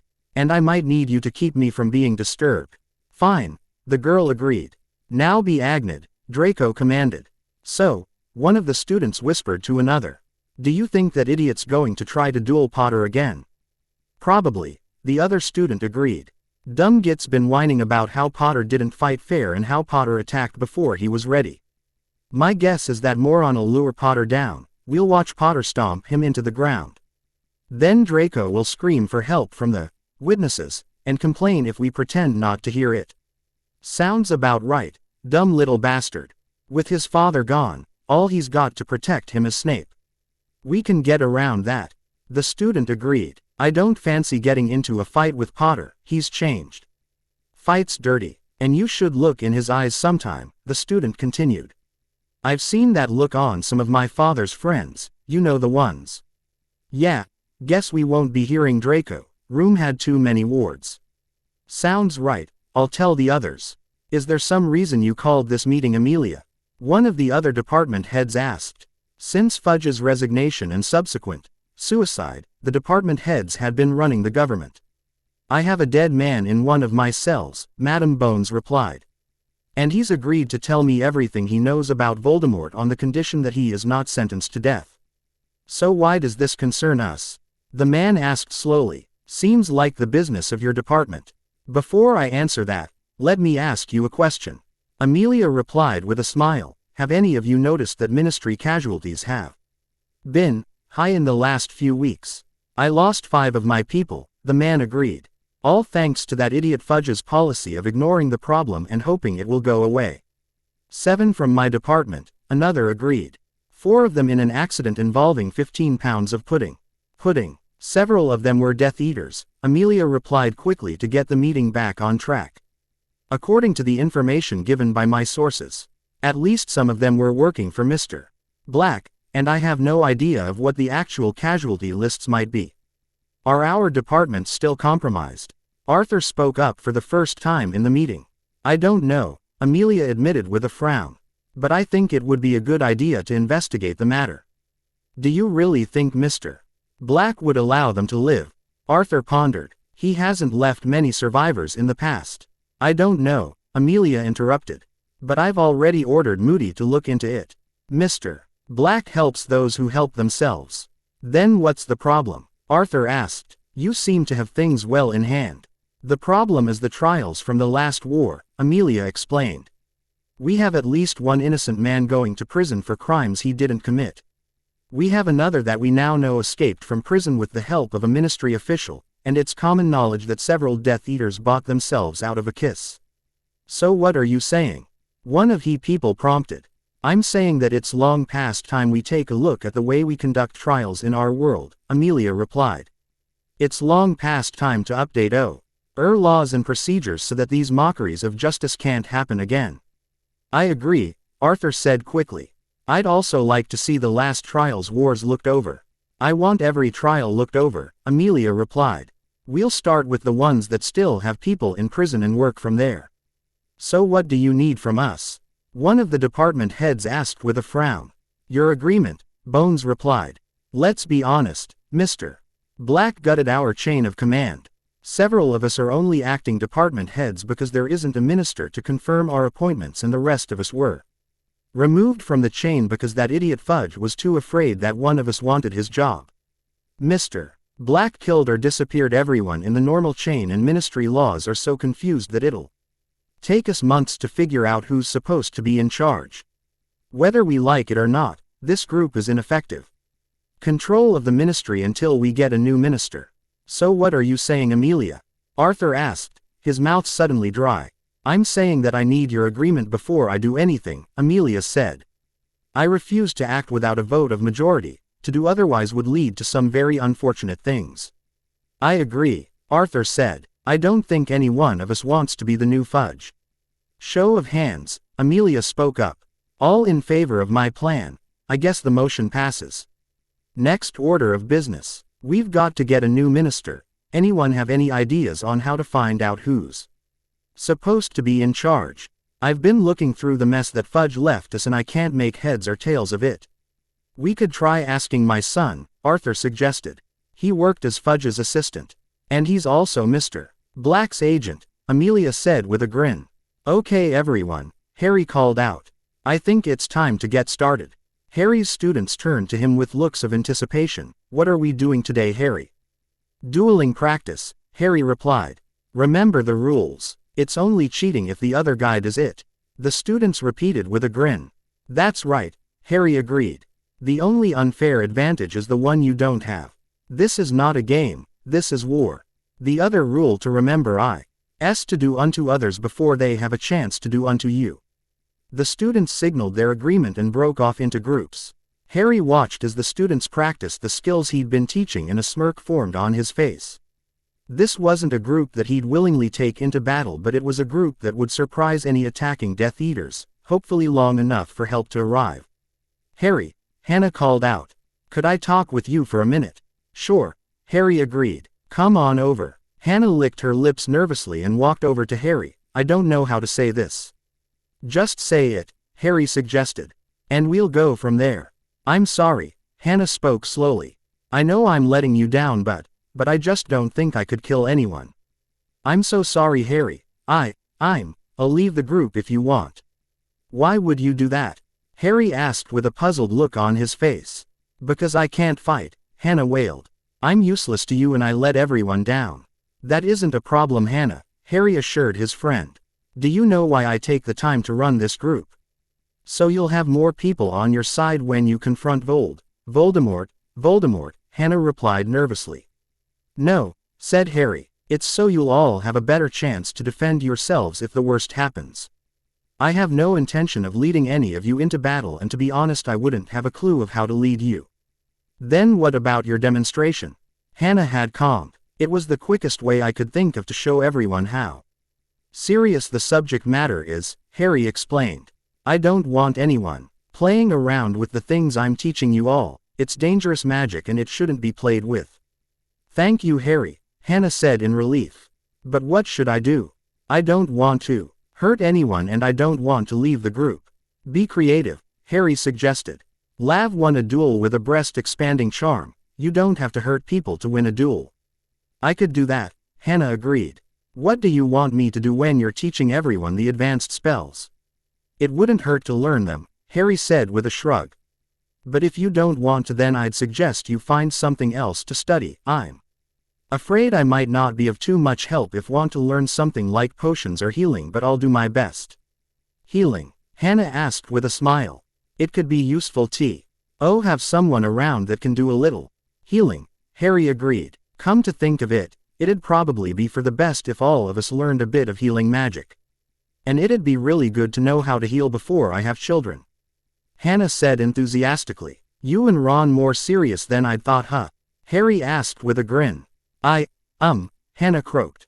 It's not what you always wanted to have a big family, Hannah explained.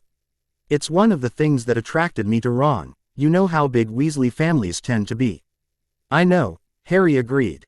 And I think you two are good for each other. We're not that serious, but it's something to think about, isn't it? Hannah asked nervously. You don't think I'm strange for thinking about these things, do you? I think you're still young, Harry spoke slowly. And I also think you're at an age when it's normal to think about what your future might hold. Thanks, Harry, Hannah said quickly. Blushing, the girl reached up and kissed Harry on the cheek. You're a good friend. Happy I could help, Harry replied. Harry checked his watch and realized that the time he'd allocated for the normal class was drawing to a close. The boy took a deep breath and raised his voice to be heard over the crowd. All right, everyone. Looks like our time is coming to a close. Does anyone have any questions? Is it okay if we come up here to practice later? One of the first years asked. I'm having so much fun dueling that I don't want to stop. I don't see why not, Harry replied. Just be sure to bring a couple friends, one to practice with and other to be around in case of accidents. Another thing you could do is ask your head of house for some advice. I know at least a couple of them are accomplished duelists. If there's nothing else, okay. Keep your practice wands and try to do a little self-study before the next class. I'd like everyone to research a healing spell before our next meeting. Goodbye and good luck. The advanced group TCHED silently as the other students left the room, and Ron spoke up after the room had emptied. So what are we gonna learn today, Harry? I need some dummies in the corner, Harry said with a smile. Watch closely. Harry flicked his wand and muttered an incantation under his breath, causing a ball of black lightning to shoot out of the tip of his wand towards the targets. What the hell was that? Ron said in shock. Russian battle magic, Hermione whispered. That's correct, Hermione, Harry said proudly. Russian battle magic was designed to be used by half-trained conscripts.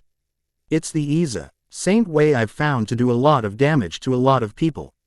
It saw a lot of use in the Winter War by troops on both sides and a bit less use in later wars due to the purges. Harry, Hermione said slowly. Where did you learn? Is that the only spell? Ron demanded loudly. What about defensive spells? Defense isn't so good, Harry replied. The wand movement for this spell is a short flick towards the target, and the incantation is. In the staff room, the professors were having their first meeting of the new year. It's been a few weeks since the start of the term, Dumbledore said with a smile. How are the new students doing? Quote, we have a good group this year, McGonagal spoke up. Good, Dumbledore enthused. What about the other students? I haven't had any problems, Minerva said with a smile. Severus, it's been a quiet year, Snape admitted with a frown. How have your classes been, Professor Hamilton? Dumbledore turned to his newest teacher. Outstanding, Hamilton replied quickly. The Potter boy's outstanding. It was like the material was written for him. Harry's always been good at defense, McGonagal added smugly. What about Ms. Granger? She spends most of her time glancing at young Potter. Hamilton replied. Hormones, Snape snorted. I don't think so, Hamilton said before McGonagal had a chance to retort. She seems like she's worried about something. Mr. Potter, Harry, McGonagal amended, has been acting a bit odd since he returned from summer holiday. The room settled on an uncomfortable silence until McGonagal broke it with her next question. Who else do you have your eye on? Lavender Brown, Hamilton said with a grin. So far, she's the only one that has a chance at beating Potter to the top of the class. Lavender Brown, Minerva asked in shock. She won a duel with a cosmetic charm, Hamilton explained. And when I assigned papers on creative defense, her friends had the best ideas. One of them mentioned using a cleanin' G charm to blind opponents and another speculated on the possible uses of cooking charms. What does that have to do with Ms. Brown? Dumbledore asked with an expectant grin. I asked the girls where they got the ideas. Hamilton replied with a grin. They all told me that they couldn't have done it without help from their good friend Lavender. Really? McGonagal asked in surprise. Perhaps I misjudged the girl. She just needed the right motivation, Hamilton explained. She knows a lot of cosmetic charms, and you should have seen the way her face lit up when she heard about how Mr. Black used a tanning charm to kill a group of vampires. She realized that all the time she'd wasted on learning to be pretty could be used for something useful, Snape translated. It's good to see one of your students using their brain, Minerva. Why thank you, Severus, McGonagall said smugly. If only she'd used that newly revealed brain in potions, Snape finished with a sigh. She could have been great if the hat had put her in the right house. Moving right along, Dumbledore interrupted quickly to forestall the argument he knew was building. Hermione woke early that morning and rushed down to the common room to catch Harry before he went to breakfast. Her friend had ducked out of the defense meeting before she'd had a chance to corner him to ask him about where he'd learned about Russian spells. Hey Hermione, Ron called out as he walked down the stairs. What are you doing up so early? What are you doing up so early? Hermione countered. Going to meet Hannah, Ron replied with a grin. What are you doing down here? Waiting for Harry, Hermione admitted. Oh, well, he's not coming, Ron said. What do you mean? Hermione asked flatly. He already went down to get breakfast, Ron explained. He's been waking up earlier than everyone else this year. I think he's been researching new spells in the library. Damn, Hermione growled. Hermione. Ron's eyes widened in shock. What? Hermione snapped and immediately regretted it. I'm sorry about that, Ron. That's okay, Ron said in concern. Why don't you tell me what's got you worked up this morning? I wanted to ask Harry where he learned those Russian spells he taught us, Hermione admitted. Wanted to know if he learned it from the same book you did? Ron asked. No, Hermione said. I didn't learn it from a book. You didn't learn it from a book? Ron asked incredulously. Then where did you learn about it? Mr. Black rescued me and Tonks from a group of Death Eaters this summer, Hermione said slowly. Mr. Black had the professor rescue us. What happened next? Ron demanded. Were you hurt? Why didn't you tell me?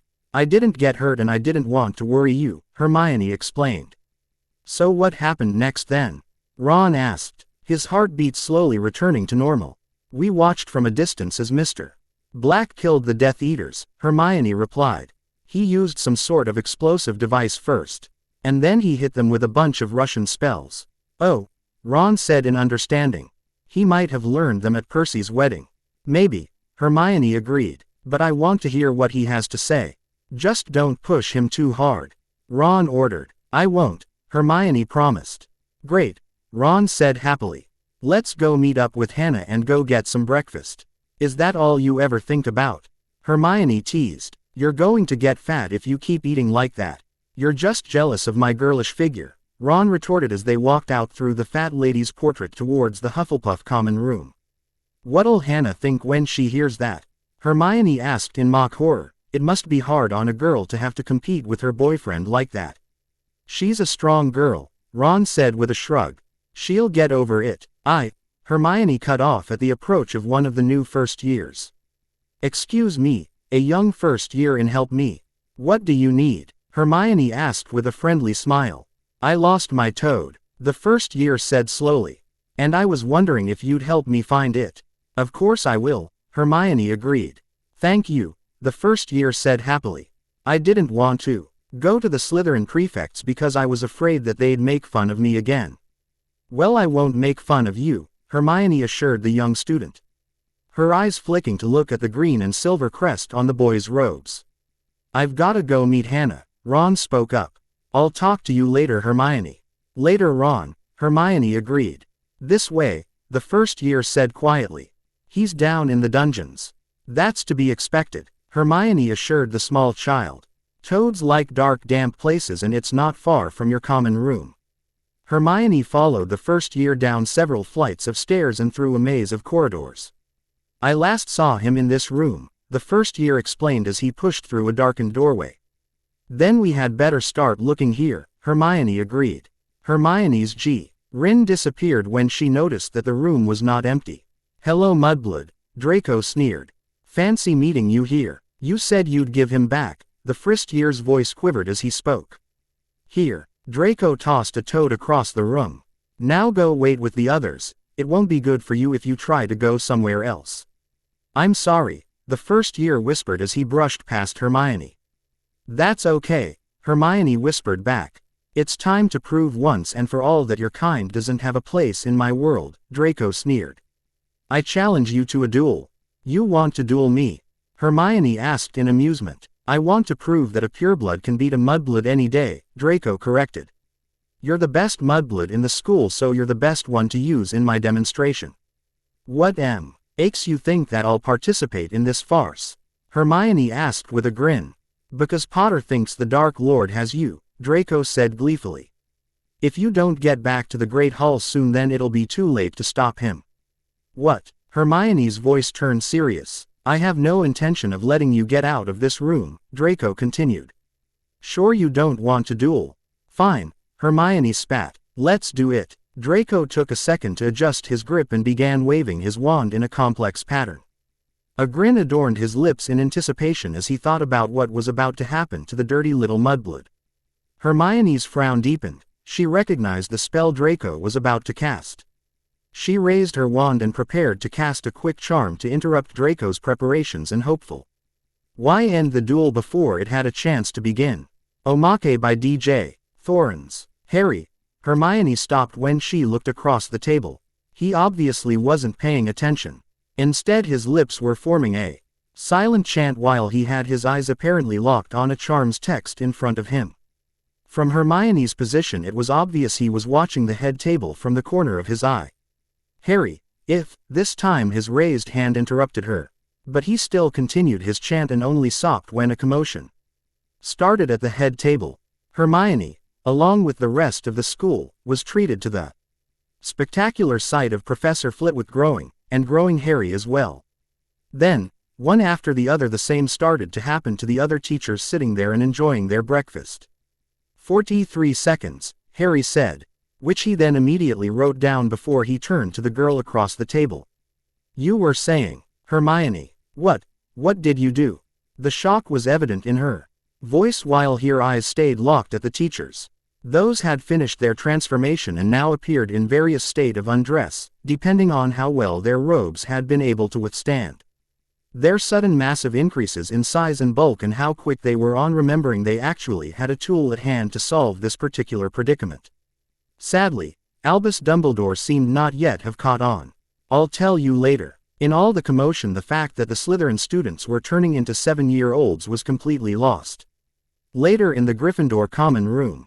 Don't freak, Hermione. It's just polyjuice. And Hagrid's hairs were the easiest to get. As for the Slytherins, there are some kids in Hogsmeade who don't mind sacrificing a hair for a good cause.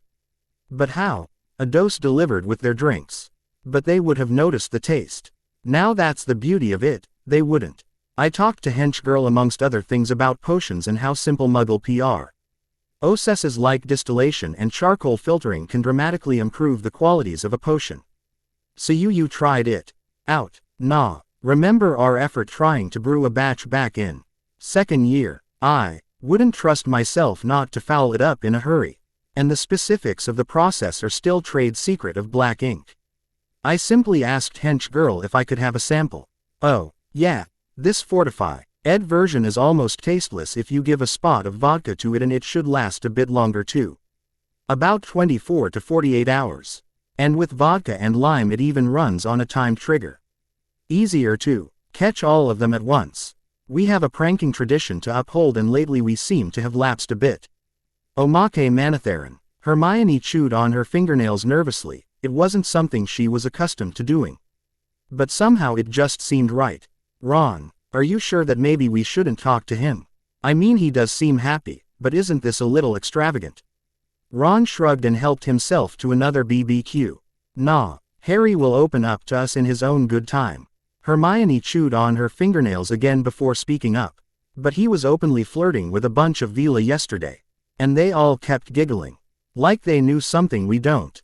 Ron didn't respond however, his mind playing out some of his favorite Vila fantasies while a pickle hung from the corner of his mouth. Seeing this, Hermione huffed and then turned back to the stage where former Minister Fudge was holding a golden staff out to our favorite hero. With the blessings of Mr. Black, I now dub you King Harry the First. Long live the king. Hermione huffed a little bit as the rest of the crowd shouted back, long live the king. Omake by Ryle Kent. Harry, Ron, and Hermione were still eating at the reception when they were all surprised by the appearance of Mr. Black entering the room. Is that who I think it is?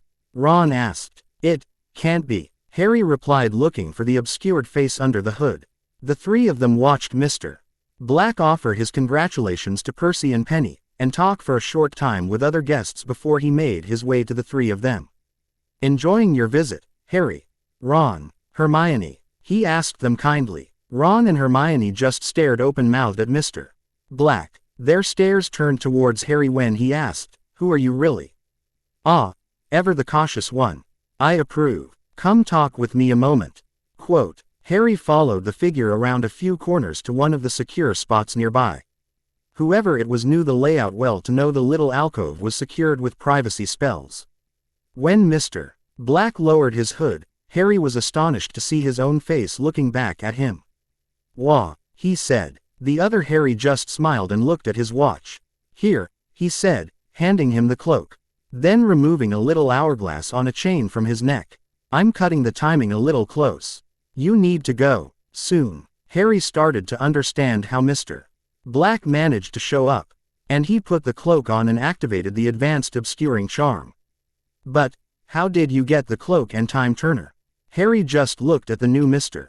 Black, and said, duh, I gave them to me. He put the time turner around his neck. Harry started to say, but then where did he, me get? He was cut off as Harry turned the hourglass around once, and he went spinning away. Harry walked back out the party smiling, saying to himself, I waited an hour to see that look on my face, i.e. Ryle Kent, Harry Potter and the Pharaoh's Charm. Omake Part 3, The End of the Room of Requirements by Mr. Q. A fully equipped and armed Harry stood up and blinked as a thought came into his head and wouldn't go away. You know, Ron, I don't even have to leave. I can just request the room to bring me a Death Eater. Then, as soon as they appear, I can capture them with these red capture orb ball thingies. The boy who lived had forgotten the proper name of the artifacts he requested that could capture Death Eaters without harming them. Ron stepped over a gibbering Hermione, her brain still imitating Window 98's blue screen of death. It would take you forever to get all the Death Eaters, eh? ND, I think this room has been pulling objects from alternate realities, too. There are probably an infinite amount of Death Eaters in all the multiverse. You're right, Ron, but what can I do? I really do not want to kill all the Death Eaters everywhere if I don't have to. Harry sat back down in his comfy chair and absent-mindedly started spinning the Dark Lord Voldemort's head in a snot-filled bowling ball on the ground as fast as he could with one hand. Harry looked at the green orb and said, I request the bowling ball with Tom Riddle's head be placed on Headmaster Dumbledore's office desk. Add a note with the words, courtesy of Mr. Black and Harry Potter, on it. The orb with the very, very dizzy head of a Dark Lord vanished. Well, you're the master strategist. What do you suggest? Harry shrugged. Ron requested a similar chair to Harry's and sat down in it to think. What if you request the room to make them not be Death Eaters? He said lamely, no. That's stupid. Yes, Ron, that is stupid, Harry said. So stupid it may just work. Hermione opened her mouth to try and retort to that sentence out of habit, but all that came out was a long string of drool and a goo sound. Harry, on the other hand, raised his head and said, I request that the parts of the brain that make every Death Eater everywhere a horrible nasty person, be sent to the zombie world. Nothing noticeable happened in the room. Is there really a zombie world? Ron asked after a moment. Harry just shrugged. Zombie world. Zombie Dumbledore tell Zombie Harry Potter that Dark Zombie Lord is bad. Dark Zombie Lord keep all brains. He not share none. Zombie Harry Potter think that bad also. Zombie Harry Potter wish brains fall from sky. Zombie Dumbledore think that stupid wish. Pieces of eater brains suddenly started to rain from the sky. The two decrepit magical zombies looked at each other, blinked, and said what came naturally. Brains. Brains. Brains. Lemon drops. I mean, brains. Hogwarts. The Room of Requirements was created 1,000 years ago by all four of Hogwarts' founders in order to do one thing and one thing only: create food for the house elves to use to feed the growing student body. Hey, it was 1,000 years ago, and without current agricultural techniques, food was scarce. The founders figured that with time, the number of students would increase, so they made it that the room would absorb all the ambient energy in Hogwarts. Every time someone magically cast a spell into a wall, emptied a potions cauldron by tapping it, or just used magic, the Room of Requirements would absorb some part of it like a giant magical battery. But unlike regular batteries, with a limit on how much energy they could hold, the Room of Requirements, when full, would use some of the gathered magic to increase its limits. The end result being the single largest hidden concentration of pure magic anywhere on Earth. So when Harry realized that he had Saint taken care of all of his problems and obligations to the wizarding world, he did the only thing he could think of. I request that Ron Weasley and Hermione Granger were back in their rooms without the knowledge of what has transpired in this room since I've been here. Harry's friends disappeared. In fact, I request that nobody except myself remember that the Room of Requirements exists or has ever existed. Harry looked at all the artifacts scattered around and realized that there was no need for them anymore. I request that all the artifacts here be placed back where they belong, unless they are evil, in which case I wish them to be no more. All the various items in the room vanished. Harry Potter stood in the center of an empty white room that only he knew of. Another thought entered his head and wouldn't go away. I request that the Room of Requirements be bonded to me. That the room and all of its abilities and powers were within me and would respond at my call. Harry stood in the school corridor, right outside where the room should be. He smiled. I request a large tropical drink. As Harry walked to his next class, sipping his drink, he thought about requesting that everyone forget about Harry Potter. He could just be Mr. Black from that point, no longer paraded around as the boy who lived or savior of the magical world, but just go on a much, much, much longer vacation as Mr. Black. His island fortress and company ran fine without him. And with his capable support staff, he could travel around the world helping people full time. But the more he pondered, the more he realized that there was only one chance to have a childhood. One chance to spend it with his friends, playing Quidditch without a care in the world. So it was a happy Harry Potter that sat down in his chair in the dungeon to learn about potions. Severus Snape came out as usual and stood behind his desk. Gah, he drooled brainlessly, adding, duh. It was the best potions class ever. Omake by Celebwyn Telcontar. Comte Payir de Chagny, the latest in a long line of de Chagny comtes and comtesses, paled as he saw the man.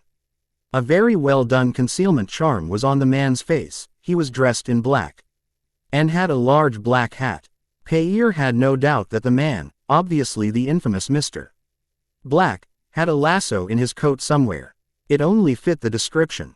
After all, hadn't Mr. Black, using the name Eric Dessler, terrorized Vicomtesse Christine de Chagny née Dai in the mid-19th century?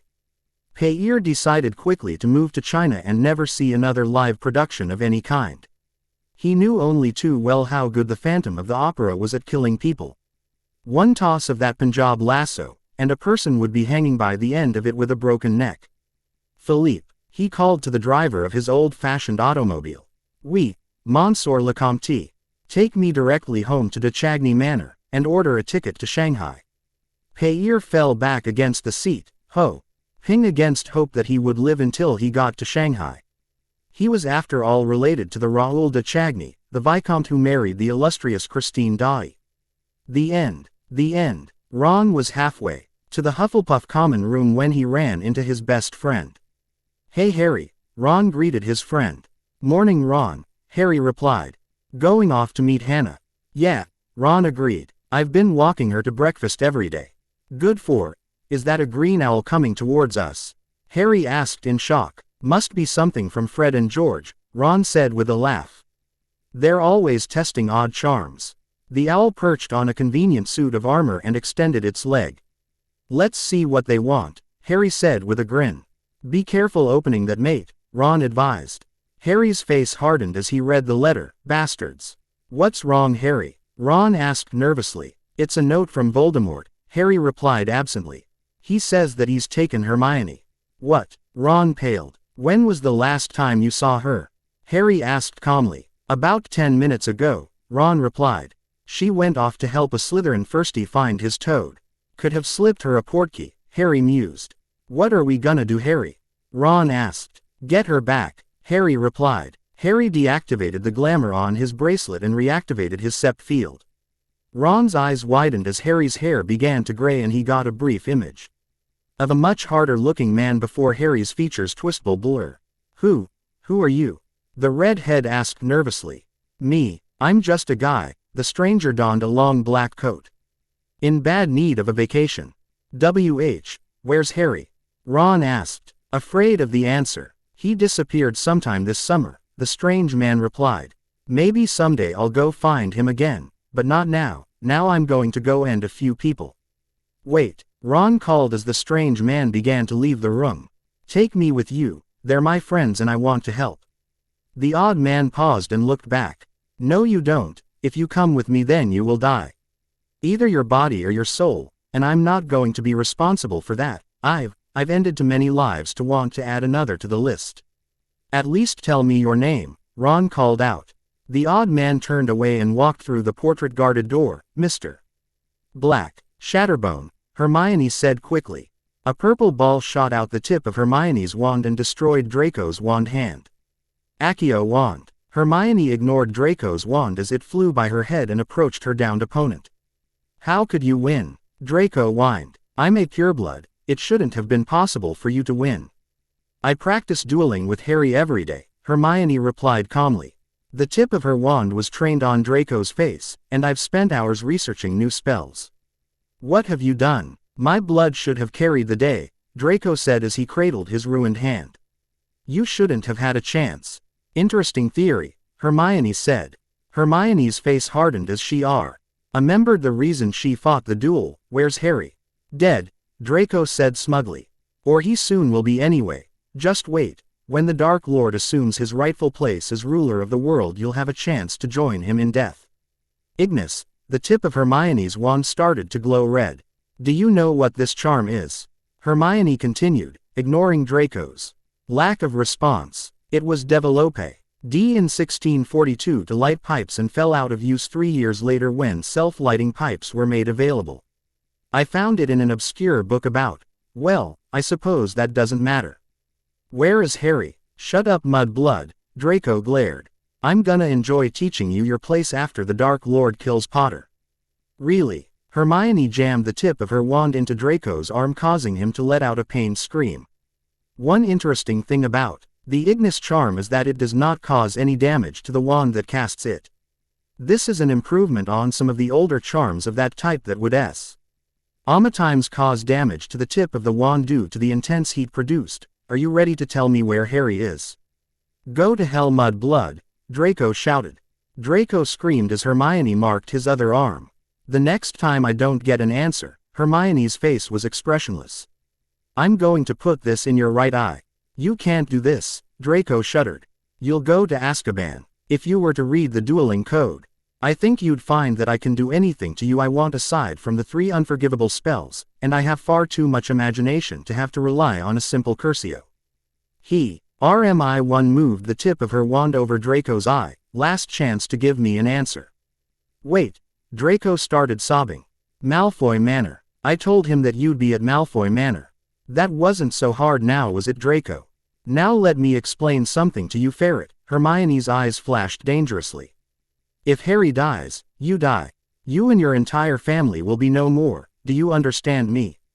Why, yes, Draco gasped. I understand you. Good. Hermione growled. Hermione stunned Draco and walked out of the room. She was going to save Harry from himself, again. As he reached the limit of the castle grounds, Harry paused in thought. Reaching into his pocket, he pulled out his father's map and spent a few moments examining it. Hey, Harry said to himself. I knew Hermione was too smart to fall for any of that ferret's tricks. As he took a deep breath and looked back at the castle, Harry made his choice.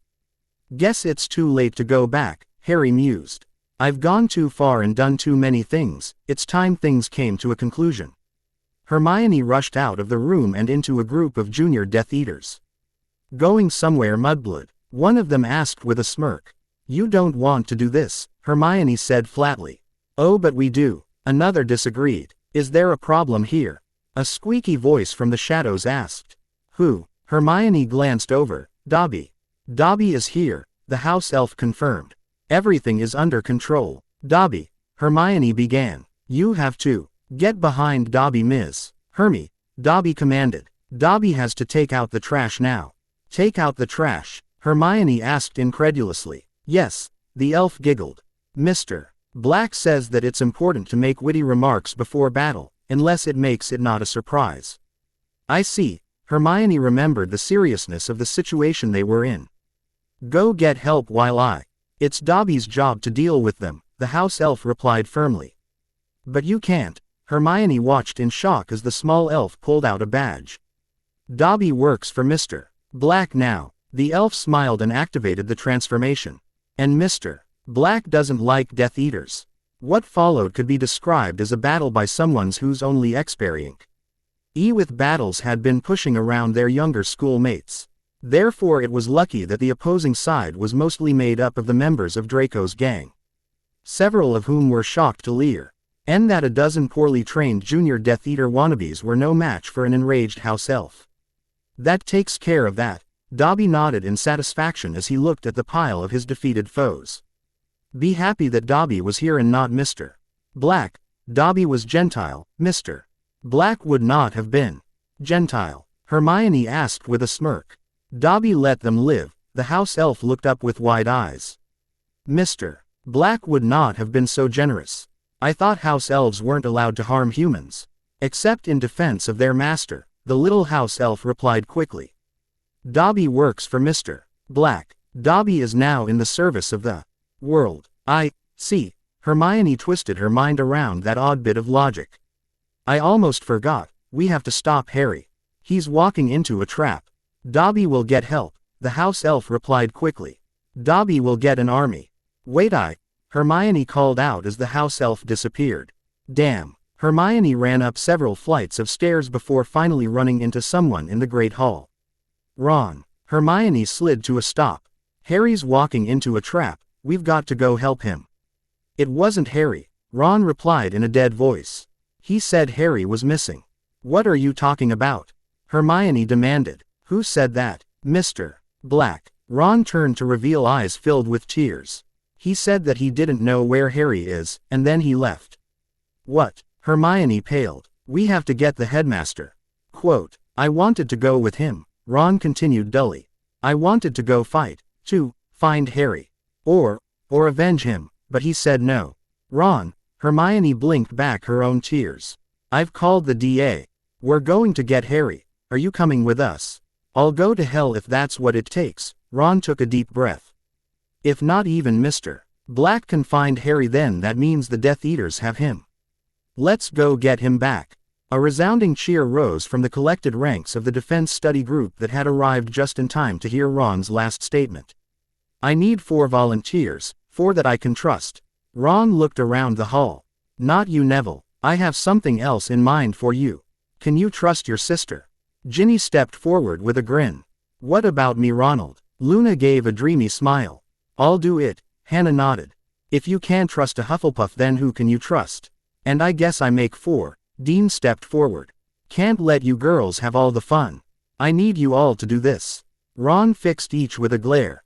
You will not argue about this. It's the most important thing that anyone here will do, and I will not have any back talk. The 4. Agreement and braced themselves for the worst. Ginny, Luna, Hannah. Ron looked at the 3 girls. You go to your heads of house, tell them about what's happening and where we're going. Dean, you go to Dumbledore. We don't have a chance without him and the Order. Due to the seriousness of the situation, none of the four objected. Though Ginny did frown at her big brother's deviousness. Where are we going? Neville asked, glad that Ron had told him to step back into the ranks. Hermione. Ron turned to his remaining friend with a worried look. You did think of that, didn't you? Malfoy Manor. Hermione took a deep breath.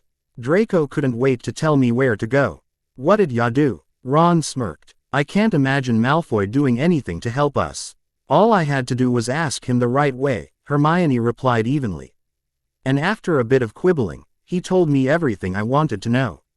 Is he still alive? Ron's voice turned serious. For now. Hermione nodded. Let's go. Ron led the way. We'll see if we can't catch a flow from the 3 broomsticks. We might have some help coming from Mr. Black and his people. Hermione raised her voice to be heard above the crowd. So don't fire at anyone that doesn't have a mask unless they shoot first. Mr. Black. The students started to relax as their prospects for survival took a dramatic upturn. What's he doing there? Old guess that he is going out to kill Voldemort. Ron's voice held a hint of satisfaction.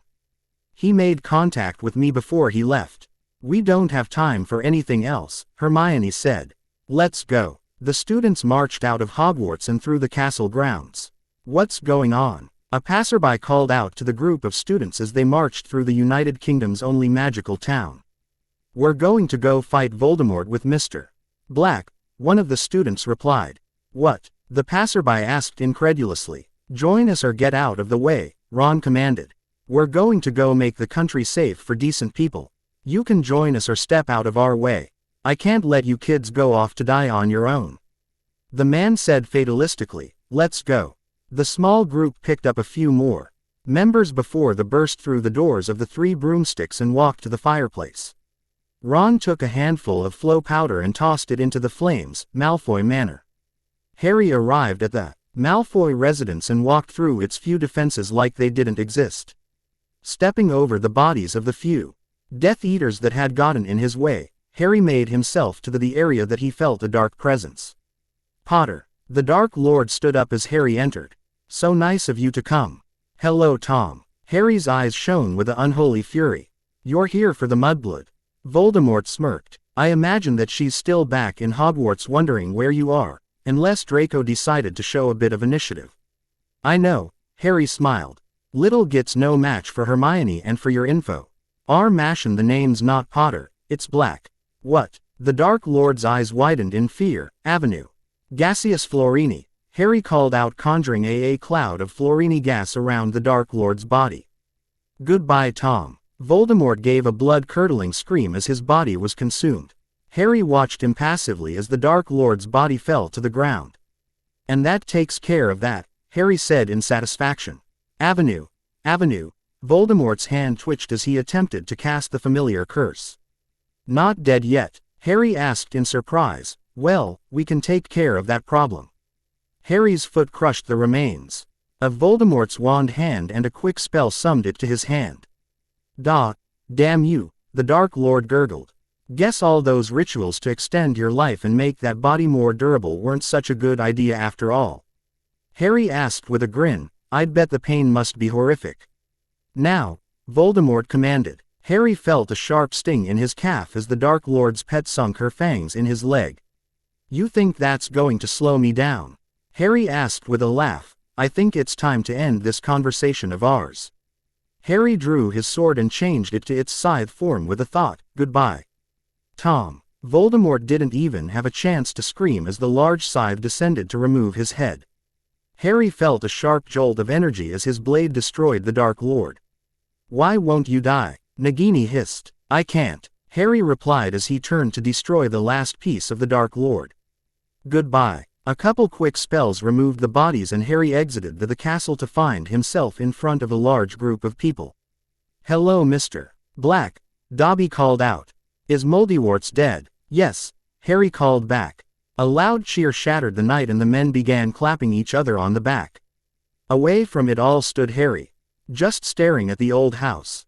Harry Potter, He looked down at his phoenix feather wand. Harry Potter would have never done the things that I've done. Harry Potter is dead. Harry frowned as he dropped his wand. Mr. Black has taken his place. Damn it. I need another vacation. Are you all right, my friend? The professor approached cautiously. Physically, but I am sick and tired of being fate's plaything. Why can't I have a normal life? Why must I be the universe's spittoon? Not to complain, but I'm getting more than ready to have a bit of quiet. Harry shook off the feeling and turned to his friend. Your charm worked as good as you thought it would. Do you have any orders for the men? The professor didn't like to see his friend in such a melancholy mood. Kill any Death Eaters. Free any prisoners. Grab anything of value, and get out before anyone else arrives. Harry said. His eyes went to Voldemort's wand still clutched in his left hand. Screw it, Harry said. I don't need another wand. Harry dropped the wand next its brother and turned back to his friend. We'll be gone in less than a minute, the professor said. Harry's orders set off a frenzy of activity as the men carried out his will. After about 30 seconds, the professor approached with a man dressed as a Death Eater. Yes, Harry asked. This is Phil, the professor introduced the man dressed as a Death Eater. He, along with almost every other Death Eater you allowed to live as a deep cover agent for one of the various police and intelligence agencies. And, Harry prompted, and if you'll take down the wards, Phil said. We'd like to finish this place off with a little gas leak, if you don't mind. Sure, Harry agreed. Why not? Thank you, Phil said with a grin. Pleasure to meet you and an even greater pleasure to be allowed to work with you. I'll make sure everything is set up, the professor said with a grin. Ready to go, sir, one of the men called out to Harry. Anytime you're ready, then go, Harry smiled. Thank you all for coming. The pleasure was all ours, sir, another man called out. Thanks for inviting us. Harry activated the invisibility enchantments on his robe and faded from sight. I'll be around. I can't see him. The man stared at the spot that had previously held Mr. Black in shock. Mr. Black is very good at invisibility, the professor replied as he prepared to port up. You don't understand. The man completed his own preparations. I can usually see the invisible, I can't see Mr. Black, and I don't think he used any form of magical transportation. He's Mr. Black, the professor explained and activated his portkey. He can do anything. The other man nodded and activated his own.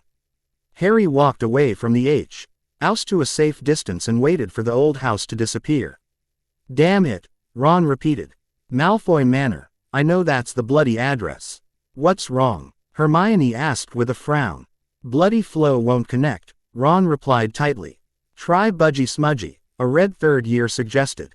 That's my grandmother's house, it's not far from where the Malfoys live. Budgie Smudgy, Ron called out. It worked, let's go. Dumbledore arrived just in time to see the Malfoy home disappear into a horrific ball of fire. No, Dumbledore whispered in shock. New aimed. Harry. The old man cried out. Harry, call out if you can hear me. Hearing no answer, Dumbledore began checking the corpses with a growing sense of dread. Please be alive. I'll save you, Harry. Just hold on a bit longer. Professor. Dumbledore froze at the sound of a voice behind him.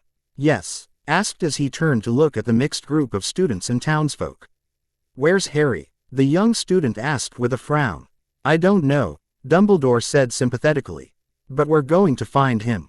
Everyone start digging, every second counts. The group set to work sifting through the rubble and they were soon joined by the Order. Then a group of Aurors led by Madame Bones, and finally by a group of civilians. One thing bound them together, the belief that they had to find Harry Potter before it was too late. Hermione, Ron's voice cracked as he called to his friend. I think you should come over here. What is it? Hermione asked crossly. Just come over here, Ron repeated. Very well, Hermione agreed. Ron's eyes refused to leave the ground as he waited for his friend to arrive.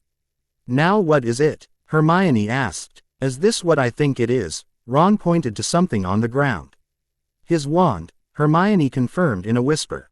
Professor Dumbledore, Ron yelled. The boy felt a lump in his throat and he was uncomfortably close to tears. Come over here. Did you find him? Dumbledore asked as he ran towards the group. No, Ron replied. We found his wand. Dumbledore looked down to see 2 wands, both strangely untouched by the destruction around them. He won, Dumbledore said tightly. No matter what the future may hold, we will meet it secure in the knowledge that Harry Potter won his duel and made the world safe for us. It took them another hour to sift through the rubble, and it became clear that Harry Potter's body was not to be found beside those of his enemies. Through it all, Harry Potter watched. His heart ached and he was racked with guilt as he saw the number of people and the effort expended first to save his life and finally to find his body. As he watched, Harry realized that he couldn't just disappear as had been his original intention. Jotting out a couple quick notes, Harry walked down to the group and dropped them in front of his friends. Unable to think of anything else to do, Harry decided to leave before his resolve disappeared. Professor, Ron yelled, I found an envelope. People crowded around to hear the words as Ron read. To the wizarding world, do not expect me to solve every one of your problems. Tom Riddle was your responsibility and you failed to live up to my expectations. He annoyed me. See that you don't, Mr. Black. Guys, I'm sorry but I just can't come back to Hogwarts. There used to be a saying, how will you get them to go back to the farm after they've seen Paris? I can't go back to Hogwarts, I'm sorry. I'm not saying that I don't want to be your friends anymore, I couldn't give that up. I just need more time to clear my head. Maybe I can come back in a few years. I love you guys but I'm not too fond of nearly every member of the magical community in the United Kingdom. We will see each other again and I will try to keep in contact. Until we meet again, Harry. Later that night, Dumbledore was sitting in his office sipping a glass of 50-year-old single malt and contemplating the way events had resolved themselves. I did a great disservice to that poor boy, Dumbledore said sadly, and I never had a chance to make amends. Any further thought ended at the disturbance of a flow call. Albus Dumbledore. The head in the fireplace was expressionless. Mr. Black wanted me to tell you something. What's that? There was no joy on the headmaster's face. Is it about Harry? One could say that, the face agreed. He wanted me to tell you this. Prophecy is for the weak-minded. In the future, don't expect a child to do your dirty work. The end of one of my fics. I guess I can't complain too much, I did finish it after all. A few notes about the chapter. I used Hermione in the duel with Draco for 3 reasons. 1. Ron would have killed the little bastard. 2. A friend of mine requested a scene where Hermione gets in a duel with Draco and stomps him without much trouble. And 3. I like Hermione, along with Luna. She's one of my 2 favorite characters. Give me a bit of time to get a sequel out, I have 2 planned at the moment. The first one has a working title of The Hunt for Harry Potter, and it's about Hermione and Luna searching for their friend and the further adventures of Mr. Black. The second is Re of an Omake file and it's about Harry's misadventures. Current title is Back in Black, but that could change. Omake. A little taste of things to come. Somewhere in northwestern Canada, 6 months later. Beer. The bartender jumped as the strange man in the corner made himself known. Sorry I didn't notice you before, I'll get your beer right away. No problem, Harry nodded. I'm good at going unnoticed. A few minutes later. No one moved, the thug waved his pistol around. Give me everything in the cash register. All right son, the bartender said, trying to keep everyone calm. No one has to get hurt. Don't talk back to me. The thug screamed, shattering the bar mirror with a badly placed shot. I'm the one with the gun, and that means that I'm the one with the power, the man's tir. Aid cut off abruptly as an empty beer bottle hit him in the side of the head. All I wanted was some peace and quiet, Harry lamented as he lowered his arm. But no, something always has to happen. Why can't I have just 1 week without something like this happening? Just 1 bloody week. Harry calmly approached the dazed punk who had regained enough of his senses to start yelling threats. I'm gonna gut you. You're dead. You hear me? Dead. Yes, Harry agreed, kicking the man in the head. I am. Taking one last look around the bar, Harry sighed. Experience had taught him that when things like this happened it was time to move on. Wait, the bartender called. Who are you, stranger? Harry paused and muttered something right before he stepped out the bar's bat-wing doors and disappeared into the night. What did he say? The bartender asked his paling customers. For God's sake, tell me what he said. Mr. Black, one of the customers managed to calm enough to speak. He said that his name was Mr. Black. My God. The bartender's eyes widened in shock. My God. Omake by Chris Hill. The SAS personnel who had been out on that call earlier strode into the bar, where the officer just ordered 5 rounds per person. What's up with you? One of the others asked. Do you ever think the BBC knows more than it's letting on? What's that supposed to mean, mate? Well, at the emergency, hello private.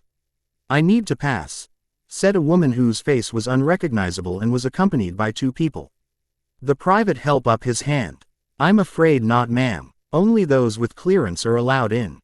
The woman sighed and brought out some identification. My name is the doctor, and I'm with unit. The private snorted. Like that is likely. You've seen too much of the telly.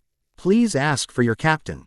And let me talk to him, or would you like to talk with 10 Downing? The private shook his head. With nuts like this, it was best to pass it on to the captain. Humoring them would get rid of them faster. Just a second, ma'am. After the captain arrived, and got the same spiel, he asked for a phone and called his commanding officer at headquarters. Sir, I have some people from unit. He smiled into the phone, thinking of how best to humor these people. Let them in. The captain pulled the phone away from his ear for a moment, looked at it, and then put it back. I beg your pardon, sir. But did you say to let them in? Yes. The PM called, and unit has been cleared. They are apparently following someone called the doctor. I thought it was a joke myself until I called the PM back to confirm. The captain hung up and waved the individuals in. He had to see this. Eyes. Her people looked over the evidence. Dementors were on the loose in the area. Fortunately, she had a useful weapon for this. Everyone have their chocolate pens. Her people nodded and went hunting, along with the captain, who was curious as to the reason for holding ballpoint pens. Half an hour later he was answered as he, and several other SAS officers who were being affected by something, observed the doctor and her 2 companions fire chocolate and cover 2 creatures who literally disintegrated under the assault. I believe that is it. Just a second and we'll have you fixed up. And just like that, she pressed something in her pocket and a bloody blue police phone box comes squalling out of nowhere. She goes inside with the captain and her companions, and they come out with several large cases of chocolate which she said that we needed to eat and distribute. The captain ain't talking, but he's been drowning since then, and won't say what's inside. Me, I'm bloody looking at the series and making weapons that can handle what is shown. If unit is real, and the bloody, damned doctor who is real, then what else is?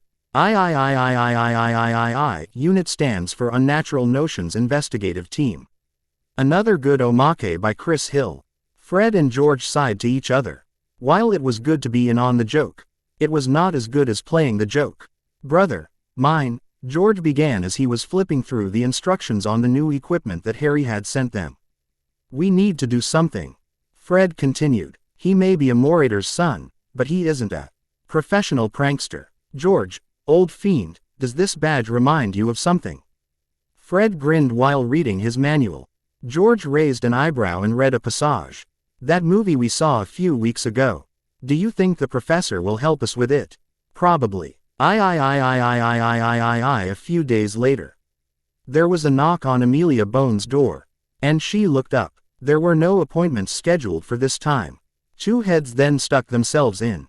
Hello, Mrs. Bones. One began. We have something for you to try and test. The other continued. It's been approved by Mr. Black. The first one finished. Come in. Amelia sighed as she recognized the Weasley twins. Their shop was getting a little too famous. George pulled out a set of cards. We wish to present to you, with the compliments of Weasley's Wizarding Wheezes, 500 Mr. Black chocolate frog cards, useful, as Mr. Black proved, against Dementors. She sighed. Place them on the desk, boys. I'll get around to checking them later. 15 minutes after the Weasleys had left, Director Bones found a small business card on her nameplate. It had the letters MOB. Turning it over, she saw a place and time marked.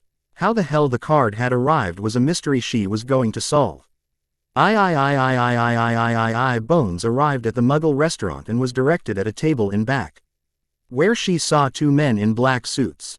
You wanted to meet with me. The two men turned, and she then noted that she couldn't recognize their features or faces. Yes, Director Bones. This meeting will be short. First, let us introduce ourselves. I am Agent F. This is Agent G of the MOB. The mob, Amelia asked, not liking how this was going. No, Agent G stated. The MOB, Men of Black, we wanted to give you a file for you to investigate, on behalf of our boss. Agent F then said, please pay particular attention to the names, and investigate their circumstances. They are all rather unusual. You need your memory, so we won't be obliviating you. Just be sure that you do not inform anyone of us. Why? We do not exist. We are figments of the imagination. We protect the people from the scum of the earth, but do so without anyone knowing that we are there. We're the mob. I have two men outside the door. They are waiting to arrest you. Amelia stated, now understanding that she was contacted by the mysterious agency that didn't exist. No worries, G said. Please put these glasses on, and follow us. F continued. When they got outside, the two A-ers that were with Director Bones took the opportunity to approach the two. Please place your wands where we can see them. G said, while holding up a pen, we do not have any wands. In fact, the lossest thing is this new camera that the Muggles are playing with. Say cheese. After the flash, F said, you were concerned for Director Bones, and decided to follow her. She had an unremarkable lunch. The glasses pleased Director Bones. G said, to port up. Amelia's mouth was open at how everything happened so quickly. Well boys. Everything worked great, Professor, Fred said. Good. The architect is intrigued by your idea, and wants to create a base. The mechanic wants to see some of your vehicle designs, and Hench Girl and I have a few ideas for improving the gadget designs you came up with. Your mob organization is well on its way. Fred Old Bean. Yes, George Old, pal. Ever get the feeling that you were the butt of your own joke? Grivner met with Bones in a certain very secure room. They spent the next few nights trying to compile possible sightings of the mob, which turned out to be a lot more than even they expect. Black, it seemed, had agents everywhere. ANO2. This is the last author note, I promise. Just wanted to say that I'm sad to end this and that it was a hell of a ride.